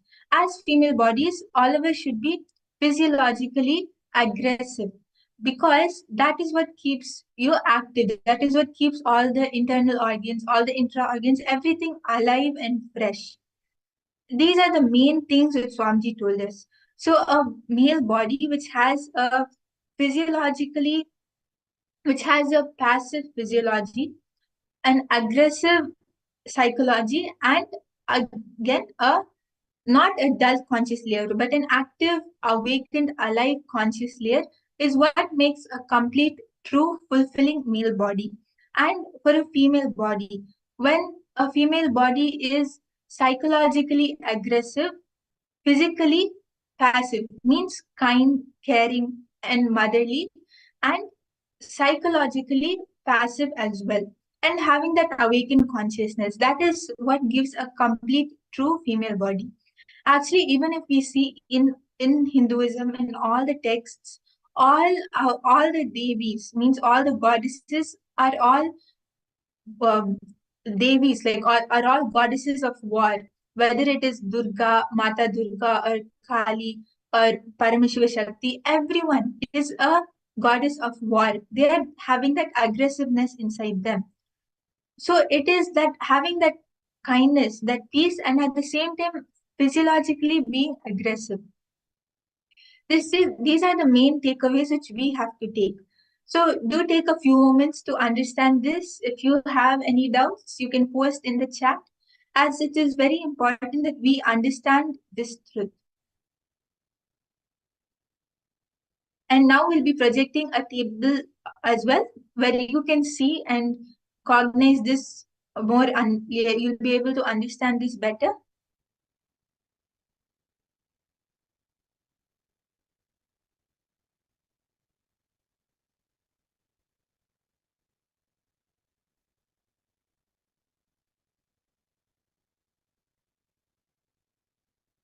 Let's take a few minutes. Let's look inside and see where we are physiologically, psychologically, at a physical level and at a conscious level. Are you in aggressive mode or you're in passive mode? Let's all see. Just take a few minutes and please write it down.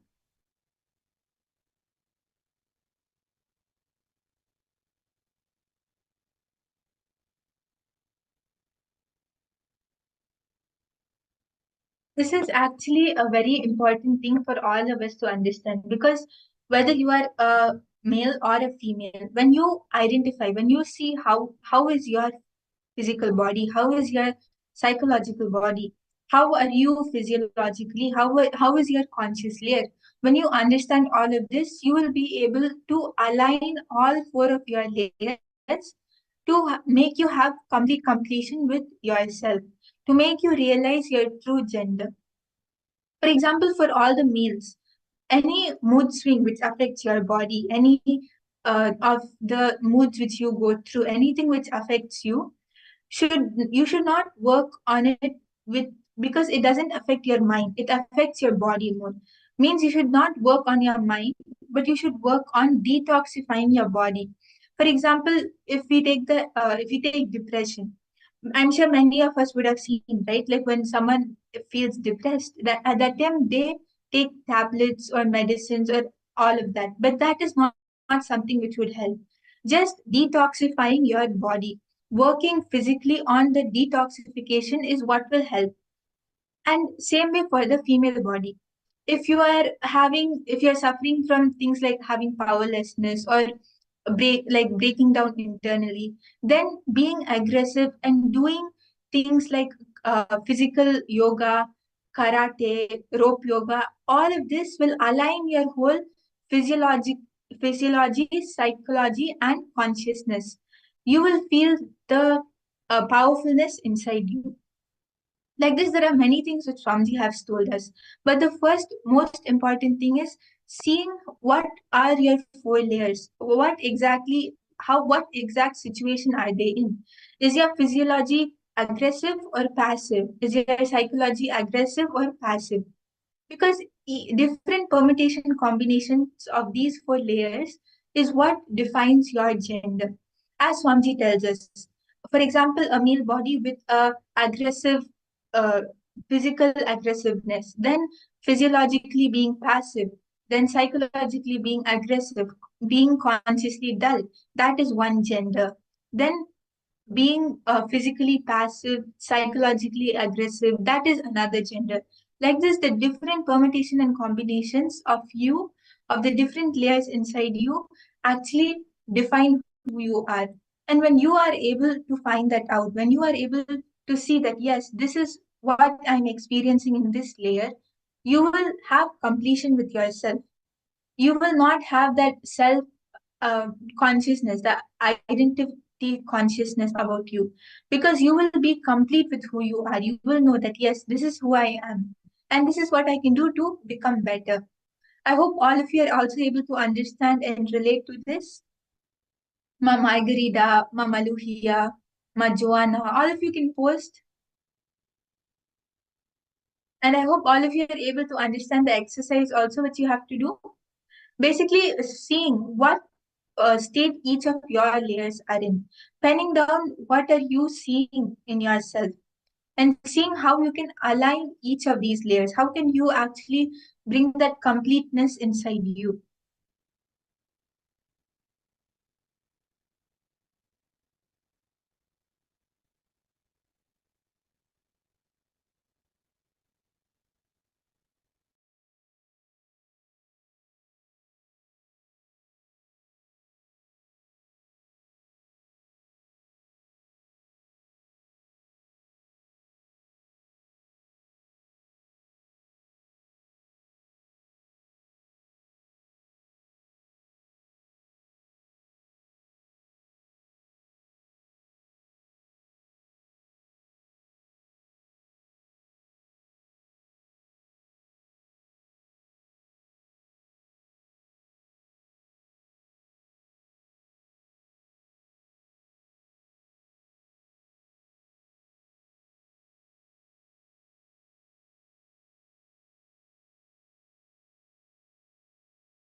Yes, so I hope all of you were able to do the exercise. All of you were able to identify your physical and physiological layers.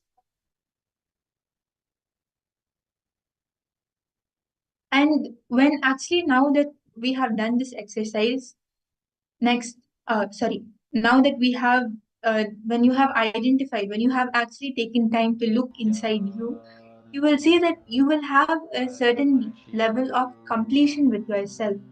You will have that certain feeling of comfortable, like you feel comfortable, you'll have that completion inside you. And this is something which is very important, because when you are having that completeness inside you, that powerfulness inside you, at that time you become a clear channel for Swamiji to flow through you, because you're not all clogged up like how we would, if you see a clogged up pipe, if it's all already full of stuff, then the fresh water, the pure water can't flow through it. In the same way, when your inner space is clogged up, when you are just full of that clogged up feeling inside you, Swamiji can't flow through you. So when you have just completed with yourself, when you have actually taken a few moments to see what is it inside you, it will really help you to clear up that clog. And that really helps in the power manifestation. And now that all of us have done this, we are going to be doing power manifestation. And in this round, we are going to be manifesting the power of materialization. So I request all of you to please take a few moments, go wash your hands. If you have any sacred basma or kumkum around you, you can keep it aside. Make sure your area is clean around you, and there's no way any powder can accidentally come. Do take a few moments.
Yes, once all of you have finished washing your hands and getting ready for the materialization, you can post yes in the chat.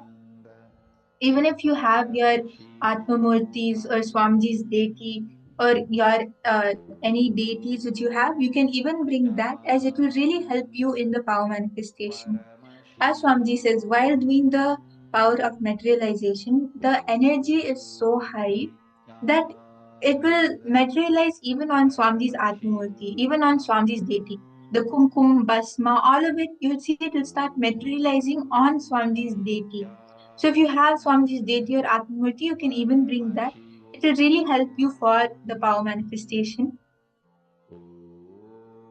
And you can even keep your if you have your torchlight or phone with you, as you'll see during the materialization, a lot of golden specks or black specks will start appearing.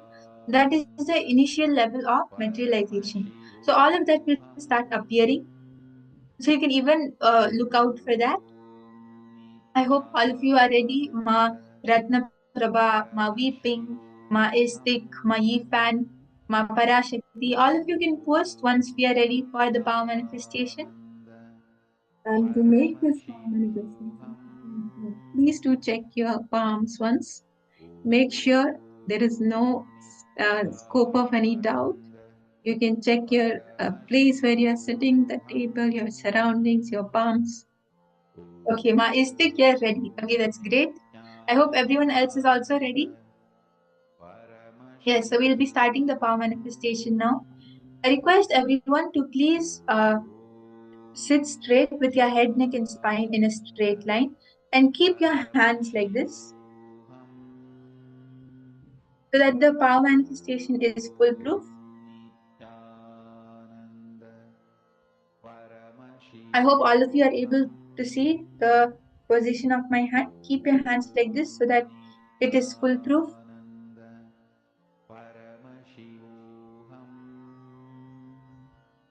And sit with your head, neck, and spine in a straight line.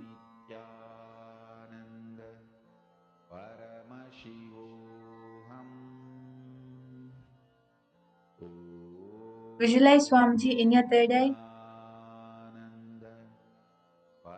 Start chanting the Mahavakya.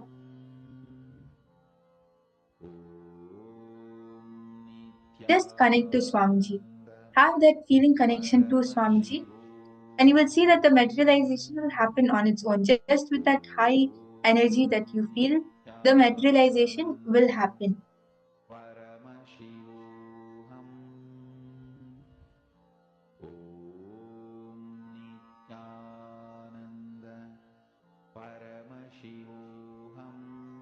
Let's keep our head, neck, and spine in a straight line. And please keep chanting Mahavakya. Just enjoy this space of oneness with Swamiji.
Continue chanting the Mahavakya. Let your whole body vibrate with the Mahavakya and don't let any other thoughts or anything else distract you. Put your full awareness on your third eye. Just take these few moments, dedicate these few moments just connecting to Swamiji, just chanting the Mahavakya. Unclench from everything, any thoughts, whatever you have to do, whatever is happening around you, unclench from everything and just put your awareness on this. You will see that when you really open up yourself and when you really connect to Swamiji, Swamiji will flow through you because Swamiji is always waiting to flow through all of us and manifest through all of us. So when you give that all clear to Swamiji, he will flow through you and you will see the materialization will happen just like that. So continue chanting the Mahavakya and decide to take these few moments, decide to manifest this power. You will see you will really get a breakthrough in this round.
Remember to chant the Mahavakya and keep your head, neck and spine in a straight line. Nithyananda Paramashivoham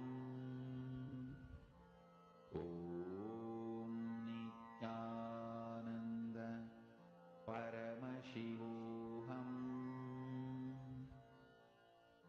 Om Nithyananda Paramashivoham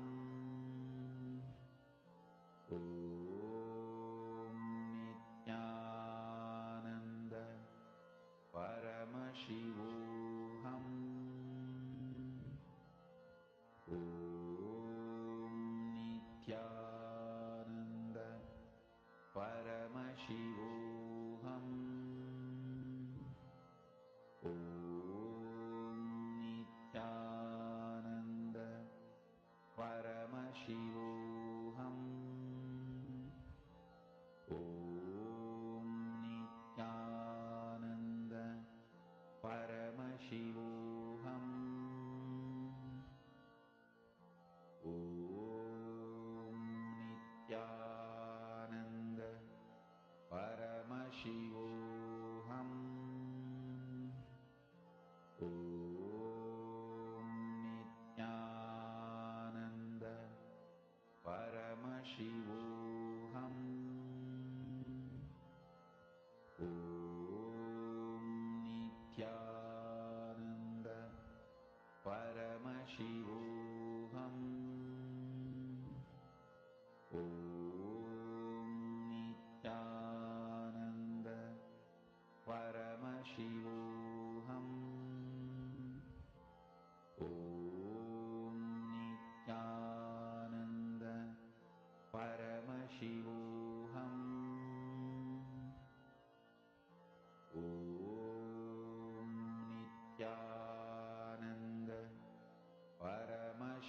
Now I request everyone to please relax and start verifying if you have materialized. Check your hands and you can check it under a torchlight or a bright light. See if you have what you have manifested. You would have gotten kumkum or basma or even golden specks, shimmering specks on your hands,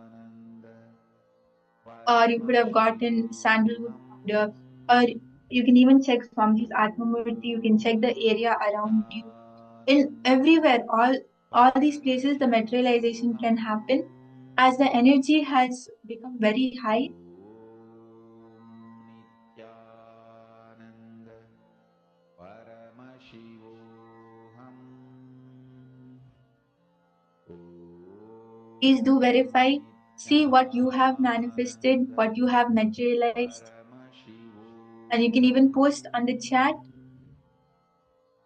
You can, if you can take pictures of the materialization to keep it as a to keep it as a reminder or just to have the record of it. Ma Anandeshwari, Ma Izdik, Ma Heidi, Ma Sharmeni, Ma Yifan, all of you can share, post your manifestation. What were you able to materialize? Ma Chunyu, Ma Prema, all of you can share. And please do examine your palms and the areas around you carefully. It's recommended that you check it under a torchlight. Surely you'll be seeing, and please understand this process keeps going. Like even while you're sitting in for the next session, you can simply be in the space of manifestation. You will see that if you have manifested a small specks, they will grow. So you can continue manifesting it even after the session. Paramashivoham Om Nithyananda Paramashivoham Om Nithyananda Paramashivoham I also request all of you to go ahead and share your manifestation and your experience of the manifestation on Facebook. Post what you have, your takeaway, your experience, what you have been able to manifest. Take a few moments to post it on Kailasa's Paramashivoham page. It'll be very nice to hear from all of you. And as you're sharing, we'll now be moving on to the next topic, where we will be learning from Swamiji about diagnosing your gender. Who are you, who you truly are, and how can you diagnose your true gender? So please stay tuned as we learn about these higher powerful cognitions from Swamiji.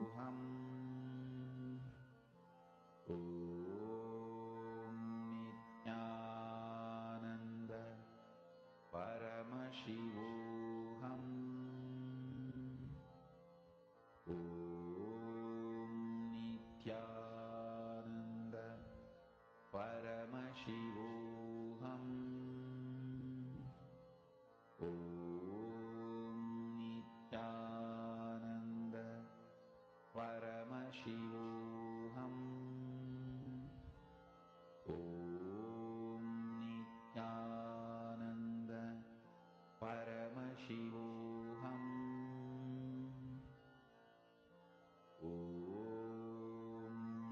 Nithyananda Paramashivoham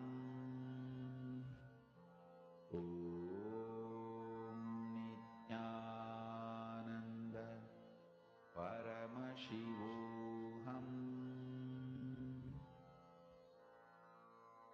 Mahavagya, spiritual lullaby for Samadhi, and Suprabhatam, wake up call, wake up song for Paramashiva.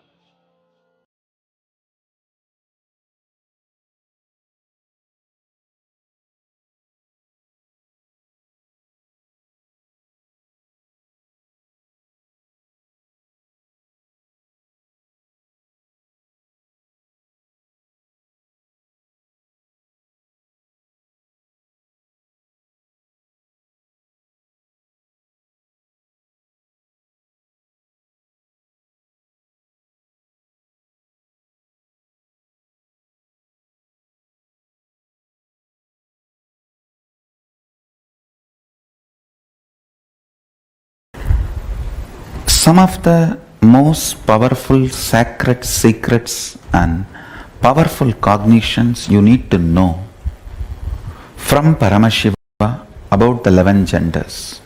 1.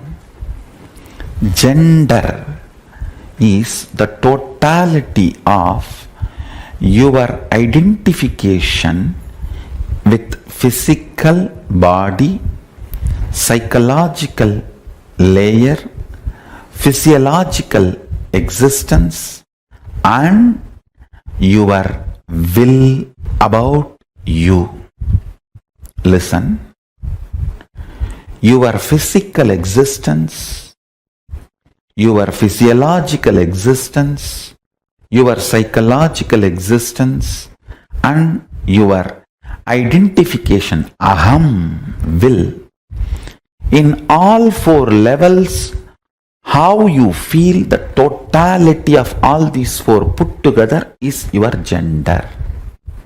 And unfortunately, society does not have this elaborate true understanding, because this knowledge was kept with elite. Society has only the very rough middle class mentality, mediocre understanding of 2 gender. And now they are coming up slowly only to the level of 3rd gender. But actually 11 genders exist. The various permutation combinations of your gender identification in the physical level, physiological level, psychological level, and will, aham, the individual conscious level. So understand, When Hinduism, Vedas and Agamas asks you to be a celibate till the age of 21, the purpose is for you to realize in physical level what is the gender with which you feel comfortable. In psychological level, what is the gender with which you are comfortable. In physiological level, what is the gender identity with which you are comfortable. And your conscious, self-conscious level, what is the gender with which you are comfortable. Exploring it, understand, one of the biggest problem is till 21, if you allow somebody to explore you, or if you explore somebody, you collapse into the wrong identification due to powerless cognitions, and you build a wrong gender identity. Understand? Whether you feel oversexed or undersexed, womanizer or suppressed, any powerlessness or complication in the level of sex and sexual fulfillment or sexual desires, sexual guilt, and any problem you go through with the sex fundamentally starts with gender identification. I tell you, when your gender is properly identified, all the sexual problems just melt down.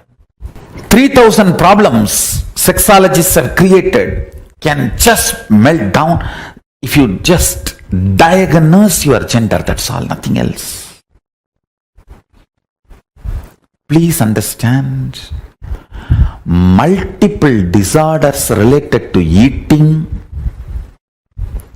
can be cured completely. Multiple disorders related to drug addictions can be cured completely just by gender identification. Do not, first thing, just say no to society and society labeling you in any gender.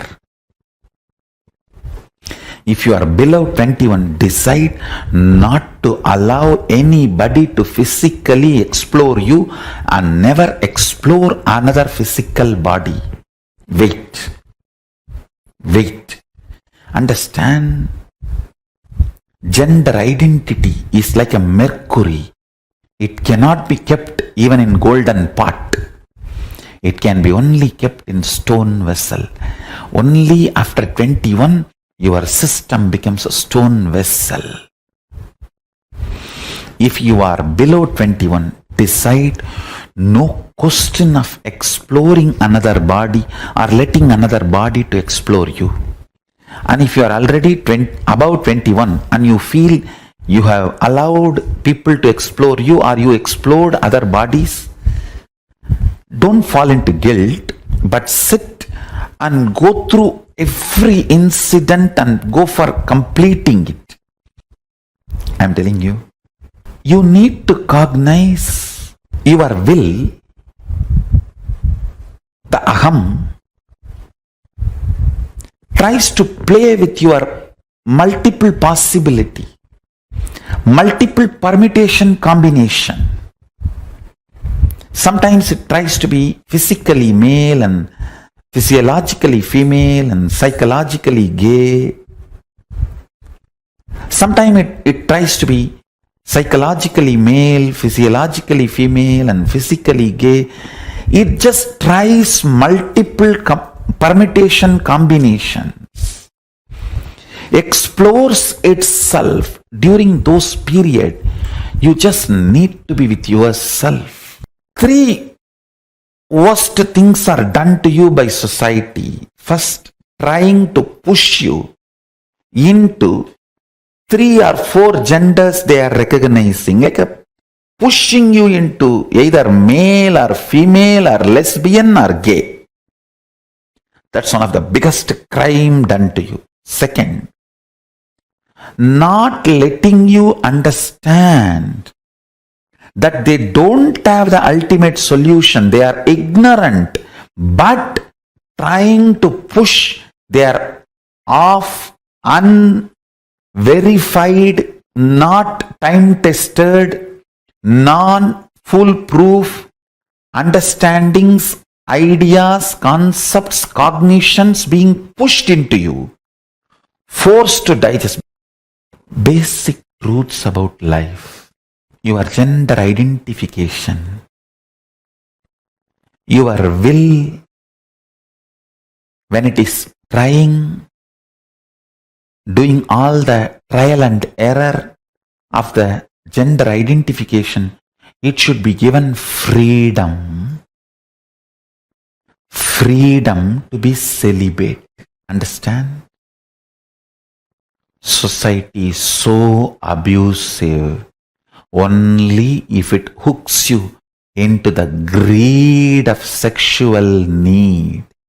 I call it grid of sex. You can continue to be exploited. The first 21 years till you find your identification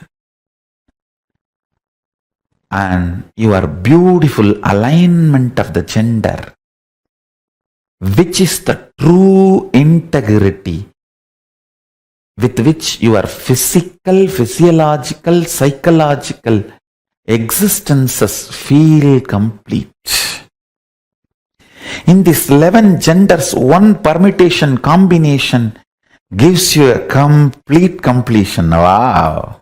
The heaven experience in your body. Your 6 feet body feels heaven. That experience to happen in you, you need to explore what is the gender you are really, in which one you feel, I know me. To come to that experience, that is what I call the state of Ardhanarishwara. Paramashiva. The state of Ardhanarishwara. Listen. If the integrity between physical, physiological, psychological components of you is not achieved about your gender identification, whether you are oversexed or undersexed, you will be constantly struggling. If you are undersexed, you will have so much of struggle in your dreams. If you are oversexed, you will have so much of trouble in your psychology space. Understand? Whether you are aggressive or passive,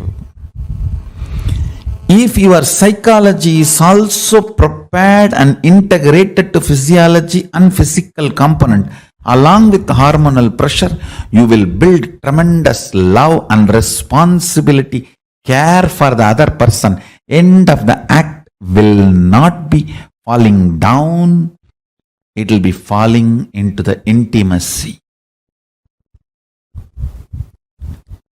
Every level, your gender identification matters. Understand? Whether you are a womanizer or a nymphomaniac, it doesn't matter. Whether you are a sannyasi or sannyasini, it doesn't matter. What matters is, do you feel inside your body, your integrity, your physical, physiological, psychological components, do they feel integrated about your gender identification? Understand? Your physical identification, that needs just a simple medical examination, nothing else. Physical examination, nothing else. But physiological identification, you need to look in. Whenever you feel excited, are you more in kama or moha? Understand, both of them are different.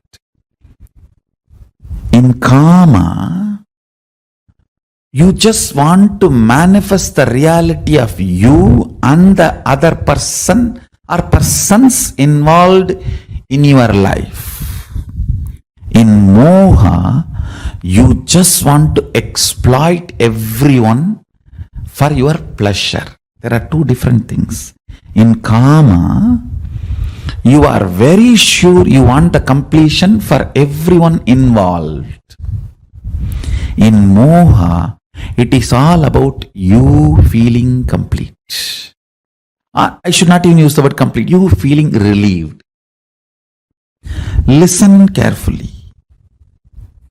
Whenever your physiology is pressured, if your psychology feels kama, it is integrity.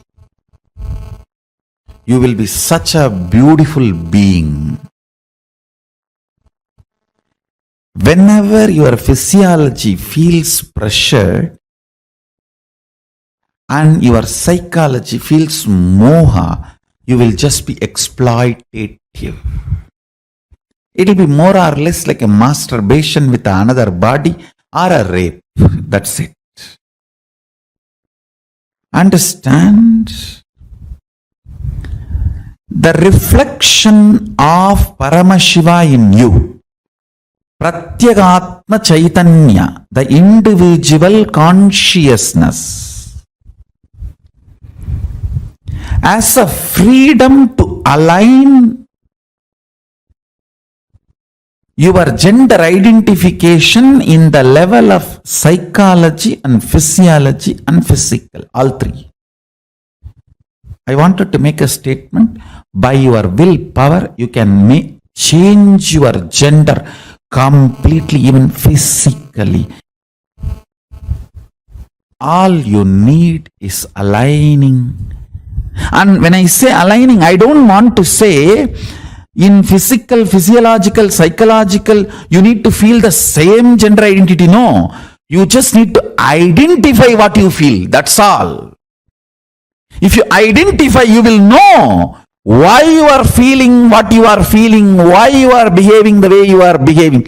Understand? Realizing blind spot is curing blind spot.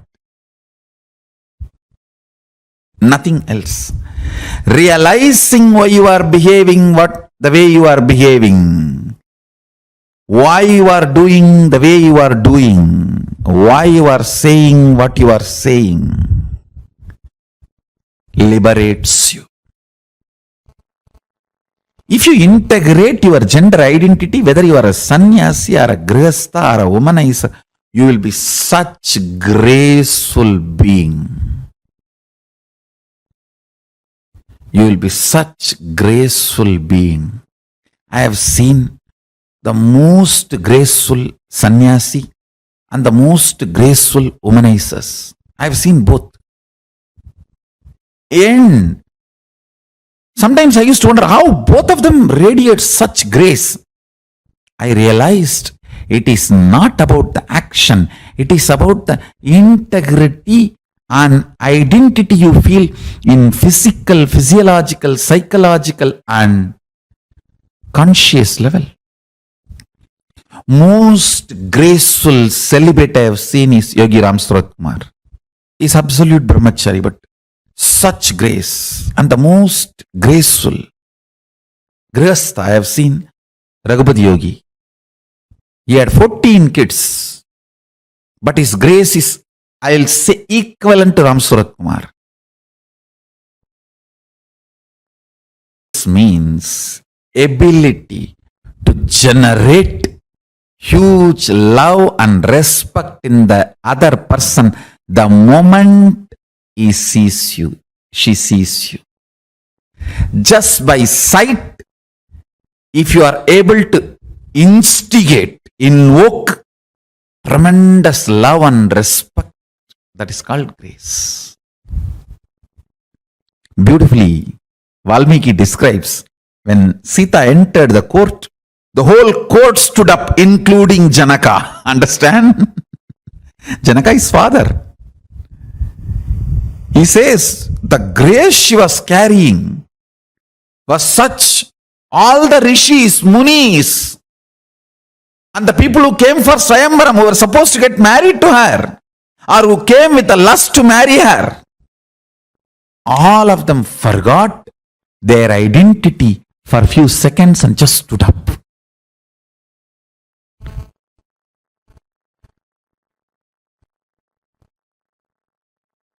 The grace she was radiating. I tell you.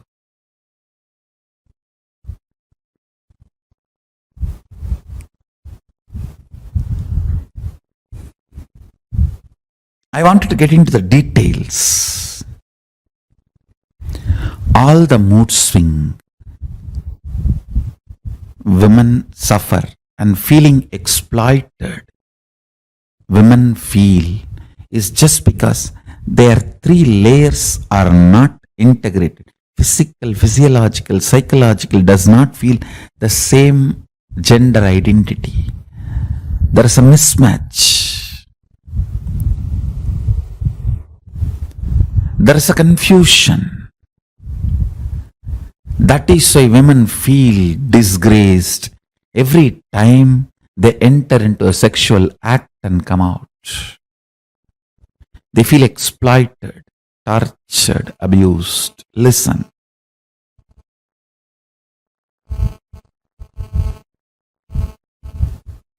All you need is aligning. And when I say aligning, I don't want to say in physical, physiological, psychological, you need to feel the same gender identity. No. You just need to identify what you feel. That's all. If you identify, you will know why you are feeling what you are feeling, why you are behaving the way you are behaving. Understand? Realizing blind spot is curing blind spot. Nothing else. Realizing why you are behaving the way you are behaving, why you are doing the way you are doing, why you are saying what you are saying, liberates you.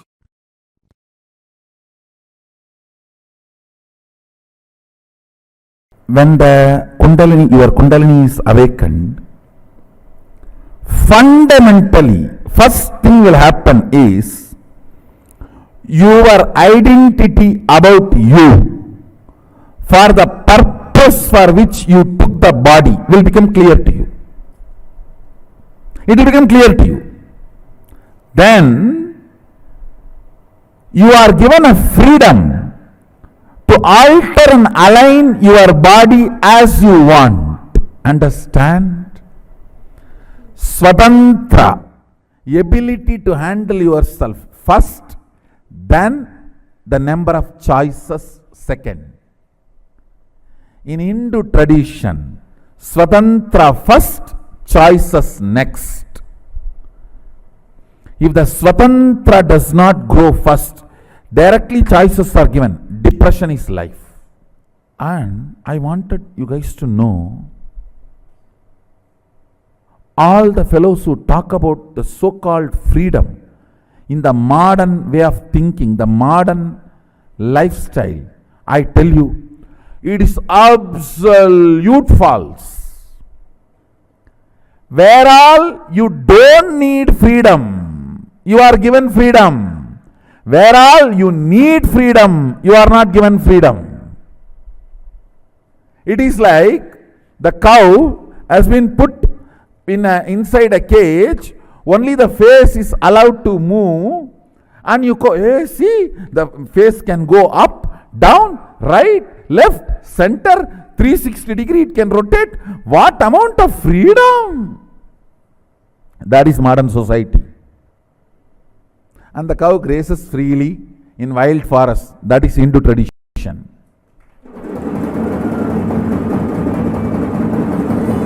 And that cow is given the intelligence what to eat and what not to eat, and even if it eats poison, it will not get into its system. Please understand, Swatantra is much, much higher than the freedom based on choices. Freedom defined by the choices. Freedom defined as choices is too low than the Swatantra defined by the Hindu tradition. Recently, I was conducting sessions for a group of people on Brahmacharya. You will be surprised. In that class question answer, almost 90% of the people say they don't feel the gender they are supposed to be feeling as their body. 90% of the people, not a joke, understand. 90% of them are saying we are not feeling the gender we are supposed to feel as per the society, the body in which we are. I think it's little more than 90. Fortunately, they are having understanding about Brahmacharya as per Sadashiva's instruction. The first instruction, as I said, 9 months. No physical sexual activity and practicing completion means the power manifestation. Second instruction, every morning have neem juice, every night a black betel leaf with a little pachakarpuram, the raw camphor, a pinch of raw camphor. These two herb, if it can be programmed by the master and given, that is great. Even if that is not possible, offer it to Sadashiva's deity or Sadashiva Mandala and take. These two instruction can do so much of healing, I tell you. All the toxins gets accumulated in your system because of sexual abusal.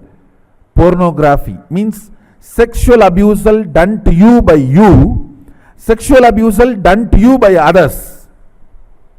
Both accumulates toxins in your system that can be cleansed. The detoxification can happen by these two.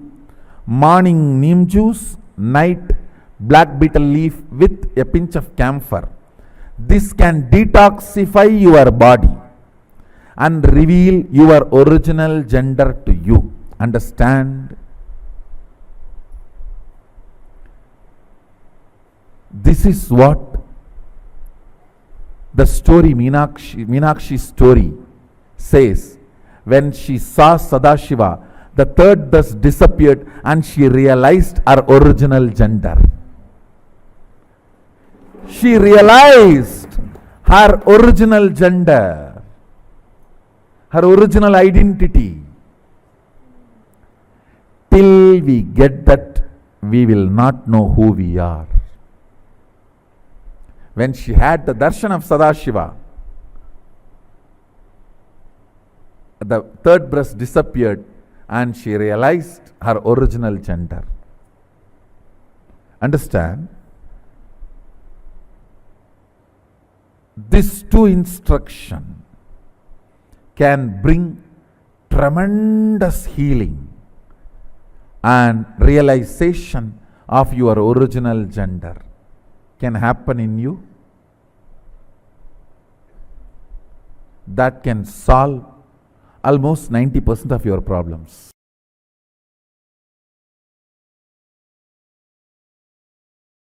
Center your gender identity on consciousness rather than your body or mind, then you will understand the science of engaging with life and relationships without getting into sexual act. The science of entering into relationship with the whole universe without engaging physical or sexual act is pure power manifestation. Listen, listen, I'll repeat.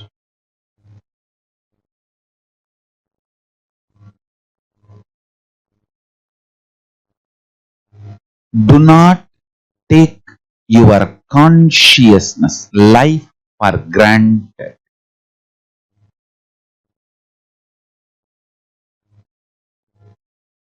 Center your consciousness on Paramashiva. Center even your gender identity. Understand, the science I am teaching you now is the most powerful, beautiful power manifestation science.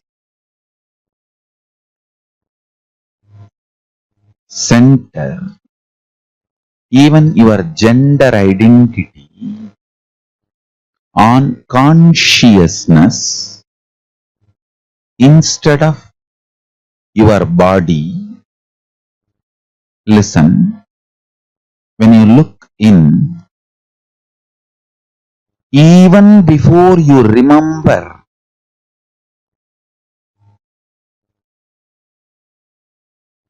your gender as a male or female, center your core existence on your consciousness. Remember your consciousness, your pure consciousness. On that understanding, cognition, your pure consciousness, if you build your existence, understand, the more and more you remember your consciousness, more and more you engage yourself with the understanding your consciousness, more and more the nectar based chemicals and hormones will happen in your system. Listen,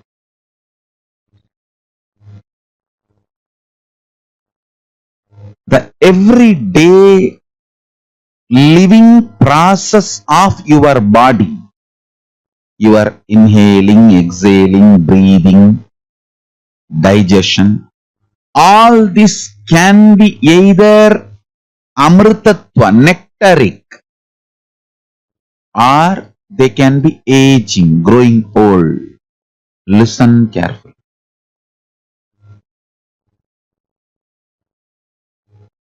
You need to understand the functioning of your body is centered on the ideas you cherish about you. The more you cherish you are based on your body, the more you will engage with gender identities,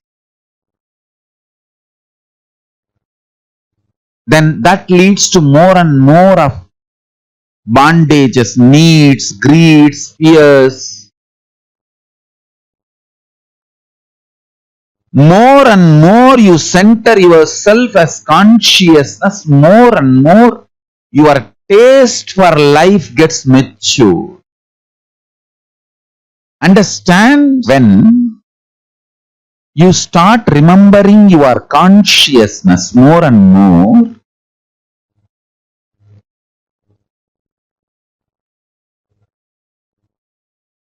Your identity will not be based on gender. Cognizing yourself consciously, from that cognition, your consciousness, when you approach your physiology, it engages itself in the space of Paramashiva, means immortality, nectar, amritatva, all the life processes like a breathing, inhaling, exhaling, eating, digestion, all engagement with life, whatever your body goes through, everything starts happening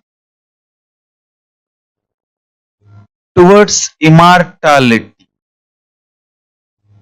being filled with amrita, nectar. Understand? When you remember your consciousness, even your gender identity is built such a way you do not seek to engage with a sexual relationship with every being you see or everything you see. Please understand.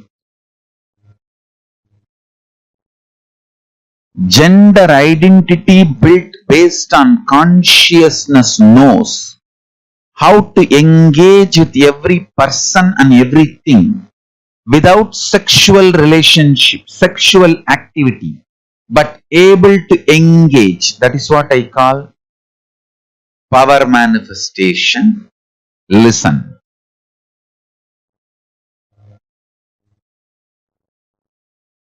If you engage between two bodies, it is sexual act.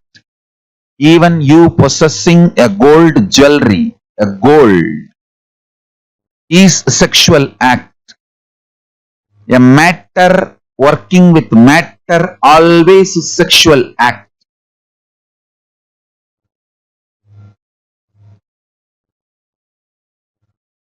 When you establish yourself as consciousness and being conscious, you build your identity and engage with life, everything becomes power manifestation. I'll tell you, signs of having relationship with the whole universe without engaging into sexual act is power manifestation.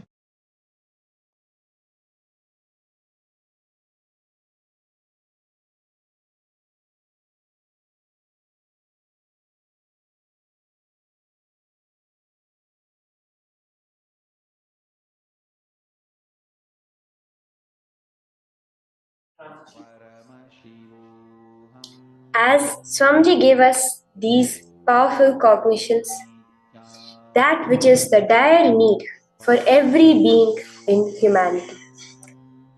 As Swamiji revealed, the source of any problem that humans are facing today in their life is just this one thing: not diagnosing the right gender. And that is why Swamiji himself, the Supreme Pontiff of Hinduism, has descended to reveal to all of us the greater powerful cognitions on how to diagnose our own gender. As Swamiji said, real freedom is knowing your gender. You can change your gender just by your will. See, when your will is strong, when you are in the space of oneness with your body, What you decide to be as your body becomes the reality. For all those of you who are sitting with us here today, I request you to share what your powerful cognition from this session was.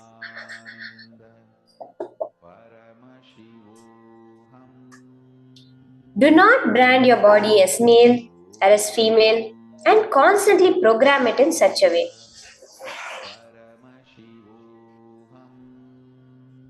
Because when you program your body, oh, this is what it means to be female, this is what it means to be male, then you create those incompletions inside of you.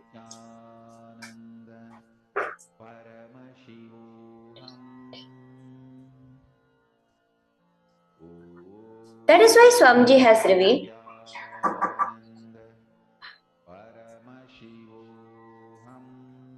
about how each of us need to go into completion.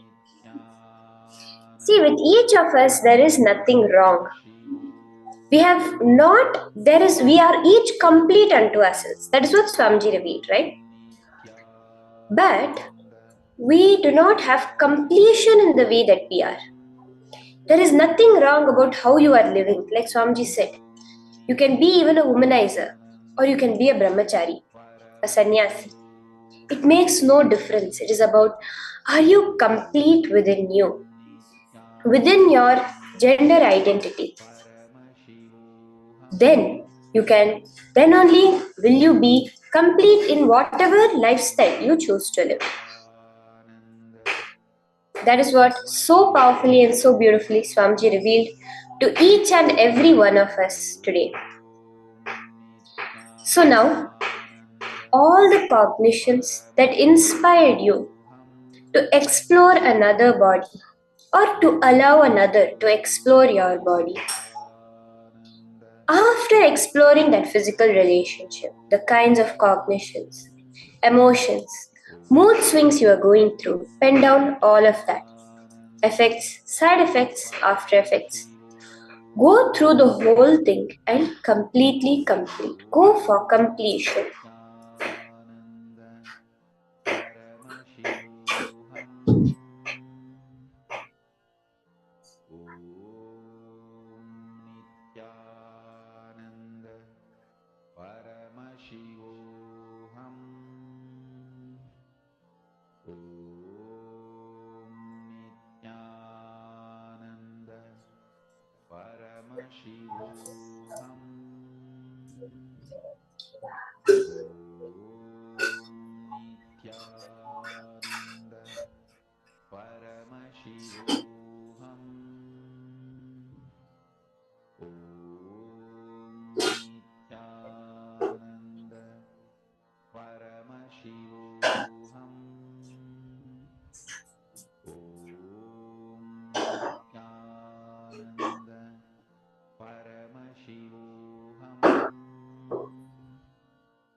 Now, pen down. I request all those sitting here with us, all the participants, to take a pen and paper.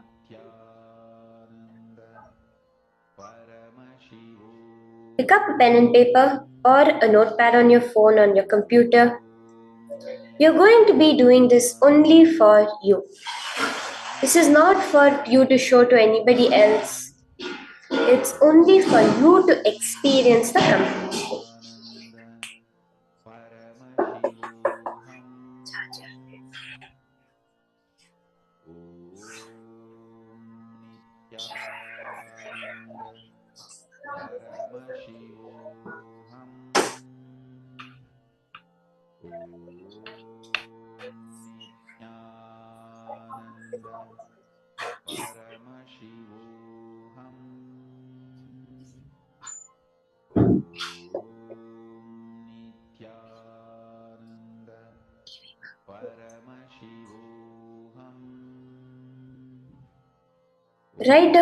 Write it down thoroughly. What the first time you explored another body? What inspired you to do it? What encouraged you to do it? What motivated you to actually do that decision? Or when another person explored your body first? What inspired you to allow that to happen? What motivated you to allow that to happen? Why did you let it happen? Pen these down. Nithyananda Paramashivoham Om Nithyananda Paramashivoham After the act was over, after you explored that physical relationship, what kind of cognitions did you have? What kind of emotions? What feelings were you going through? Pen all of those down. The effects, side effects, after effects. Go through the whole thing and complete completely. Go for completion.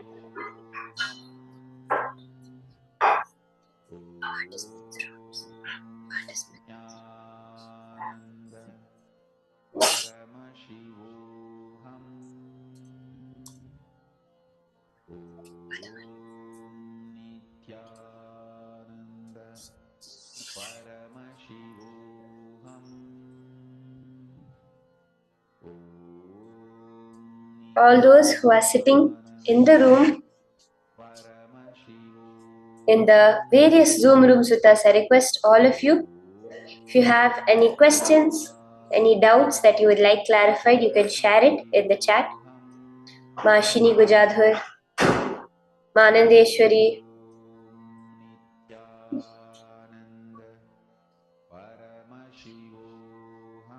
Mr. Yes, I see. Nithyananda Paramashivoham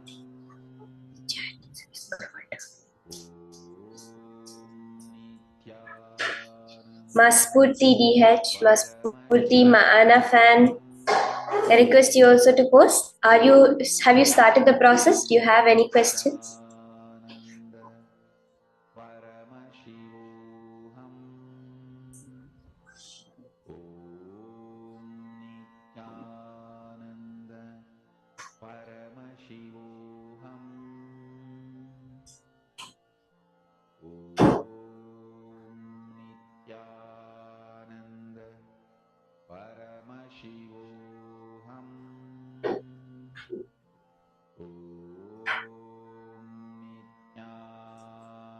Nithyananda Paramashivoham Om Nithyananda Paramashivoham Om Nithyananda Paramashivoham Om Nithyananda Paramashivoham Om Nithyananda Write down wherever you are able to see the incompletions coming up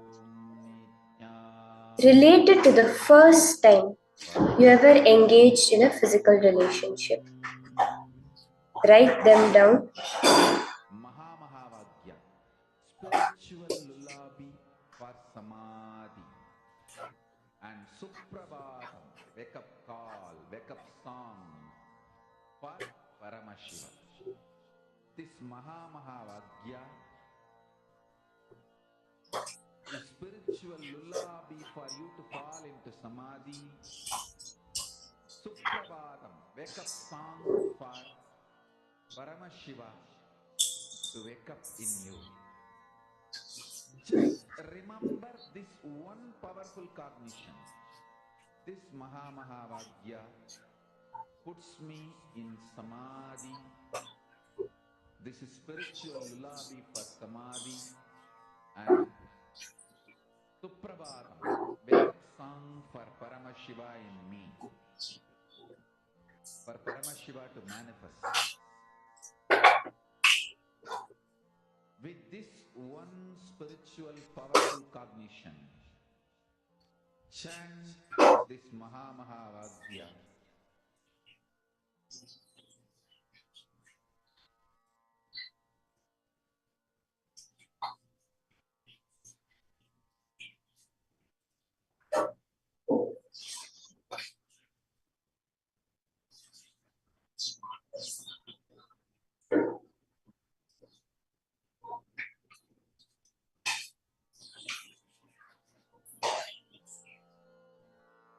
Mahamahavagyā, spiritual lullaby for samadhi, and Suprabhatam, wake up call, wake up song for Paramashiva, for Paramashiva to manifest.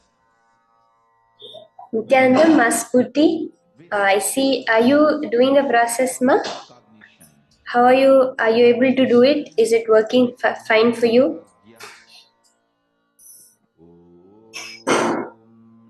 Nithyananda Paramashivoham.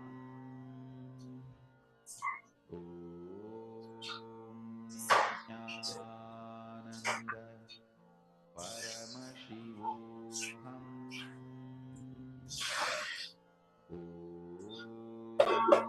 Nithyananda Paramashivoham.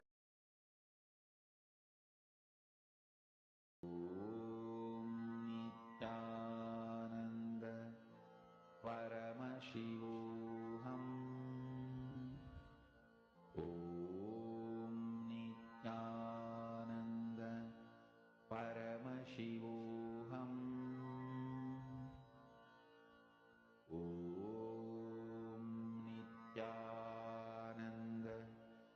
Paramashivoham.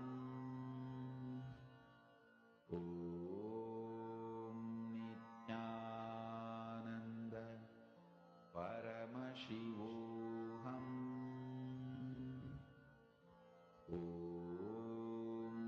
Nithyananda Paramashivoham. Nithyananda Paramashivoham.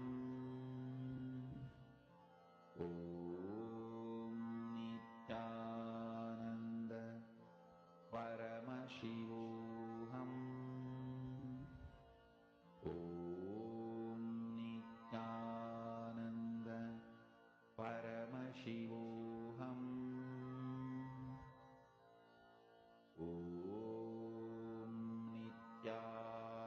Nithyananda Paramashivoham.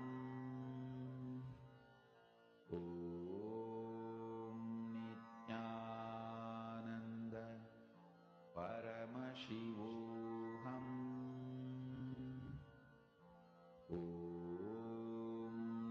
Nithyananda Paramashivoham.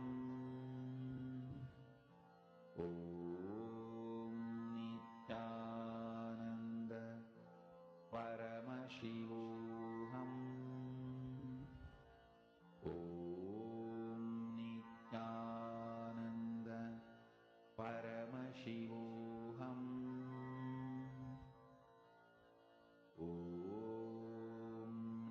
Nithyananda Paramashivoham.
Paramashivoham.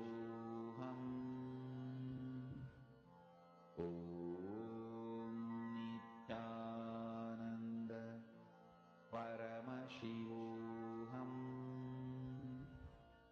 Om Nithyananda Paramashivoham. Om Nithyananda Paramashivoham. Om Nithyananda Paramashivoham. Om Nithyananda Paramashivoham.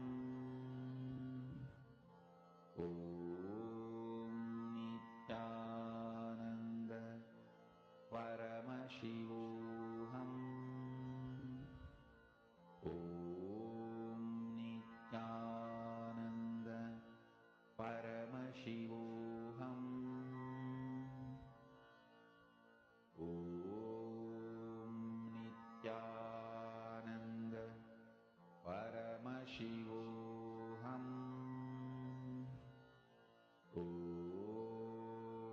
Nithyananda Paramashivoham. Om Nithyananda Paramashivoham. Om Nithyananda Paramashivoham. Om Nithyananda Paramashivoham.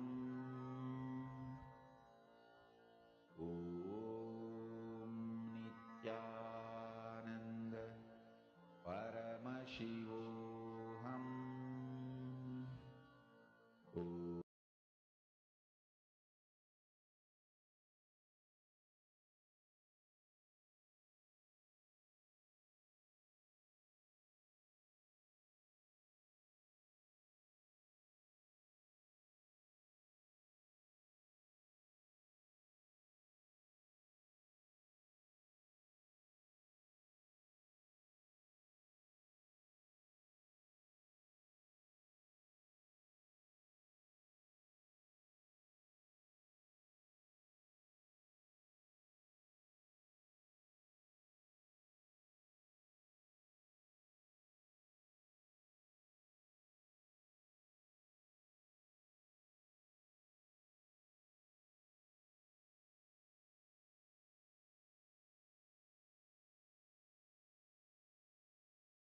Apologize to all the participants for the glitch we had, the break which we had in the session. So with that beautiful session, those powerful cognitions, understandings from Swamiji that we all got today, where we are all experiencing complete completion with our gender. Now with that space, let us continue into the power manifestation session. And as all of you have been manifesting, during this power manifestation, we are going to be manifesting the power of materialization. So first, let us all get ready to manifest this power by going. I request all the participants to wash your hands. See, when we do the round of the power manifestation, many times you will see how the power manifests. It will not just manifest on your hand, it will manifest on any deity you have, on your computer in which you're watching the program, on your clothes. There are many ways the manifestation will happen. So as we start to get ready for the manifestation, I request all the participants to clear the space around you and wipe around everything, and let us start with the round of materialization. Now, the very science that Swamiji has revealed from this science of power manifestation is very beautifully about how that Swamiji has said all power manifestation happens through the space of oneness, and especially this power of materialization. Swamiji has revealed it is known as prapti, the ability to gain anything that you want.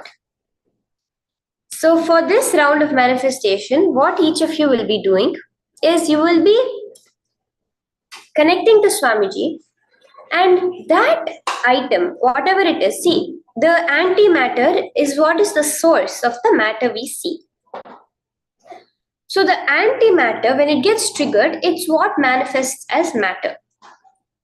Now, when you connect to Paramashiva, to Swamiji, to your unknown, your avyakta component, and declare for the manifestation to happen, then it gets triggered in this component, in this way, place, and the manifestation manifests.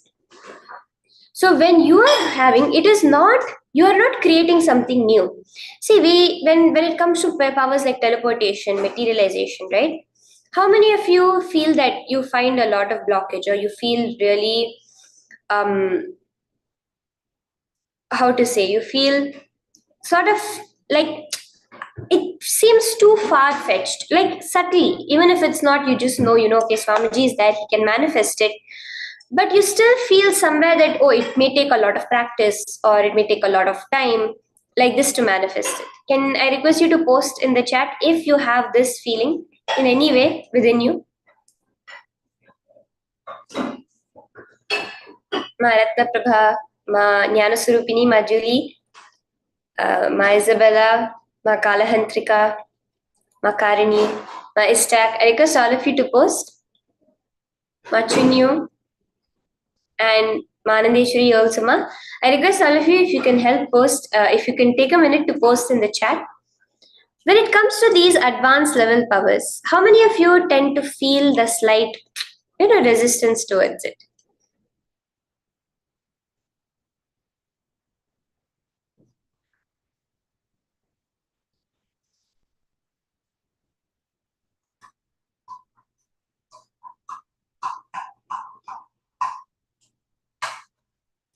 This power of materialization is very beautifully revealed in the Spandakarika by Paramashiva himself, by Ishvara, in the 5th chapter, where he says, Yatha hi artho sphuto drishtah savadhane pichetasi bhuya sphutataro bhati svabalodyoga bhavitaha तथा यत् परमार्थेन येन यत्र यथा स्थितं तथा बलमाक्रम्य न चिरात् संप्रवर्तते.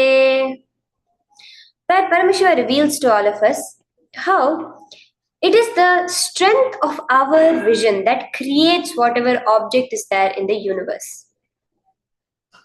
So what does this mean? It means very beautifully that when you are saying, oh, I'm going to manifest, let's take Basma. Okay, I'm going to manifest some sacred ash in my hand. When that is the feeling, when you feel that, how can I create something out of thin air? The truth is, whatever you perceive as thin air itself is created out of yourself, or is created by you. This universe, every object within it, is nothing but a projection of you onto this reality. That is what is very beautifully explained in the when we look at the double slit experiment. They say that in the Copenhagen interpretation of the double slit experiment, it says that any particle, when it's observed, only does it collapse into matter. Until then, it's just wave. It's just a wave function. It's only the observation that makes it physical. Till then, it's just a bunch of probabilities. Everything in your universe has the probability to be anything else. Very funnily, I remember once hearing that as per this Copenhagen interpretation, it says that you have the possibility, the probability that you may wake up on Mars tomorrow morning, because the probability of the every atom within your body being in an infinite number of places exists. But to understand this in a more simpler way, the possibility of what appears in your reality is decided by you. So now, to see the basma on your hand or not to see the basma on your hand is also decided by you. So now, by connecting to Swamiji in the space of intense oneness, by just letting it happen. See, you as you know, you cannot do it. But Swamiji as he knows, you can do it. So letting Swamiji manifest through you to make the manifestation happen. Are we all ready now? Can I have a yes from all of you if we are ready to start? Now, sit straight. You can clasp your hands together like this. So once you've washed your hands, clear the space around you completely.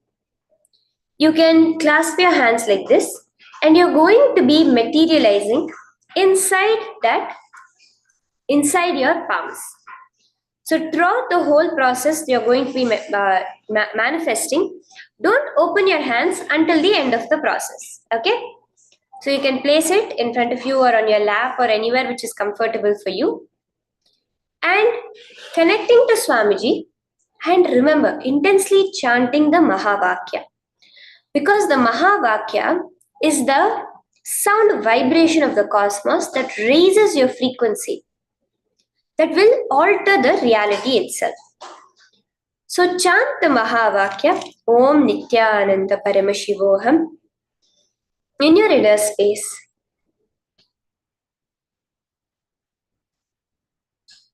Can start chanting the Mahavakya. Om Nithyananda Paramashivoham.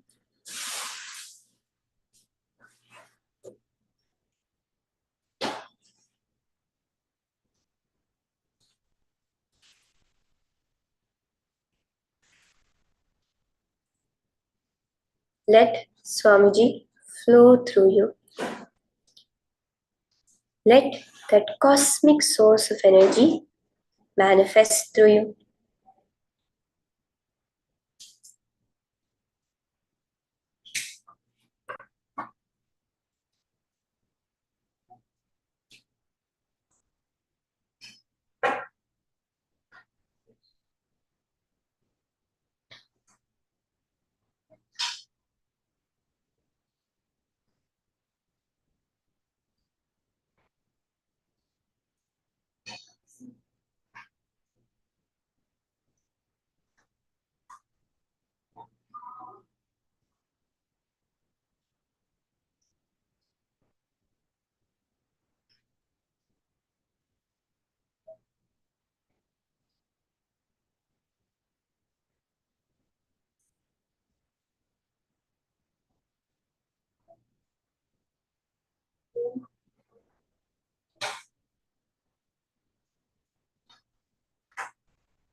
Continue to cognize your existence as it really is.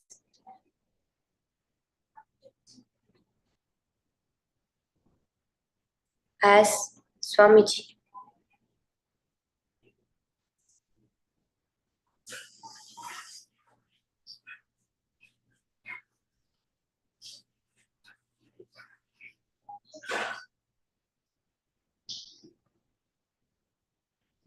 As you're chanting the Mahavakya, remember to listen to yourself chanting the Mahavakya.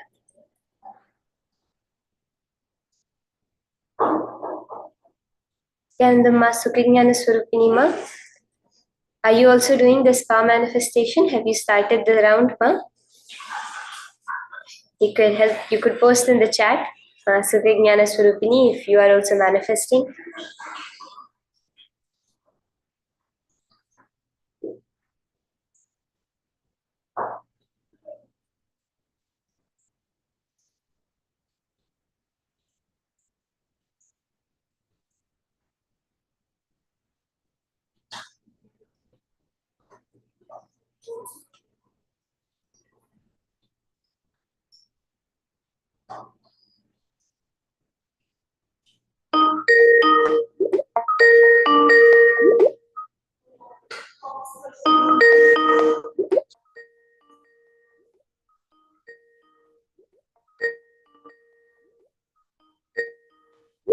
Now, request all the participants to and open up your hand, whatever it was on which you are manifesting. You can open your hand and you can take a look at how the manifestation has happened.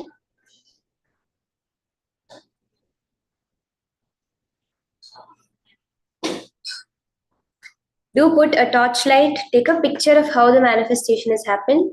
See, many times you will see small white patches or black patches, golden sparkles on your hand. When you check, especially under the light, there will be a lot of golden, like as if someone has put makeup powder on your hand, or like golden sparks completely all over your palm. Check this, check between your fingers, the back of your hand. You will see beautifully Swamiji's manifestation.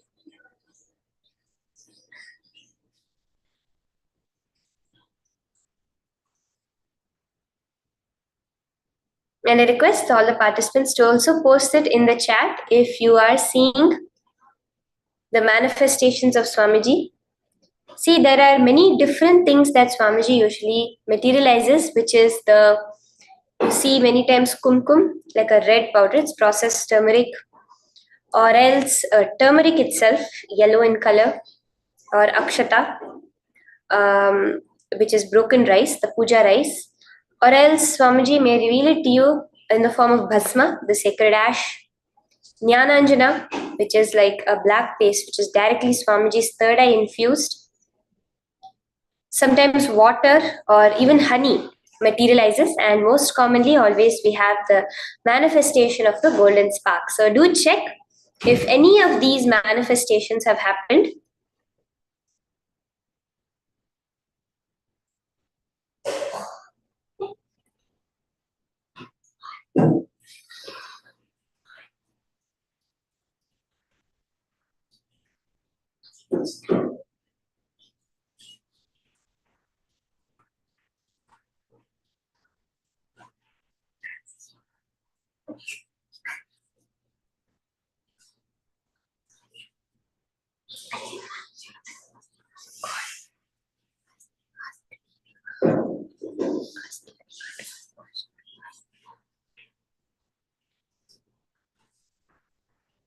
do post also how the manifestation has happened for you. You can go to the chat of all the Zoom rooms. I'll be able to see it if you post how the manifestation has happened for you. In what space did you experience during the whole manifestation process? Do post that also.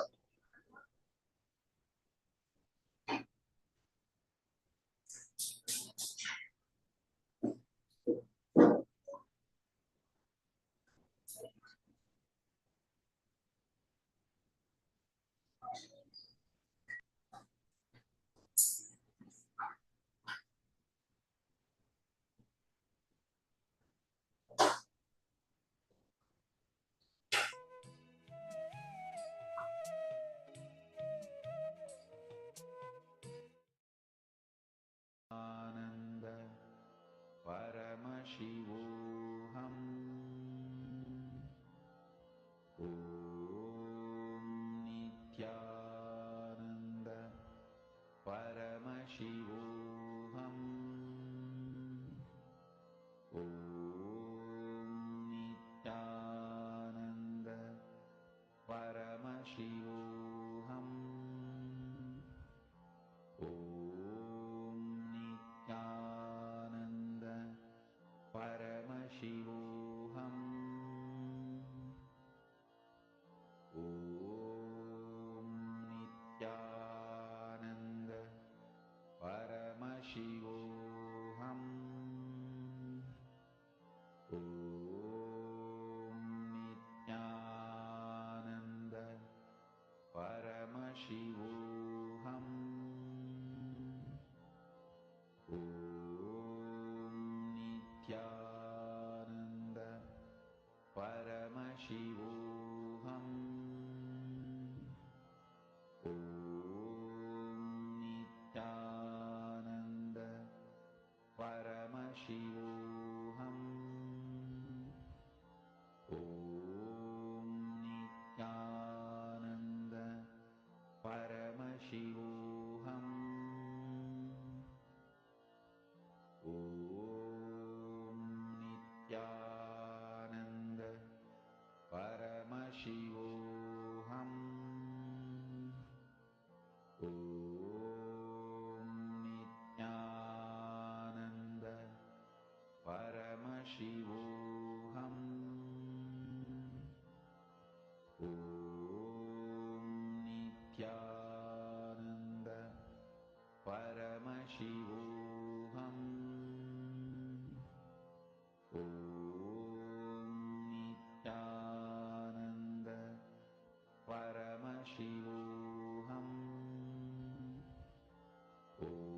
Om Nithyananda Paramashivoham Om Nithyananda Paramashivoham Om Nithyananda Paramashivoham Om Nithyananda Paramashivoham Om Nithyananda